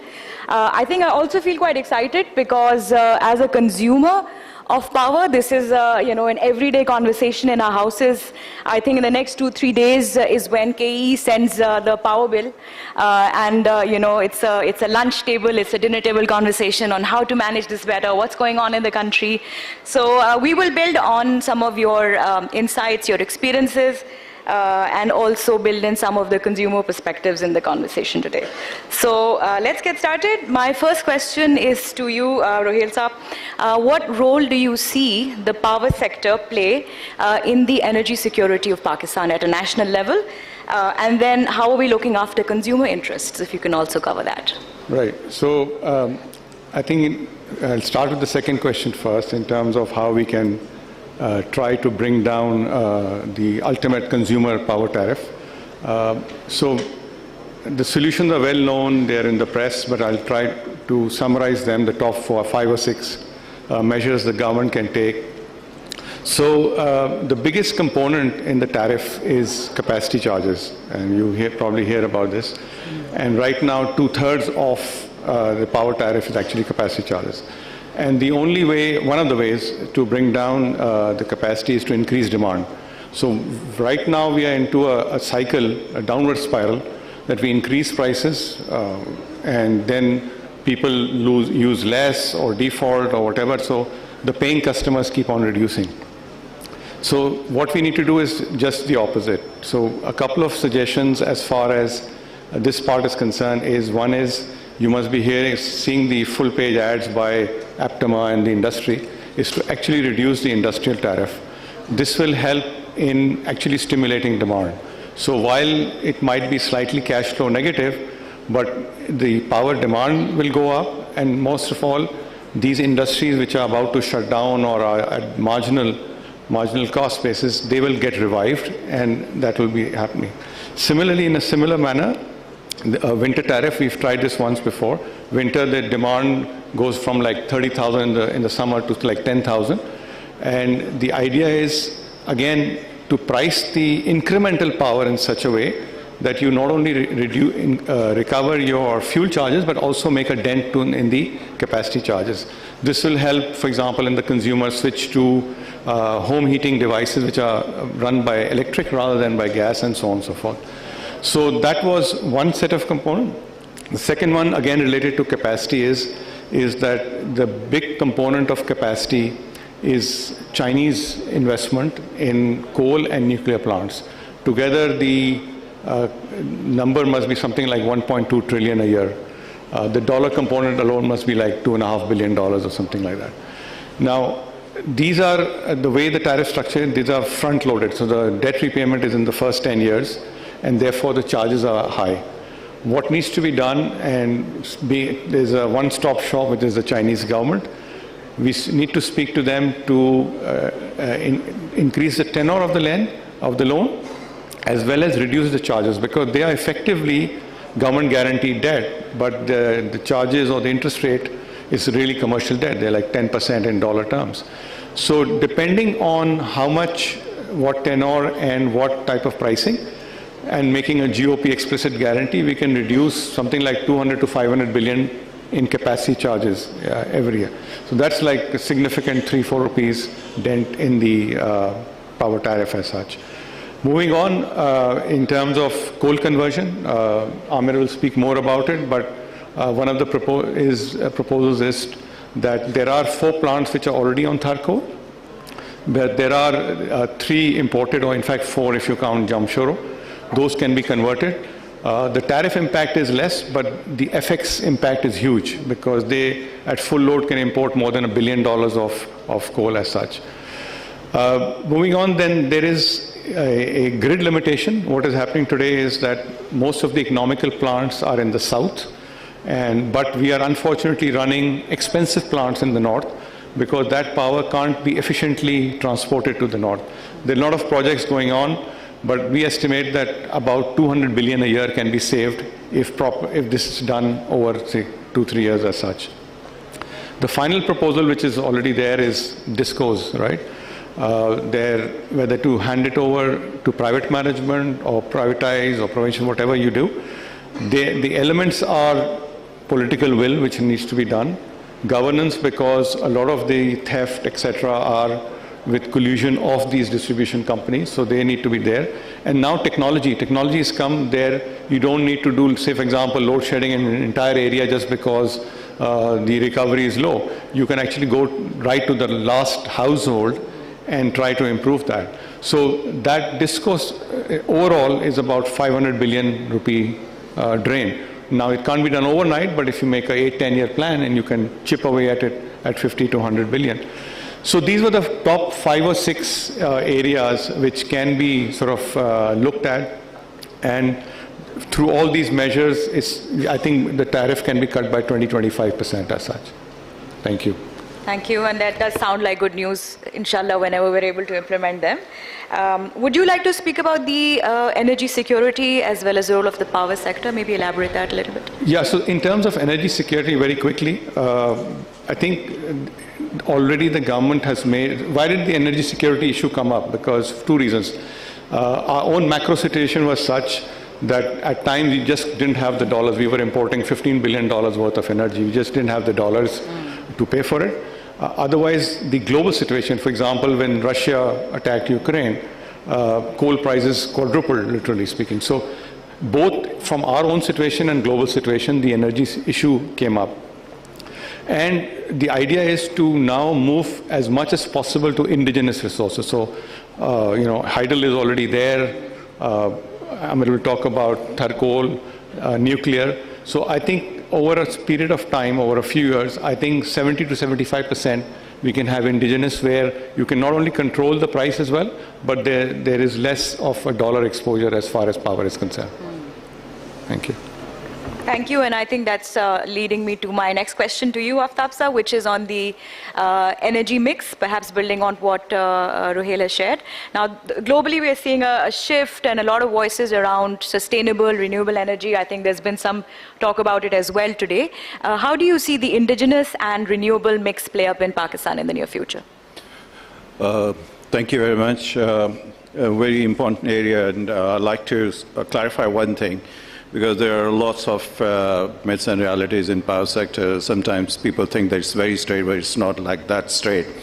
We have, like earlier, Monis and Dr. Musaddiq eloquently explained that, we have good, right now, good generation mix in terms of we have about 40,000, out of which is around 10,000 is hydro, 4,000 is nuclear, we have renewable about 3,000, and then we have a thermal, and we are utilizing it. But let me clarify that, power sector is not just generation, it's generation, transmission, distribution. So it's a whole value chain that you have to address. And the generation or power sector capacity is not the generation capacity, it's the capacity which can be delivered. So if you have a surplus, like Ruhail said, that there is capacity available in South, if it is required in Balochistan or Lahore, it is not available. So that is the area that we need to fix it. Maybe in future, I think we have to build, and I am totally sort of a supporter and convinced that in future we should be depending and exploring all the indigenous sources. That include the hydro and renewable wind, solar, and coal. We should not be very much apologetic. Let me say it's very unfashionable, but we should not be very unapologetic about coal. We have big resource and we have a constraint that we cannot buy fuel from outside. So in future, we should be focusing on building on our the power generation or energy dependence on the resources that we already have it. Hydro, when we say hydro, power is a byproduct. It's not really the product that has. So hydro, we need it anyways. So in future, I break the Pakistan power sector into two utility grossly. One is the KE system and the other side is the Pakistan system. Unfortunately, we are not able to utilize even the existing generation capacity. And we are focusing sometimes on the addition of more generation capacity. I think if we can optimize, synergize existing capacity by bringing the cheaper existing energy from south, we should be able to optimize to some extent that we need to do it. In Karachi system, there is a shortage, either from the north side it should be supplied, or totally, because Karachi has an advantage of wind and solar, so they can actually forecast and add all the capacity on the Karachi side. In the rest of the country, I think the same model should be applied. First to keep this ratio of dependable capacity, because sometimes we confuse that, why should not we just shift to the renewable energy? These solar energies are intermittent. See, if I'm a user of 10 hours in the day, I still need a system dependable capacity, so I still need and require the energy from that. So I would say that, in future we should be focusing, it's not just a fashionable statement, but renewable energy. But before that, we should optimize whatever we do have. Please keep in mind that in energy sector, it's not the energy sector or fuel that we are, but before that, we have to buy dollars. These days, there is a lot of hot debate, probably we'll be touching upon that. That's the solar side of the net metering. Again, there is a confusion created or is there that what is net metering? Monis explained. There's no bar that you put up your system and utilize it for sale. Net metering is the component which is surplus and you're selling to the system. that is the question, that at what price that you need, that is the market price that needs to be addressed. And lastly, the market forces should be there, demand and supply, it should be governed by that. And I hope that whatever, like in the morning, Musaddiq Saab was explaining, the policy is made with a bigger canvas and longer term view. And rather than the mood swing that now let's go for the LNG, now go for the coal, and go for the solar right now. We have a lot of, a big problem already. So let's sit and see what we have and then decide for the future. Thank you for your perspectives. I think coal has also been a bit of a buzzword since morning. मेरी अपनी भी थोड़ी सी education हुई है. Recently I was teaching geography to my 14-year-old, and I think one moment of pride was the chapter on natural resources, and of course coal being one of them. I also refer to the OICCI's Energy Reforms 2023, basis which we are here today, and one of the key recommendations is the utilization of Thar coal, a rich indigenous resource. How do you see that playing up in Pakistan's energy mix? What kind of investments are being made? Challenges? Let's hear your views. Okay, ji, Assalamu alaikum. So thank you very, very much for inviting me. And this is a very important topic. और आज सुबह से हमने देखा every speaker has been talking about Thar coal. So we all know that Thar coal offers a huge potential for Pakistan. We have 175 billion tons of coal, which if we would have started to leverage it at the right time, Pakistan's business landscape and economy would have been very, very different. But what's been done, been done. The good news is that in the last 10 years, we have made some progress. And why am I saying some? I'll get back to it later. We have made some progress in leveraging this huge resource that we have. And currently, we are producing 2,600 megawatt and providing it to the national grid. And it is the cheapest, one of the most efficient plants. So, Palvisha, the dinner discussions that you have about energy and the electricity bill, we have a small contribution. If Thar wasn't there, the discussion would have been even more heated. So we have a role over there that we are reducing the basket price of energy. Today we are contributing 10% of the national requirement, but at least that's वो जो शमा का शेर सुबह सुनाया था किसी ने, तो we are that shama that we are doing. Besides the cheap electricity, we have saved more than or almost $1.5 billion in import substitution. If I look at future growth, and there are two companies which are operating, and us and a Chinese company. If I look at the future growth, although the potential is huge, if I look at I'll divide it into short, medium, and long. In short term, we are already working on expanding, and inshallah by end of next year, we should be able to supply to Lucky. And that means adding another 660 megawatt to national grid. In the medium term, we have a very big opportunity of converting the existing coal plants, either 100% or substituting, blending some of the coal. So that will also help reduce the energy bills in the country, because if we look at the energy or the unit cost of energy produced on coal, it is substantially lower than on imported coal. So that will also help reduce the energy basket. And then the third longer term view is that any new plant, whenever it comes, should be on Thar coal, and also other energy requirements like cement, like other fuels should be converted to Thar coal. So the opportunity is huge. Now, why did I say that we have made some progress? And the reason is that because the whole opportunity is so big, and look at the same seam of coal goes across the border to India.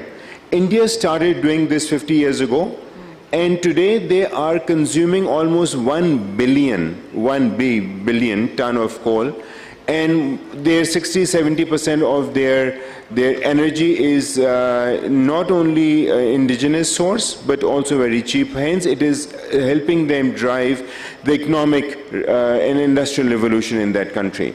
We could have done the same, but we didn't. So now whatever we need to do, we need to do it. We need to do more, we need to do faster, and we need to be more efficient in our approach. So that's what our challenge is. And not only mine, but as at a national agenda, this has to be the challenge. My biggest concern, or the biggest challenge, is twofold. We are all talking about renewables. The world is talking about renewables, and we all say that coal is a dirty word and all this thing. Now our challenge is how do we grow third coal? How do we leverage this for our economy while we coexist with renewable? How do we develop an energy mix? How do we build that narrative where coal can coexist and grow along with renewables? That's one. The other challenge is that today we need to attract more investment in coal, which is very, very difficult. There is no investment, very little investment available. There is no lenders today willing to lend money for new coal projects. And on top of it, we are not getting, even as somebody said in the Moniz was saying, we are not even getting EPC contractors for coal. So how do we manage this is a critical question, and there has to be a bigger debate and a more stronger direction from the government. How do we get funds? How do we get investments? How do we ensure that we coexist, third coal coexist alongside with the narrative of renewable and the environment agenda? So that's the key challenge. Thank you, Ahmed, for comprehensively covering Thar as well as the impact of coal in the power sector. Ali, may I go to you now? And a couple of minutes ago, you raised some very important points in a question, but I think they also merit a little bit discussion over here. So if you can expand on the influences on the sector's strategic direction. And while doing so, I think, like I said, personally a very hot topic, domestic solarization. इसका क्या impact हो रहा है सारे sector पे? अगर आप उस पे भी थोड़ी सी बात करें. Thank you. First, I like to add a bit on what Amir was saying. वो क्षमा के बाद वो एक शेर है ना, हमेशा देर कर देता हूँ. तो that's what we have done with the coal. तो को 50 साल लेट हो गए हम इस पे. So the problem is there. Tomorrow, to add to his problems, there will be less buyers of coal as well. Because when you go to net zero energy, even his companies and sister companies may go for net zero and they'll not be buying the coal and all that. So rest about others. So that's an issue. So we're late, unfortunately. And we are late, and now the good news is we have a good problem to handle. That Pakistan has a much cleaner energy mix, as Moniz talked about early in the morning as well. Where we don't have much reliance on coal, and renewable is increasing. And the cost of renewable is falling, and here comes the debate of the solar and all that. Just to get that, like 10 years ago, as Musaddiq was saying, that solar was about 17 cents or something. And today it's about 3 cents or something. And the payback period back in when they came up with this policy of net metering in 2015 perhaps, was about 10-12 years, as the cost of the solar panel was much higher and the cost of the electricity to the consumer was much lower. And but still there was not uptake. Then the State Bank came up with the subsidy, interest rate subsidy. They provided even the interest rate was very low at that time. The subsidy was there on top of it, and then the people came up with all those solar and all that.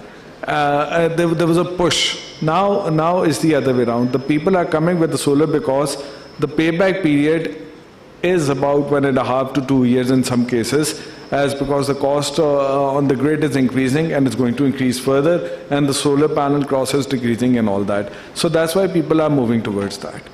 And now still, if you add the battery into that, your payback periods may be multiplied by 4 or 3 times at this point of time. But the way things are and way we have seen the things as technology is moving, days not far when the battery prices would come down as well. When the China would be dumping battery in Pakistan, when those diesel guys would be importing the battery as well from Iran. Right? So like they're doing solar panels today as well. That's part of the thing. So those days will come, then people will start moving off grid. I mean, that's a problem. We need to see this, because and yes, they'll remain as a grid as a last resort, as we remain on IMF as a lender of last resort. So the grid will be providing as a last resort, like whatever the gap is remaining is being provided by the grid. And that's a problem with the domestic. As industrial, those who are moving to the solar, they consume it. The commercial who are moving to the solar, they consume it when they produce it. They don't have a storage issue to it. But in case of the domestic, solar produces in the daytime, but we all work at daytime, and when we go in the evening, we consume. That time we need to buy it from the grid, and that's why we sell into the grid into that. And but that problem is now causing us an issue. And as Monis talked about that, there's a problem in other industries, in other countries as well. Every country in the world came up with the policy to push solar, to push renewable in early days. And many countries are now reverting back to that. So Monis gave an example of perhaps Europe, where they charge zero on getting back on solar in days times. I give you an example of South Australia. In now South Australia, in the last October, all the supply, all the demand was consumed by the rooftop solar. Every third house there has a rooftop solar. Now, when you are producing solar and excess solar, and when you are having base as well, and you are giving back to the grid, you pay to the grid. You see, the net metering, the house you have on the top, the solar on the top, you pay to the grid pays you back. You say that the grid is paying me like less, and it's charging me high, off-peak and all that. In Australia, in certain days, when you provide to the grid, you pay to the grid. It's a negative pricing. And in the Vietnam, it's again going that way around. India is coming up with a much smarter options in that, where they're moving toward the gross metering solution as well. And the different states in India is offering those solutions. So the world is moving away from that, because there has to have a system sustainability. And when you are producing solar excess, and when you are providing to the grid, and when the grid has an oversupply, then there is a cost incurred in terms of infrastructure and everything by the grid, which ensure that your solar is working fine, as well as the grid is providing the electricity to the non-solar consumer and to you when the solar thing is not here. So I think moving towards from net metering to gross metering or reducing the prices is the right move. The question is, what will happen to the existing customer? That's a legal question. I'm not here to answer that. So that's a legal way to do that. But for incremental customer, the new customer that is coming in, we need to move away. And still the math is there. I mean, with all that push in 2015, nobody was interested in buying solar.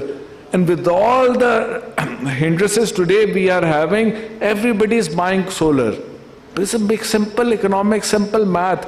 And that math's going to work better. And that's a problem. But from the consumer perspective, when the battery cost goes down, you'll move out of the grid as much as you will have, like your demand is like peak demand 5, you put up 15 kV, and then you have like battery cover, and then you're good enough to store that. And if you have excess, you'll have electric car, 2 car parks over there, they'll be charging over there in that. And so today the electric car price is higher as well. When the battery price go down, electric prices, cars prices go down. Now you have 40-50% of your fuel, Adil Saab, is consumed by motorbikes. And these motorbikes will move to the EV. Where would you sell your fuel? And then you'll sell the fuel to the industry as a furnace oil. And I am telling you, you guys will sell to them at discount because you're exporting, not you're refining other refineries, then they'll move away from the grid as well. So who will remain on the grid?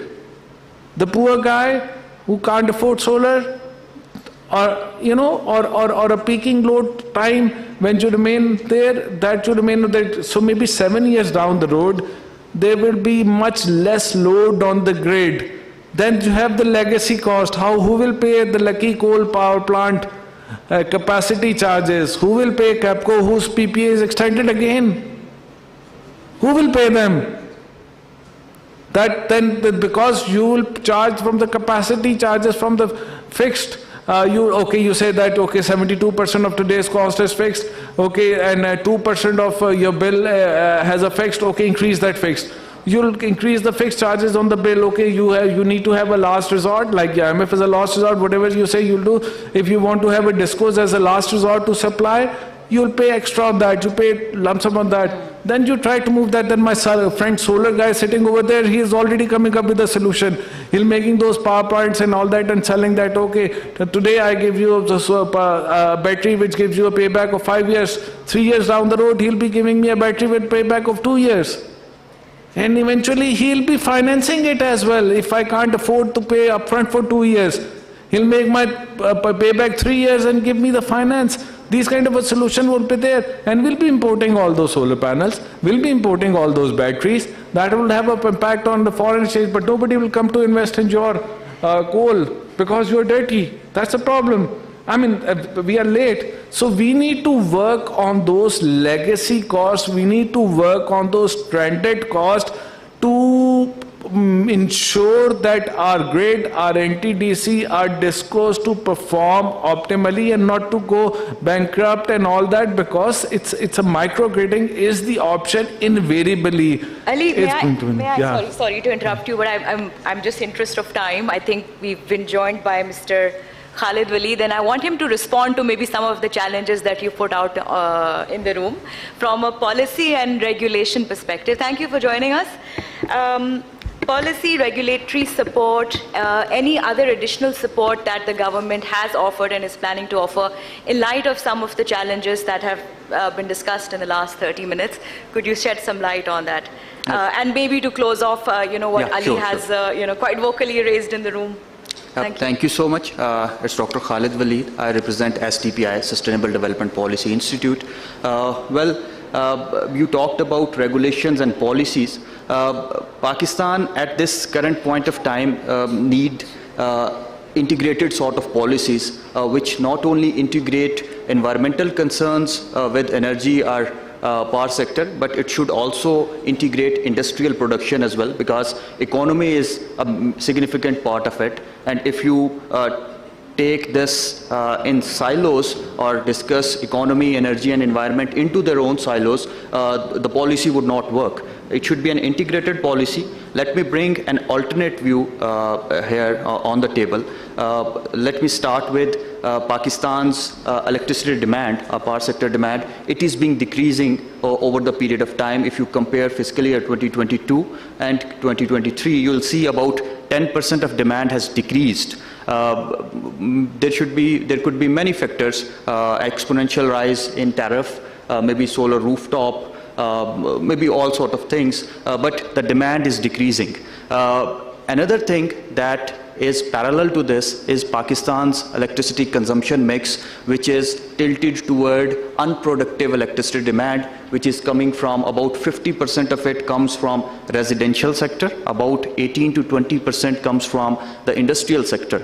If you see the global trends, you'll see it is totally opposite. In China, 20% comes from residential sector and about 50% comes from industrial sector, which means they are using their electricity, their power for productive purposes. But in Pakistan, we are generating electricity through dollars, but we are consuming it for non-productive purposes. I would humbly disagree with Ali Khizr Saab here. This net metering policy are encouraging this rooftop solar. It would provide us with an effective tool which will transform Pakistan's electricity consumption from residential sector to industrial sector, and when there would be industrial growth in the country powered by innovative tariff for industries, or cheaper or reliable or cleaner electricity, that would kickstart Pakistan's industrial revolution, and that would bring down interest rate, that would bring down volatility in exchange rates, and that would again stable the prices for rest of them. Second thing that I would like to brought on the table is recently introduced mechanism by European Union, that is CBAM, Carbon Border Adjustment Mechanism, which means that all the exports that have been targeted for the European Union, that would be bound for carbon assessment when they enters the border of European Union. It would impact Pakistan's exports. It would hurt Pakistan's export competitiveness, because in CBAM, Pakistan's scope 2 emissions would be compared with European Union's scope 2 emissions, and Pakistan's grid is 2.7 times less clean than the European Union's grid. So there is a demand for cleaner industrial production and cleaner industrial power supply. So we need to sort of bring industry to the grid. We need to sort of take residential consumers off grid, so that there is a balance between residential unproductive demand and productive industrial demand. Third thing that I would like to iterate here is there is a concept known as sector coupling, which is essential for renewable energy integration in the grid. And sector coupling means that you use extra power, additional power capacity to generate more and more sectoral output, particularly in terms of P2G sort of arrangement, where you use wind energy for production of hydrogen. Maybe distribution companies, they can look into attracting more and more investments into sector coupling. Sector coupling can be done through P2V sort of initiative, and that P2V could be power to electric vehicles. That can be done maybe Pakistan's this mass transit system that can be converted, transformed to EVs, and then for those EVs, the power could be provided through renewable energy, and DISCOs can generate their revenues that have been lost through rooftop solars.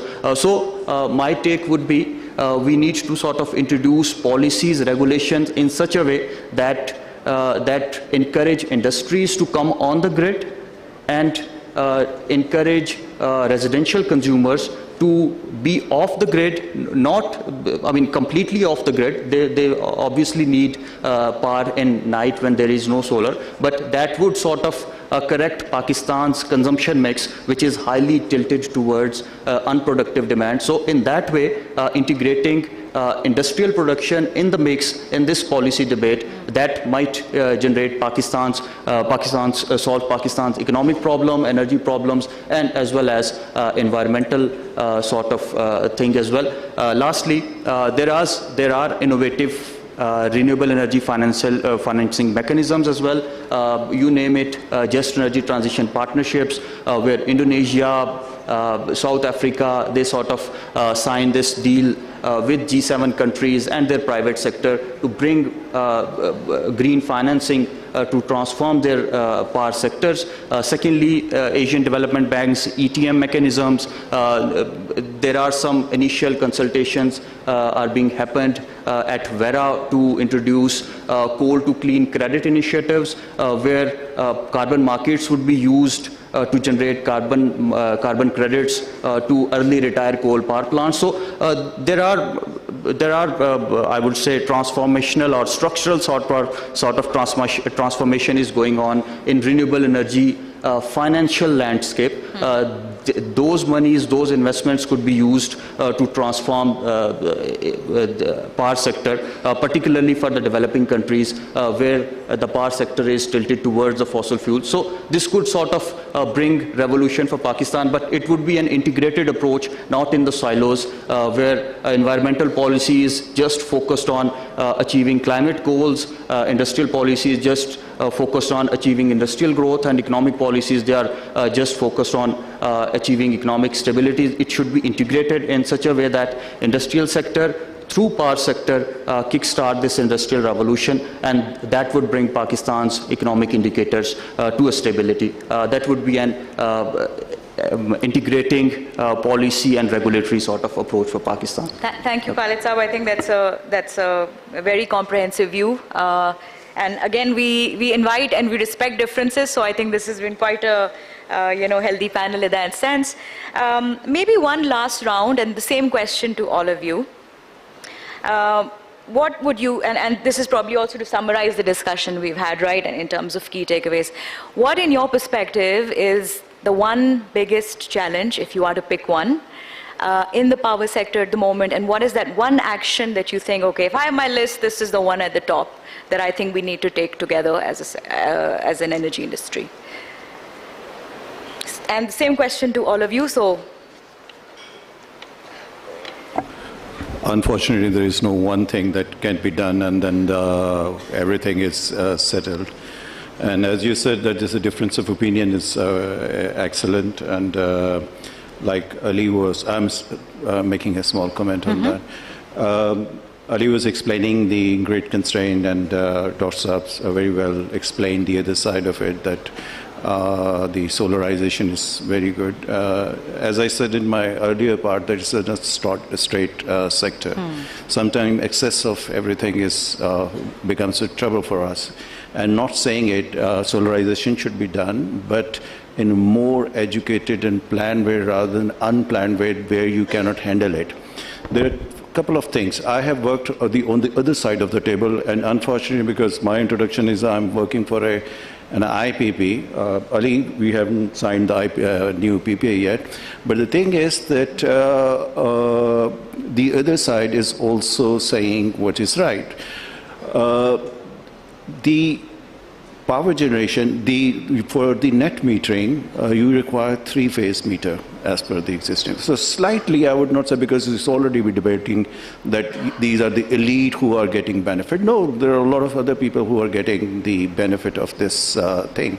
Now, the example is, I live in a model town, the excess thing, capacity, which is kilowatt units are available, if those are required to Quetta, they cannot be managed. There is a technical constraint of the system that cannot be done. And for your information, within Pakistan, like I was told, that Bahria has stopped because they have crossed beyond the technical limit of handling these systems. So if you have a concentration of excess capacity here, it is not essentially available to other side of it. So sometimes the system operator is genuinely stuck that what to do with it. And the consequence would be when the prices are going to go down and the single phase meter, what they are doing, they are going off grid. Now the consequence of the going off grid is, like I said before, in the evening you need power. So the power curve would be like this, suddenly.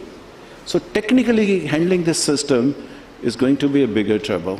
But anyways, one thing that the sanctity of the policies, whether here or there, should need to be followed.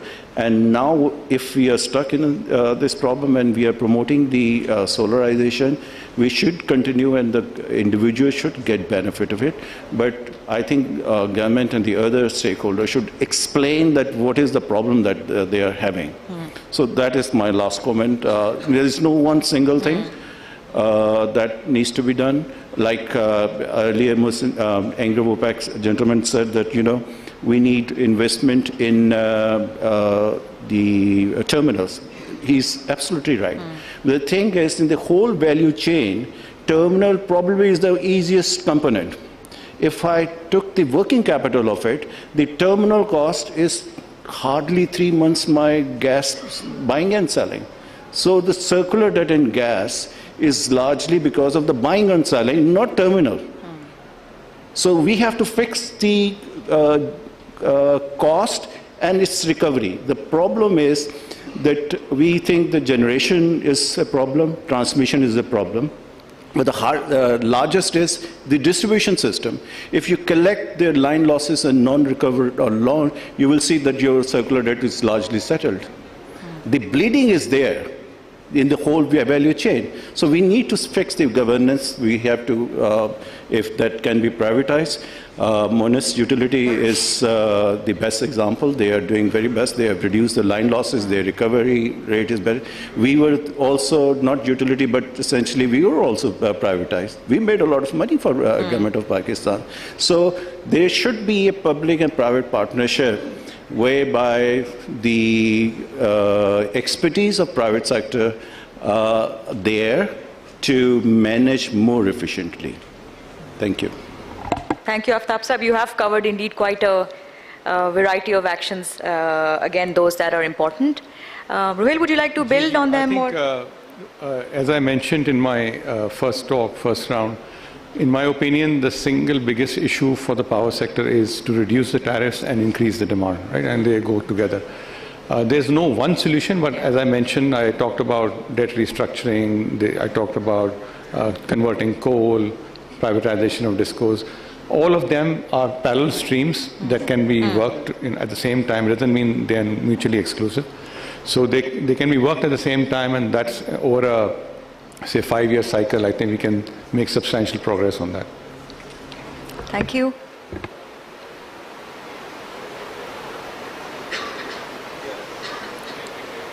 Yeah, it's better now. So yes, so just quick points. Number one, solve the capacity payment problem through renegotiating those loans with China on the coal and nuclear capacity payment and all that. Number two, deregulate the sector, privatize those DISCO, and have a better commercial return for the end consumer, the supplier side, and the network is there. Privatize it, let them invest, and deregulate it. Let the wheeling comes, and that the solar pour in as much as can, and which I have said, like pour in solar, but don't go for this net metering policy, which is going to make your transmission network more cancerous. So deregulate it, privatize it, renegotiate the debt, start wheeling, and let the renewable to pour in like no tomorrow. Thanks, Ali. On an overall basis, I think one of the issues that the energy sector today is facing is the resolution of circular debt. That needs to be addressed as soon as possible, because we don't realize, but at the end of the day, that cost is passed to the end consumer, to the industry, or to the household consumer. So I think government needs to come up with a comprehensive mechanism where it is not only resolved, but then make sure that it does not build up again over a period of time. In context of THAR, I think one positive thing is that today there is a strong realization that THAR has to play a very integral role along with renewables and other sources of energy. However, for us to grow, it is important that we get we need to get a hold of financing in investments, which is getting very difficult. So we need a government's intervention where they can come up with a policy or come up with a mechanism to arrange for these fundings like they have done in past for sectors like real estate and other sectors. I think this is about time that government thinks about it. Thank you. Thank you. Again, my suggestions would be think electricity as a drive demand, bring more productive demand to the grid in the form of industrial demand, give industries an innovative tariff that is cheaper, more competitive, that is reliable, and that is cleaner. That would solve Pakistan's this decreasing demand conundrum. Secondly, get demand in innovative ways, like I've explained. Invest in EVs, invest in hydrogen production as well, particularly in case of wind power plants where curtailment is done. That power generated by wind power plants can be utilized for hydrogen production. So this is explore innovative and integrated sort of policies, initiative, that could be the way forward for Pakistan. But still, again, Pakistan would require an integrated policy based on industrial demand, based on industrial production, and thinking electricity as drive demand. We need to think that either we are going to use our very hard generated, dollar generated electricity demand for just cooling our houses, or we are going to produce a productive exporting industrial production that can kickstart Pakistan's industrial revolution. Thank you. Thank you very much. I think with that, I can hand over back to Saad. This has been a very insightful discussion. Thank you for your experiences, your insights, and also for bearing with me in the last 2 days. Saad, over to you. Thank you so much. So I wish कि मैं इस panel के behalf पे announce कर सकता कि the person with the best question would get his next month's bill waived off. But sadly, such is life, that won't be the case. I already see a couple of hands raising. So the gentleman right at the back in the light grey suit, yes. If he can go first, and then the gentleman here in the glasses in the black suit, please. Okay, Assalamu alaikum. My name is Tanveer. My question is to Mr. Aftab and also to other IPP executives. For any contract or agreement to be moral and legal, it is important that it should look after the interest of both parties. Unfortunately, the IPP agreements looked after only the interest of the investors. And of course, this great betrayal by Mr. Shahid Hassan Khan, who was the architect of thermal power privatization, will never be excused. But is there a way now that we can renew these agreements? After all, the agreement should not go for a lease of a house like 100 years. So when we can renew them in a way that the interest of both parties, that is the government of the Pakistan country of the country as well as of the investor, they are both looked after. Also, I'll give an example that Kotadu powerhouse of Mr. Aftab, this was the most technically sound and efficient plant with the French machines from Alstom Corporation, and it was sold only for 25% of the total cost. So how can we undo this great betrayal which was done by power privatization? Thank you. Thank you very much. कुछ मैं अंग्रेजी में जवाब दूंगा, कुछ मैं उर्दू में जवाब दूंगा. अच्छा, there are, allow me because it's going to be a little longer answer. हमारे सेक्टर में चूँकि हमें बिल दुखते हैं और हमें ये सारी है, तो हम बहुत सारी चीज़ें ना speculation based भी करते हैं. I'm sure you would have some more sound and evidence based information than जब आपने ये statement pass की. So I'd like take you when IPP started. मैंने नहीं उस वक्त ये नौकरी शुरू की थी, but in 1994 it started, and at that time government also thought that we should not be in this business and we should bring in the efficiencies of management and blah blah investments and to bring into the Pakistan. So the first IPP hubco came in and the agreements were signed. And yesterday I was in one of the group, I was trying to explain it कि क्या हमारे पास उस वक्त technical capacity थी PPA करने की? नहीं थी. तो फिर हमने वर्ल्ड बैंक और दूसरों से हेल्प ली as much as possible. अब मैं इसके ऊपर कमेंट नहीं करूँगा वो ठीक हुए थे या नहीं, मैंने कॉन्ट्रैक्ट पढ़े नहीं, but on face of it ये सारे के सारे जब ये चीज़ें चलती चलेगी based on the contracts elsewhere, the models that have your constraint, others strength, तो ये कॉन्ट्रैक्ट साइन हो गया. And then came 94 policy, few smaller projects came in, and then there were two companies which were privatized. One was utility, Karachi Electric, and the other one was Kotadu Power Company, जिसमें मैं अभी हूँ. Kot Addu power company का आपको इल्म होगा कि वो इंटरनेशनल कंपैटिटिव बिडिंग पे हुआ था. जब आप इंटरनेशनल कंपैटिटिव बिडिंग पे होते हैं तो उस वक्त आपको ये कहना कि वो बिट्रेयल हो गया, ये हो गया, ये मेरा ख्याल है कि इसके ऊपर हम कमेंट तो पास कर सकते हैं लेकिन एविडेंस बेस नहीं कह सकते कि ये ऐसा हुआ या नहीं हुआ था. But anyways I respect your and others view on it. ये उस वक्त भी जो मुझे याद पड़ता है कि प्रीमियम पे गया था जो उसकी बुक वैल्यू थी. और आपको ये भी मैं कैप्को के रेफरेंस से बताता चलूँ कि this is the only power generation company who were paying income tax. None other IPPs were paying it. So we contributed about almost 100 billion as tax to the exchequer, and we also paid over 100 billion to Wabda and government through our dividends. So we contributed a lot, I must say, and as you said, I take it as a compliment that we were and we are one of the most technically sound, configured and only tri-fuel plant in Pakistan. So वो मुझे नहीं पता कि वो आपके betrayal का क्या है. दूसरे मैं part पे आता हूँ कि जब आपने कहा कि now we have contracts which now are not probably in the best interest of the country. देखिए यही सारे प्लान थे जब आपके ये डेफिसिट था तो यही सपोर्ट करे, तब ये सारे अच्छे थे, अब ये सारे अनफॉर्चुनेटली चोरों की तरह ट्रीट किए थे, which is not fair. Anyways आपकी इंफॉर्मेशन के लिए मैं बताऊँ 1-2 साल पहले most of the contract, other than CPEC contracts and 1 or 2 other, सारे contracts renegotiate हो चुके हैं. ये एक myth है कि जनाब इनकी हर चीज़ डॉलर के साथ इंडेक्स है, इसकी सीलिंग already settle हो चुकी हुई है.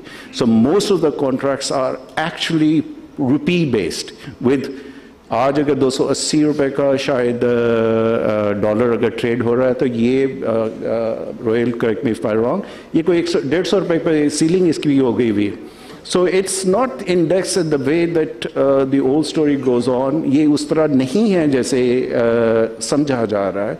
So there are a lot of fact finding जो मैं ज़रूर समझूंगा, आप लोगों से रिक्वेस्ट करूंगा कि ये ज़रूर देख लें, क्योंकि बाज़ चीज़ें हमारी बहुत सारी फैशनेबल हो जाती हैं कि वो कह रहा है और जो व्हाट्सएप पे फॉरवर्ड आया तो उसको फॉरवर्ड कर दे कि वो शायद सच हो. ऐसा नहीं है. आगे के लिए क्या करना है ये अपनी जगह हकीकत है कि we are in trouble, so we have to sit and see. ये भी सारी कंपनीज सक्सेसफुली चल सकती हैं if they are being paid.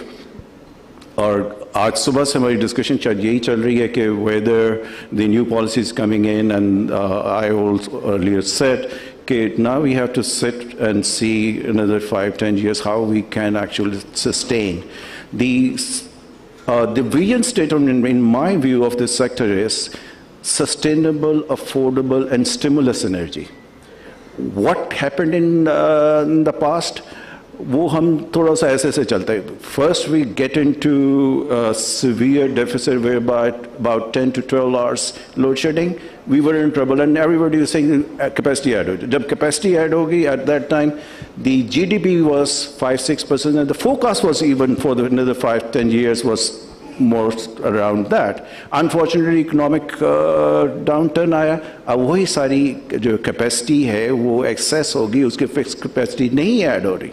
So there are not a single reason of the current situation. It's a very intricate और economic conditions भी हैं जिसने इस पूरी चीज़ें करें. As a user, I tell you, आप ये trust रखिए जनाब के कोई भी मेरा ख्याल है जहाँ तक मेरी नॉलेज है पाकिस्तान और पाकिस्तान की पावर सेक्टर के खिलाफ कोई इंटरेस्टेड नहीं है. और most of the contracts have already been negotiated and settled in rupee. There are few side on the Chinese. I am not a authorized person to comment it, but that was to be done with the government of China, not the individual IPPs or the companies. वहाँ से जाके जैसे रोहेल ने कहा कि उसका जो date है वो उसको रीप्रोफाइलिंग करा के उसको स्प्रेड कर ले. बट मैं यहाँ पे क्लैरिफाई करूँ, इसका मतलब ये नहीं है कि वो बहुत ज़्यादा सस्ता हो जाएगा, कम हो जाएगा, हमारी ब्रीदेबल फॉर्म में आ जाएगा, लेकिन वो स्प्रेड ज़रूर हो जाएगा. क्योंकि जो चीज़ आप 10 साल में पे कर रहे थे वो 30 साल में पे करेंगे. You still have to pay and probably longer interest in it. So we all are here to help the government and as professional कि हम ना फील्ड वर्कर है, हमें कुछ शायद मसाइल ज़्यादा पता होते हैं कि इधर से करेंगे तो किधर क्या हो जाएगा, वो फंस भी जाते हैं. But anyway sir, I think I trust government and the whole power sector and the professional like Ali doctor साहब जो SDP है, ये हमेशा डिफरेंट एंगल के साथ मदद करते रहते हैं ताकि चेक एंड बैलेंस भी रहे. और ख्वाहिश यही है कि फ्यूचर में भी हम सही फैसले कर सकें. जी अस्सलाम वालेकुम everyone. Khawar Abbas Jilani, CEO Asia Petroleum Limited. My question is for Mr. Amir Iqbal. In 2020 global coal power emissions were approximately 14.5 gigatons of carbon dioxide, representing about 40% of the total carbon dioxide emissions from the energy sector. So, in order to reduce the carbon footprint of coal, have you deployed carbon capture and storage technologies at Thar coal plant? So, thank you for raising this question. So देखिए हम लोग अभी जो हमारे IPPs हैं जो कि independent companies हैं वहाँ के ऊपर ये काम हो रहा होता है और वहाँ के ऊपर what I know is कि they are IFC certified, उनका जो environmental standards हैं they are in line and they satisfy the IFC standards, which are very, very high. So because I'm not an IPP myself, so I cannot comment on the technology that they're using, but all I know is that they are using globally accredited environmental systems to minimize the impact on the environment. Thank you. Sir. Assalamu alaikum. My question is basically the one question that you wanted. Probably I'll try to attempt that. And that has been mostly the missing part in the discussion, so it will be slightly radical. My understanding of the energy crisis of Pakistan are slightly different. And I'll refer to Dr. Musaddiq's statement of a base load of 10,000 versus a peak load of 32,000 in the summers. That is one area which I think is the root cause of the capacity charges and everything else, because no country in the world, as per my research, has this kind of seasonal variation as Pakistan has. Number one. Number two, the reason for this seasonal variation is our domestic consumption, which is between 53 and 55%, which again is unique in the world. No other country in the world has domestic consumption more than the industrial consumption. Our industrial consumption is about 24-25%. Now, the reason, the main reason, the 90% of attribute can be attributed to the summer peak load in the domestic consumption, because all the productive sectors like industry, commercial areas, transport, agriculture maintain a uniform curve throughout the year. The domestic sector is the one which triggers this fluctuation between 10,000 and 32,000. If you look at the previous figures, in 1990, I think the industrial consumption are more, and ever since then now the domestic consumption is excessively getting high. Air conditioner production increasing by 40 to 50% per year. So we are set to go into much deeper trouble than what we are, unless that one question, unless we address the seasonal fluctuation triggered by the domestic sector. There is no I think, end to the energy crisis. The more energy you are producing through public-private partnership, it will again have the more fluctuation, because bulk of the energy is going to go to the domestic sector. And that will multiply the capacity charges which we are crying today. Now, how to reduce the demand in the domestic sector? Now, it will be very long, I think, answer, but I won't like to go. Just want to mention that there is a building in Lahore, 60,000 square feet, a software house, whose energy bill in February during winters was 433,000 megawatt, 433,000 rupees, and in March it was something like 38,000. So, and last month I believe it is under 20,000. And that is where we have actually implemented a new concept, which is basically in the development phase, which is storing the energy into the building, because the building material Pakistan uses has the highest thermal storage capacity. A house of about... Sir, so sorry, in the interest of time, I'll have to interject. Okay. If you can just get to the question.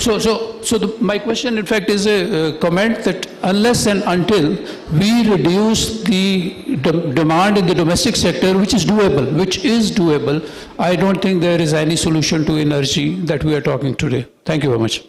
Can I make a small comment, sir? Yes, please. I totally agree with you. The thing that you mentioned about seasonal, and when we were talking about the net metering and the day fluctuations, so that problem has exaggerated from 6 months to now 12 or 24 hours.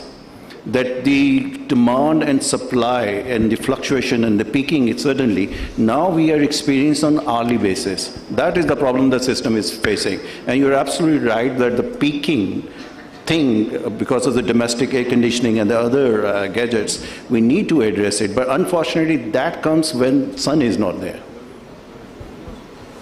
We'll discuss it later, sir. So I think I've been listening to everybody here, and we're talking about managing the supply, having a better mix of the usage, right, for more productive. And the problem, as far as I see, is that we have a large domestic user, which is basically 50%, out of which 92% are actually single-phase users. So for the first 50 to 200 units, they are paying 9 rupees, 8 rupees, and about 10 rupees, depending on the taxes. Now, for every unit that we provide to this domestic user, we are giving them a subsidy of 20 rupees from the buying cost, right? Simply. To offset that subsidy, we have to charge the commercial user about 40 rupees extra. So we can give this subsidy to the end consumer with the low usage, which is basically about 48% of your total user. Now, the answer to that is that how do you get your commercial usage to be uptaken when you are subsidizing the domestic user by taxing the rich user? The answer to that was, and I wrote a white paper on that in 2019, is that we have to basically get to a right mix by taking off these users by giving them solar, subsidized solar. Sir, sorry, I hate to be in this position, but can I just request you to finalize your question? So my question is that why don't we actually start giving solar to those users that have less consumption, single-phase users, subsidize the energy, because now you're not subsidizing it by charging it from the commercial user, you're actually reducing your cost by not subsidizing to the poor users. And then basically once you have a price that's closer to 50 rupees, your commercial consumption is going to increase, your mix is going to improve. Sir, sorry, who is your question directed to? So the whole panel. To the whole panel, can you select one? Ali. Would Ali. be a good one. Yes, Ali.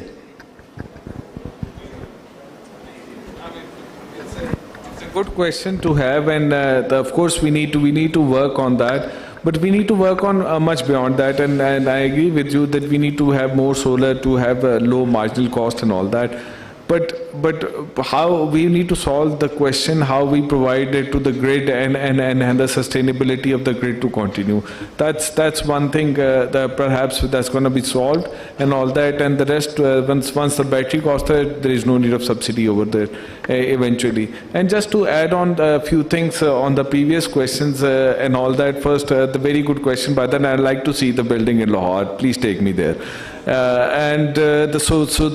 other day the Faiz Chaudhary from LUMS was talking about that we need to revise the building code, that we need to reduce the consumption, ye dabbe jo bana diye hain. So that's there, and the problem, that's the political problem. I disagree with Aftab on certain points here. I have a great respect, he's a mentor and all that, but I disagree on this part. Is this because I don't go to 94, let's talk about 2015. So it was a politically motivated that load shedding khatam karni hai, the peak load shedding khatam karni hai. So we chased the peak load and we got into the capacity trap. Somebody said in the morning these words. Yeah. So that's what happened, and now we were into that. So we need to solve that, and the assumption that GDP will grow like 6% every year for the next 10 years. How naive I can be to say that in Pakistan. Did it happen in the past 70 years? How can it happen in the next years? Did we had a Manmohan Singh back in, like we had in 91 and in 2013, that we're going to go that path? That's a very naive assumption. How can a private sector invest without a sovereign guarantee, without any Sino-Shock guarantee on that? That's why your rate increased from 15 to 17%. That's why you added Sino-Shock. That's why the Chinese private guys asked the Chinese government to push for that, because they knew that there's no viability And of course it's the interest of the power sector guy to get that return. It's of course it's the interest of the government to get the political vote. So that's the problem where we need to solve that. And but sir, when we solve your problem and we reduce the peak load of the summer for the resident, what about the load of the capacity payment? That will add up further because your load will come down from 35 to let's say 25, right? So what about that? So what we need to increase the load of 10,000 in the winters to that. And I connect to what Rohel said that we have more capacity in the south and we have less in the north. And in the winters there is a demand in the north, north-south. And when we move from there, the tripping start in cascades. We had a 2 tripping session in the last 3 years of 24 hours plus. And this year what we decided, okay, we're going to have this tripping problem, start doing load shedding in winters in north, and start producing on Ali, sorry. Yeah, so the thing is that we need to wheel and have industry, export industry, the value chain, you import stuff, you process it, export, and then south, and use lucky coal and all that on that, and parallel to yourself, and no more base load addition, and just let the renewable to pour in and deregulate it. Thank you. So now we are entering the final 3 questions to the gentleman in the red shirt. जी अस्सलाम वालेकुम, मेरा नाम कारिब काज़मी है, I am just consumer. सो बात हुई थी innovation की कि इस सेक्टर में इनोवेशन की भी ज़रूरत है. So are there any examples in Pakistan जिसमें हम कोई सोलर के ऊपर, रिन्यूएबल के ऊपर इनोवेशन की ट्राई कर रहे हैं? So for example there is an issue, there is a thing कि जहाँ आपने भी बात की कि सोलर का पीक लोड का मसला है कि वो दिन में होती है और रात को नहीं होती. But there are techniques to couple that with maybe maybe water pumping station और थिंग्स लाइक दैट. सो कोई इस तरह की कोई इनोवेशन की हम कोई ट्राई आउट कर रहे हैं पाकिस्तान में कि नहीं? लार्ज स्केल पे तो शायद नहीं हो रहे हैं प्रोजेक्ट जो है वो लार्ज स्केल पे नहीं हो रहे शायद, लेकिन प्रोटोटाइप्स ज़रूर हैं स्टिल.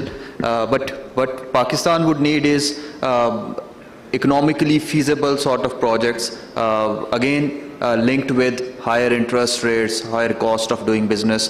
वो जैसे जैसे कम होती है, that would bring more and more innovative sort of projects जो कि आएंगे. लेकिन large scale पे I'm not really confident कि वो लोग जो है वो कर रहे होंगे इस तरह से.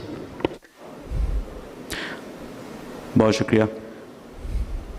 Sorry, अच्छा सुहेल साहब कर लें and then the individual in the white kurta shalwar.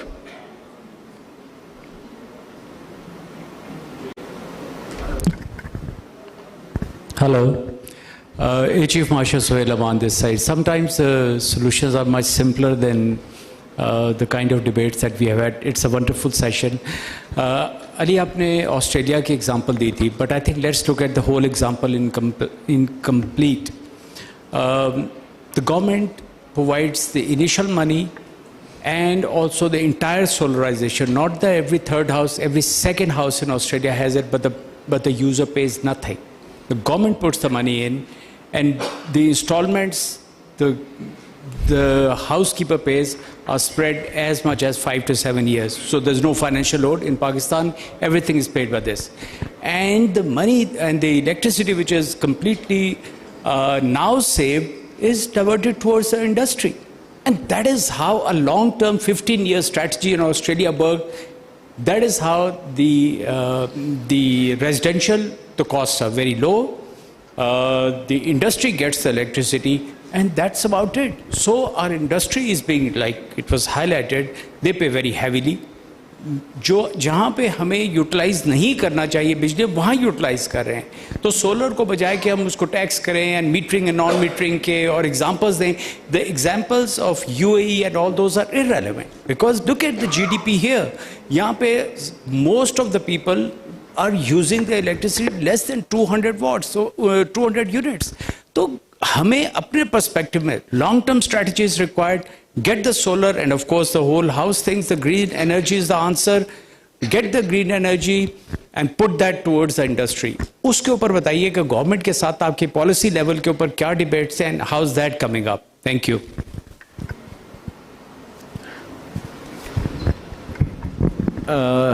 Ji, thank you for adding that. That would help me out in doing my research. Thanks for it. जी थोड़ा सा इसमें ये है कि द इंडस्ट्री अभी तो जितना यूज़ है जितना बनाती है वो यूज़ कर जाती है, क्योंकि उसको तो दिन में बनाती है वो सारा यूज़ हो जाता है।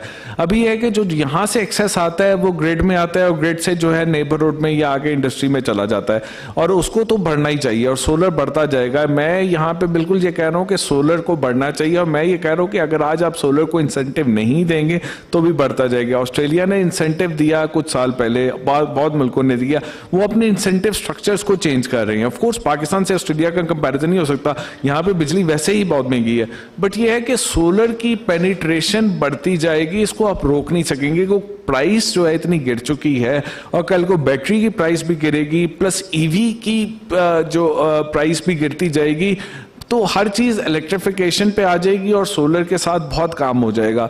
तो वो चीज़ मुझे नज़र आ रही है, बट ये है कि अब उसको जब ग्रिड में लेके आना है, जब इंटरमिटेंट है वो उसको ग्रिड में लेके आना है, तो ग्रिड की कैपेसिटी को, ग्रिड की डिज़ाइन को, उस पर उसकी कॉस्ट हो रही है ना, उसको ऐड ऑन करना है कि भाई ग्रिड के ऊपर एकदम सारे सोलर बना रहे हैं, एकदम ग्रिड के इतना लोड ऊपर चला गया, उसको क्या करना है? तो ग्रिड की इन्वेस्टमेंट कौन करेगा? या तो हम इतने अमीर हो कि हम सब्सिडी देके ग्रिड की इन्वेस्टमेंट कर लें, फिर तो अच्छी बात है ना, वो तो हम नहीं कर सकते। तो जिनके पास ऑलरेडी, जिन्होंने एग्जिस्टिंग ज़्यादा सोलर लगाया है, वो ग्रिड में बेच रहे हैं, तो ग्रिड में आगे इस्तेमाल करना है, तो उस ग्रिड को किस तरह करना है उसकी पॉलिसी को लाने हैं। तो पॉलिसी को हमें 10 साल पहले जो हमने बनाई थी उसको देख के नहीं करना, आज जो सूरत-ए-हाल और जो अगले 10 साल में नजर आ रही है उसको देख के करना है। दुनिया भी इस तरफ मूव कर रही है और हमें भी इस तरफ मूव करना है। That's how it is and we are very open to it. कोई टेक्नोलॉजी चेंज हो रही है, नई टेक्नोलॉजी आ रही है हर चीज में, बट वी अंडरस्टैंड दैट कि we are moving towards micro gridding, we are moving towards deregulation. तो गवर्नमेंट ने अगर रेलेवेंट रहना है तो अपना फुटप्रिंट खुद कम कर दे। That's the bottom line के उसकी तरफ हमें मूव करना है। Let the private sector run discourse. Let the private sector to have networks and earn on that. के इलेक्ट्रिक कर ही रहा है ना पिछले 30 साल से, वो उसने 40% से लॉसेस कराची जैसे शहर में 20% पे ले आया है ना, बाकी जगहों पे भी करने दें। गवर्नमेंट को अपना साइज खत्म कर देना चाहिए, और इस वक्त हमें कोई IPPs के अंदर अगले 10 साल में नहीं जाना चाहिए। हमारा 12,000 का 10,000 का बेस लोड है सर्दियों में, गर्मियों में 35,000 का है। वो हमारा 35,000 भी नहीं गर्मियों में इस्तेमाल हो रहा, अभी 20-22, अभी 16% से अप्रैल में फिर गिरे हैं। 25,000 हमने पिछली दफा ऑफलोड किया था, इस दफा वो भी नहीं होगा चूंकि सोलर आ चुका हुआ है और ज्यादा। तो भाई आपको और बेस लोड नहीं डालना। अभी भी सऊदी अरब के पास जाते हैं हम, 2 बेस लोड के प्रोजेक्ट रखते थे वहां पे, पता नहीं हमें क्या शौक है बेस लोड लगाने का। Thank you Ali. So 2 final questions. So the gentleman in the white kurta shalwar.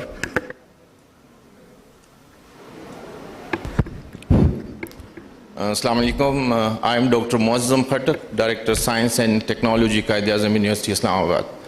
I have been through the agenda point as well as all the discussion you have done so far, but I haven't seen any relevancy about the smart technologies, artificial intelligence and blockchain, that how we can use these smart technologies to look into the future prediction as well as to minimize our losses and upgrade our system.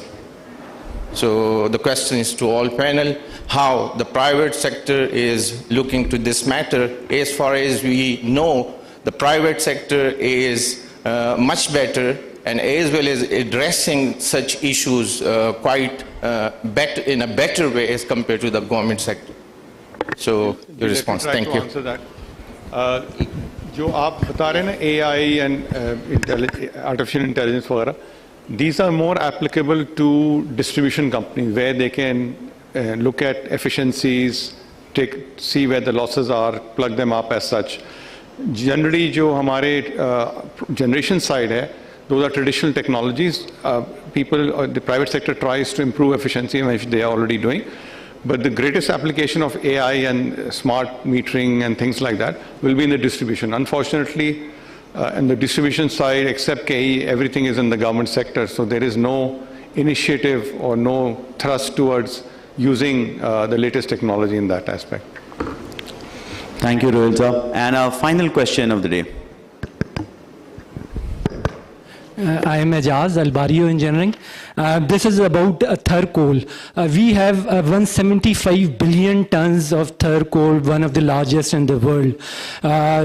why can't we convince the world that there are clean coal technologies, plants installed by Angro, those are of clean coal technology, SOx, NOx, particulate matter, वो सारे जो हैं वो IFC के और बाकी जो world के environment के standards हैं उनको meet कर रहे हैं. तो हमारे energy mix के अंदर तो इसका बड़ा कम share है. इसकी जो levelized cost of electricity है, do you know कितनी है coal से? It is just 4 to 5 cents per kilowatt hour. So it is dirt cheap. और उसको जो है हमें जो दो चीज़ें हैं जो की जा सकती हैं वो है अंडरग्राउंड कोल गैसिफिकेशन. ये डॉक्टर समर मुबारक मन ने इतना अच्छा प्रोजेक्ट किया था, पता नहीं 10 मेगावाट का प्रोटोटाइप का उन्होंने डेमो भी किया था. अंडरग्राउंड कोल गैसिफिकेशन होनी चाहिए. It's a big cake. मतलब there is no mutually exclusive कि अगर ओपन पिट माइनिंग हो रही है तो अंडरग्राउंड कोल गैसिफिकेशन नहीं हो सकती. एंड नंबर 2 ये है कि सर हमने इंपोर्टेड कोल के ऊपर क्यों अपने बॉयलर्स लगाए हुए हैं, हम अपने थर्ड कोल के ऊपर क्यों नहीं लगा रहे. Why are engineers are not designing. सो उनके ऊपर डिजाइन करके लगाएं. इंपोर्टेड कोल इतना महंगा हो गया है. Ijaz साहब, I would request you please. Thank you so much. This question was from Amir Iqbal Saab, Sindh. Yes, that was clear. Amir Saab, a quick response from you, and thank you. Sir, can I request you to please, sir, please, for the decorum, I request you to sit down. Amir Saab is in the process of answering a question. Sir, I would please request you and I would urge you, Amir Saab is here for lunch. You can talk to him and get your answer sorted. But for the decorum, please, I would request you to sit down.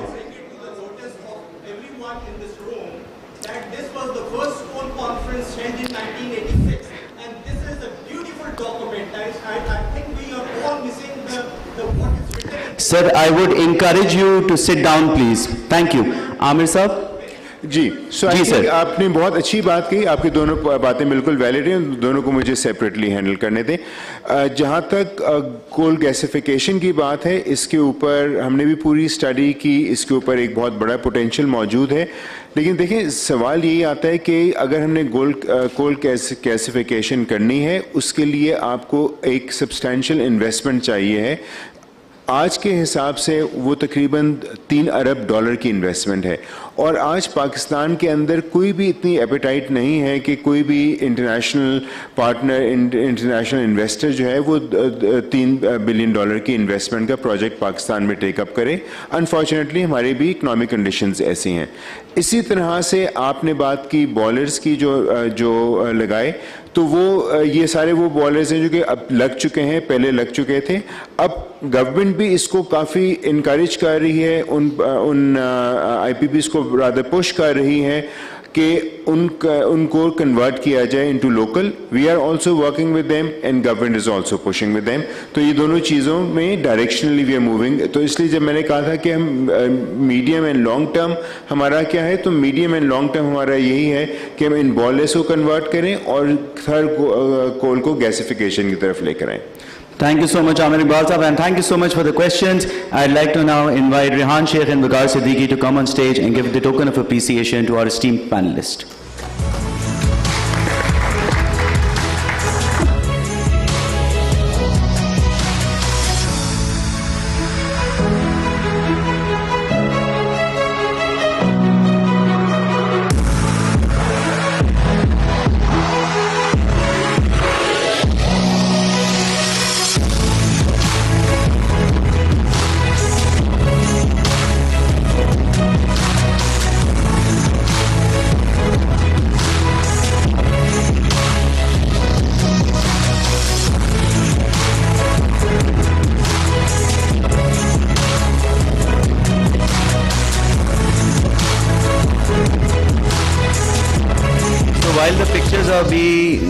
Taken, I think it's easier to just present an ijtimai apology.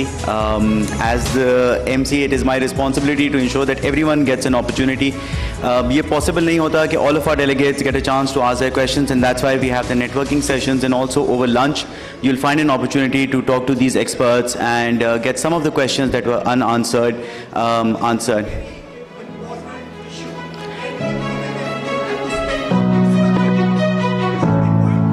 Sir, I would encourage you to, sir, I would encourage you, we appreciate your attendance. I would encourage you to maintain decorum. You can ask Amir Saab this question over lunch. Thank you so much.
Meanwhile, if I can request the Secretary General OICCI Aleem Saab to make his way to the podium for the closing remarks.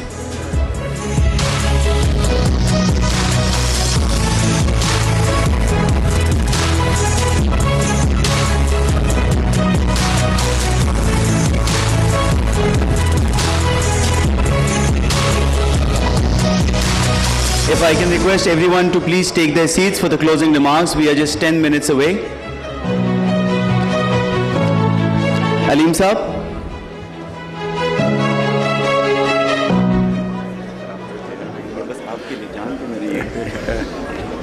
अच्छा जी, अस्सलाम वालेकुम।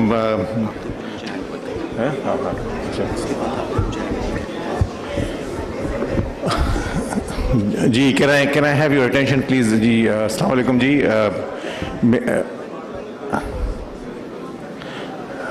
I want to take this opportunity on behalf of the Overseas Investor Chamber of Commerce for all of you to have attended this session, and also, of course, to the panelists and speakers. I think, I know that you are all tired and you want to see this, the end of this event, but in any case, I would like you to pay some attention to the report that we have launched. The report is from the 33 multinationals who have been engaged in this business, various segments of the business. And I think the interest that has been shown today tells you that the issue that we are handling, which is the energy, is a very complicated issue. And I think I must recognize the initial discussion that Dr. Musaddiq had this morning. He gave a very good overview, whether we like it or not. Ladies and gentlemen, if we can just request you to sit down. Aleem Saab is delivering the closing note, which is an important aspect. I would request some silence, and if I can request all of you to take your seats.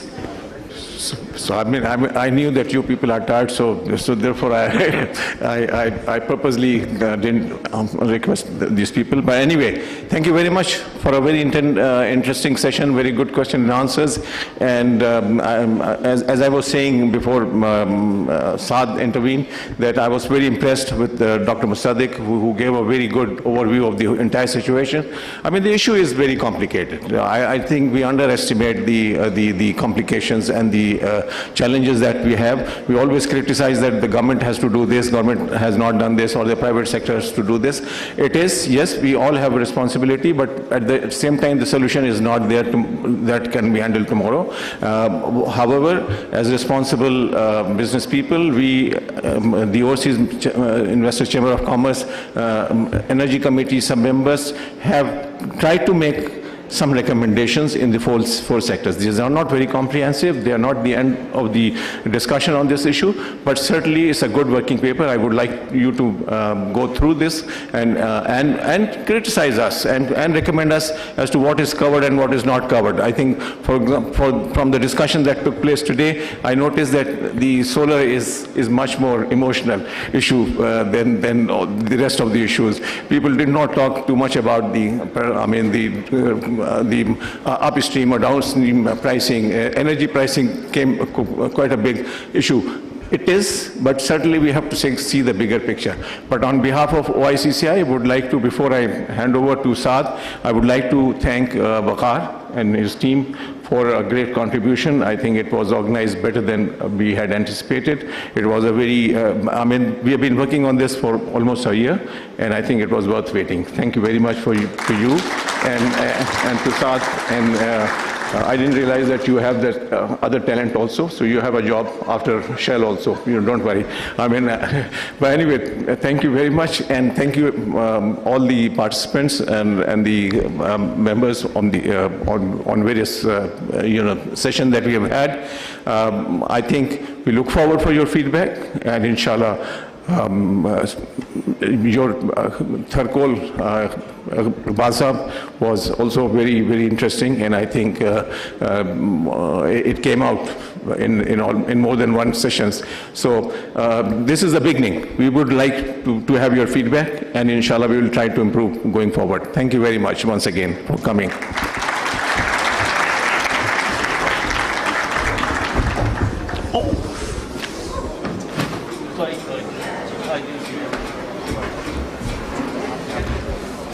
Can we please take care of this wire so that no one else trips? This wire. Adnan, if you can take care of this wire, please. Anisa, hope you're okay? Okay. So we may not have solved the entire energy puzzle, but the clarity of thought, the ingenuity of ideas, and the healthy and authentic debate clearly bodes well for our future. To the panelists and keynote speakers, thank you for sharing your wisdom and your knowledge. To our policymakers and the Honorable Minister